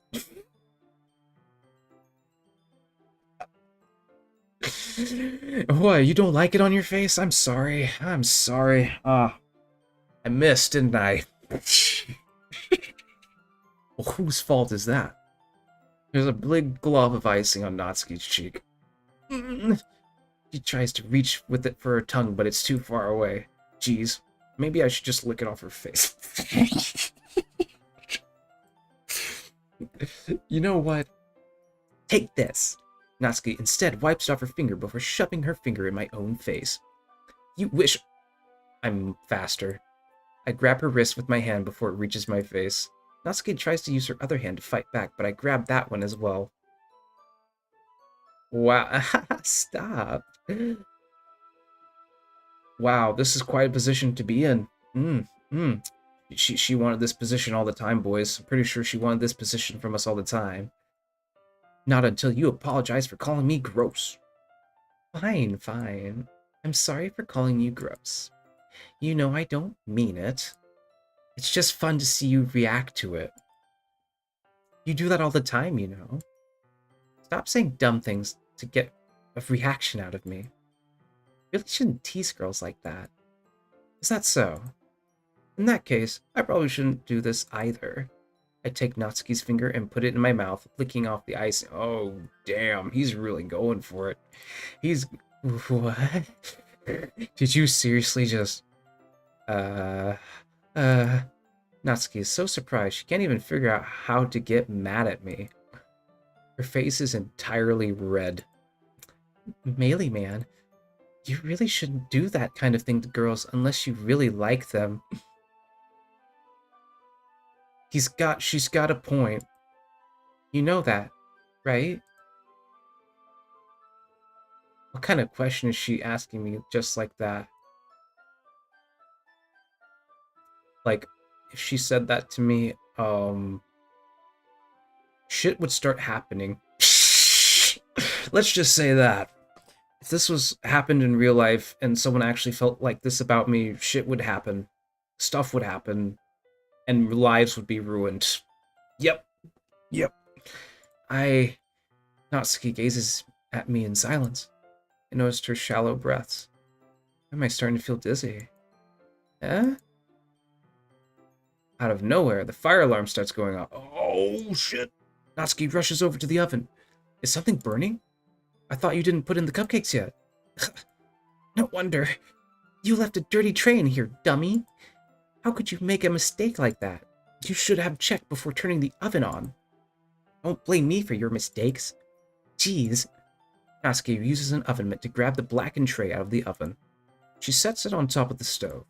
In another moment, the fire alarm stops.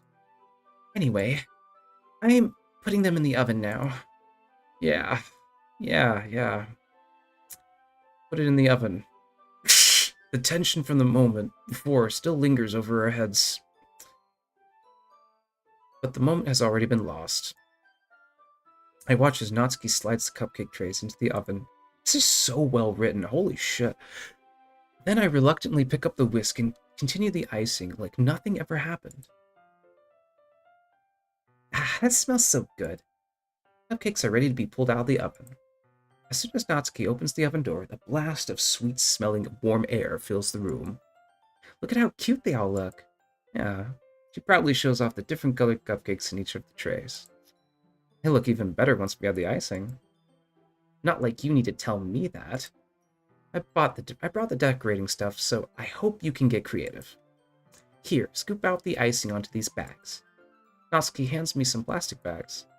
I have these nozzles that will make it look nice and fluffy. And this one can even make flowers. We probably won't be using it this time, though.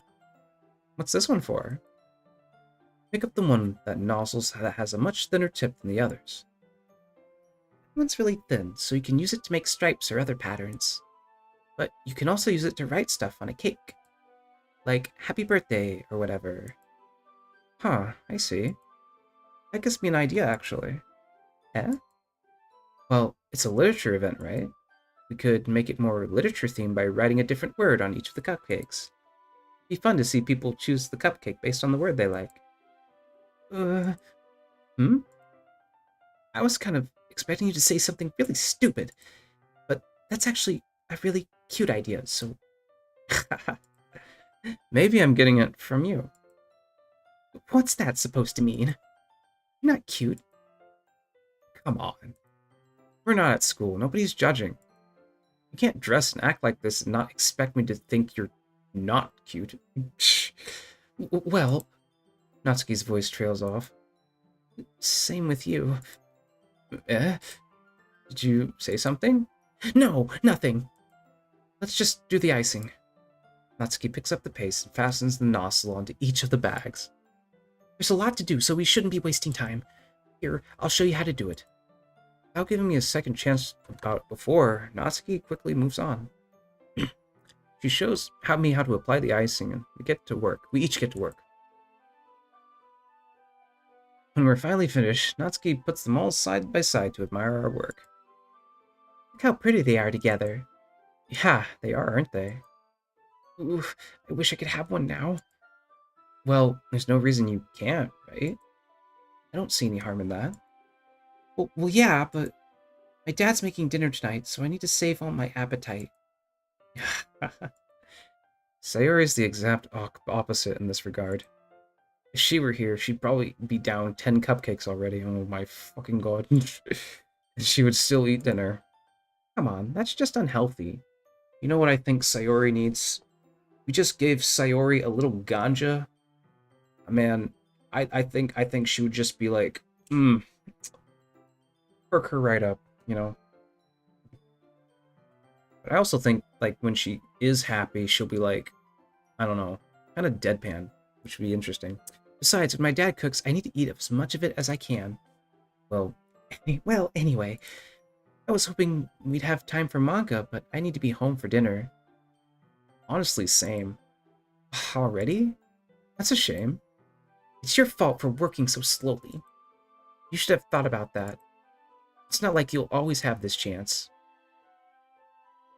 You don't have to tell me twice, Natsuki. Oof. Man, as usual, Natsuki places the blame on me. Of course she does.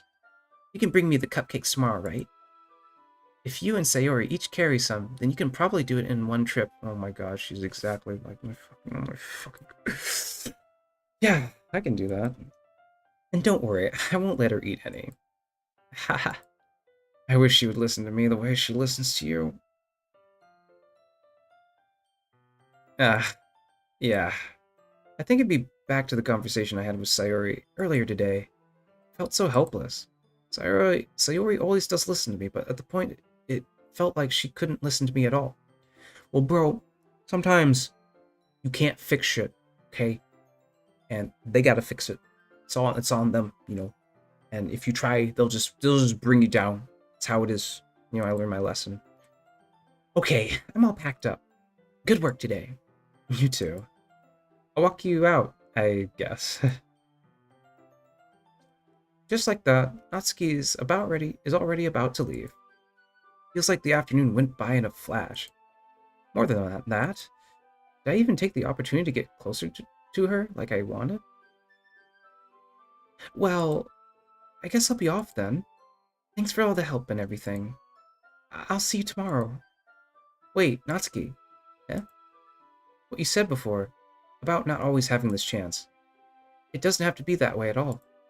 I had fun today, and you showed me how fun baking can be, like you wanted. But aside from that, you can come over anytime, okay? I think if that I think that if possible, I'd like to spend more time like this. You say the stupidest shit, Melee Man. You say the stupidest shit. If you want to read manga or go out somewhere, do you really mean that? No, you don't. No, you don't. You want Sayori. Sayori! Natsuki looks at me tensely, as if she's trying to hide her expression. You mother... You... Yeah. I want to spend more time with you. Melee Man, I thought you only cared about getting this done. I'm sorry I had to leave so early today. I really didn't want to. I would really stay here longer if I could. I feel the same way as you, so... Not so son. Oh, shit. Fuck, no, no, no, no, don't do this no, no, no, I don't... Natsuki suddenly gets closer to me. Wait, Natsuki. Standing inches from me, Natsuki looks up at me. I feel her fingers gently clutch the sides of my shirt as if holding on to me. Her rose-colored cheeks matching my eyes fill my vision, as long as their slightly parted lips. What is happening? My head starts to feel dizzy as I feel her soft breaths against me. I felt it. For a while now. Natsuki suddenly jumps back. Sayori! Eh? Uh, hi, Mealy Man. Sayori. Just now, we weren't... It's okay, Mealy Man. I just stopped by to say hi. Uh, well, you should have come a little earlier. I'm already on my way out, so... Oh, really? That's too bad. Yeah, well, I still see you at the festival tomorrow, so it's fine. I just don't eat any cupcakes before then. Anyway, later, clearly flustered, Natsuki hurries off, and Sayori waves goodbye. Sayori, I thought you didn't want to come over today. Well, I tried staying in my room, but my imagination was being really mean to me, so I had to come here and see it for myself. See what? What are you talking about? You know, how much fun you were having with Natsuki, how close you got to her. It makes me really happy. Shut the fuck. Stop. Made such good friends, and that's all that matters to me. You're stuck. Ah, damn it, Sayori. That's all that matters. Shut the fuck up. Why am I feeling this way, Mealy Man? I'm supposed to feel happy for you. Why does it feel like my heart is splitting in half? It hurts so much. Everything hurts so much. This would be so much better if I could just disappear. Sayori, don't say that. It's true, Mealy Man. If I wasn't here, then you wouldn't have to waste your sympathy on me. You wouldn't have to put up with me being so selfish. Monica was right. I should just... Monica? Monica's was right about what? Sayori, what I said before is true. I'm not going to let this continue. Caring about you is like... Isn't the burden on your mind is making out to be. It's something that makes me happy. It's something that I wouldn't trade for anything else. So even if it takes an entire lifetime, I'm going to be by your side until you don't feel any more pain. But Sayori looks away. Put a hand on her shoulder to reassure her. I'm scared, Mealy Man. I'm really scared. What are you scared of, Sayori? I'm scared that I might like you more than you like me.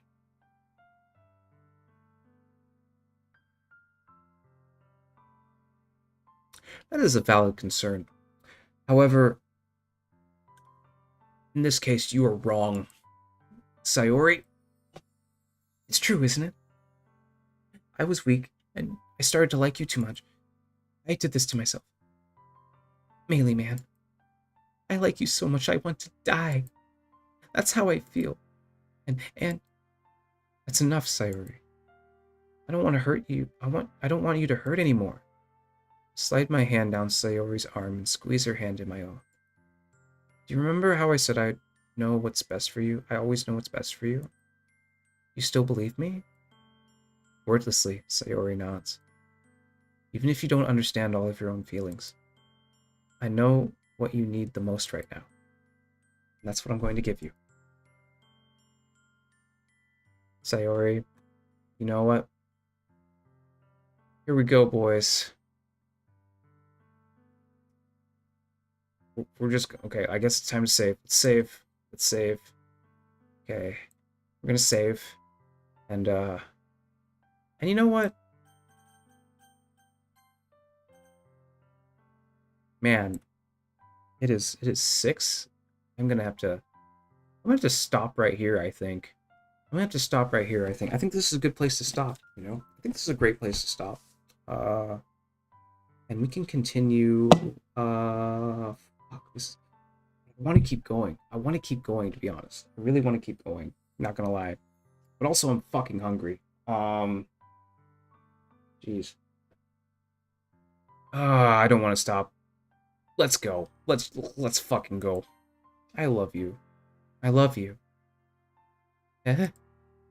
Those are my true feelings.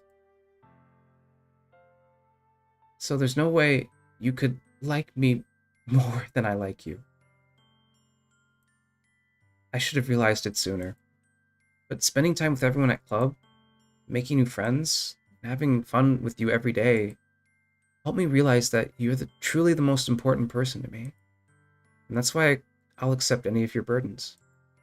As long as we continue like this every day, with you by my side, then I know we'll both be happy. Melee man. Suddenly, Sayori wraps her arms tightly around me. Oh my god. Oh my fucking god. Melee man. Is this really okay? Yeah. Yeah. I hold Sayori in my arms and pull her closer.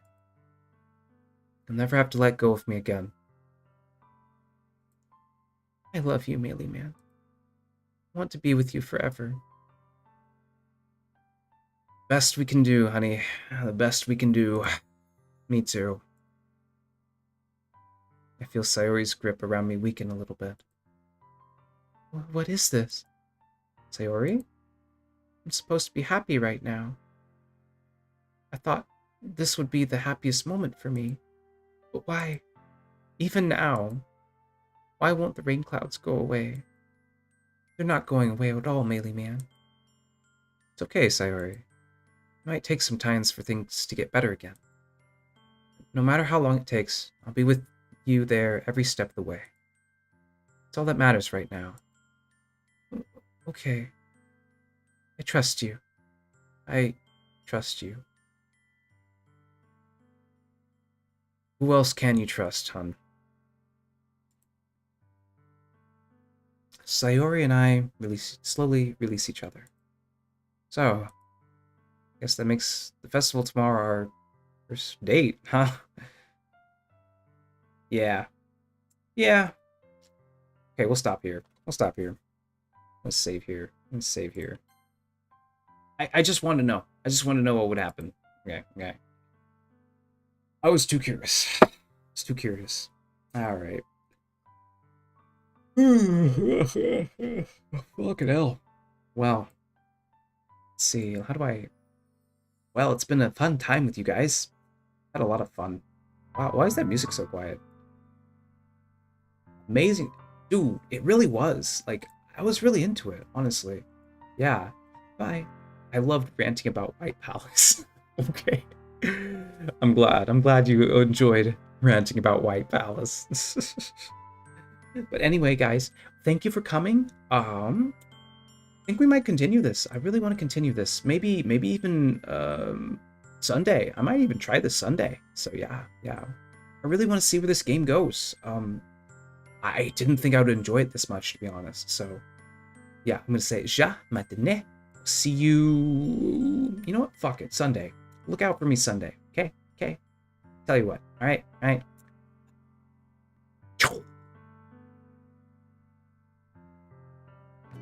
Your time is right. Your perfume fills my head. The stars get red and all the nights are blue. And then I go and spoil it all by saying something stupid like I love you. I love you. I love you. I love you. I love you. Please subscribe, like, and share this channel. Please subscribe, like, and share this channel, please. Oh my god, yes. I am YouTuber now. Please help me out. Actually, it really does help. Holy shit, actually does. I am now YouTube's bitch now.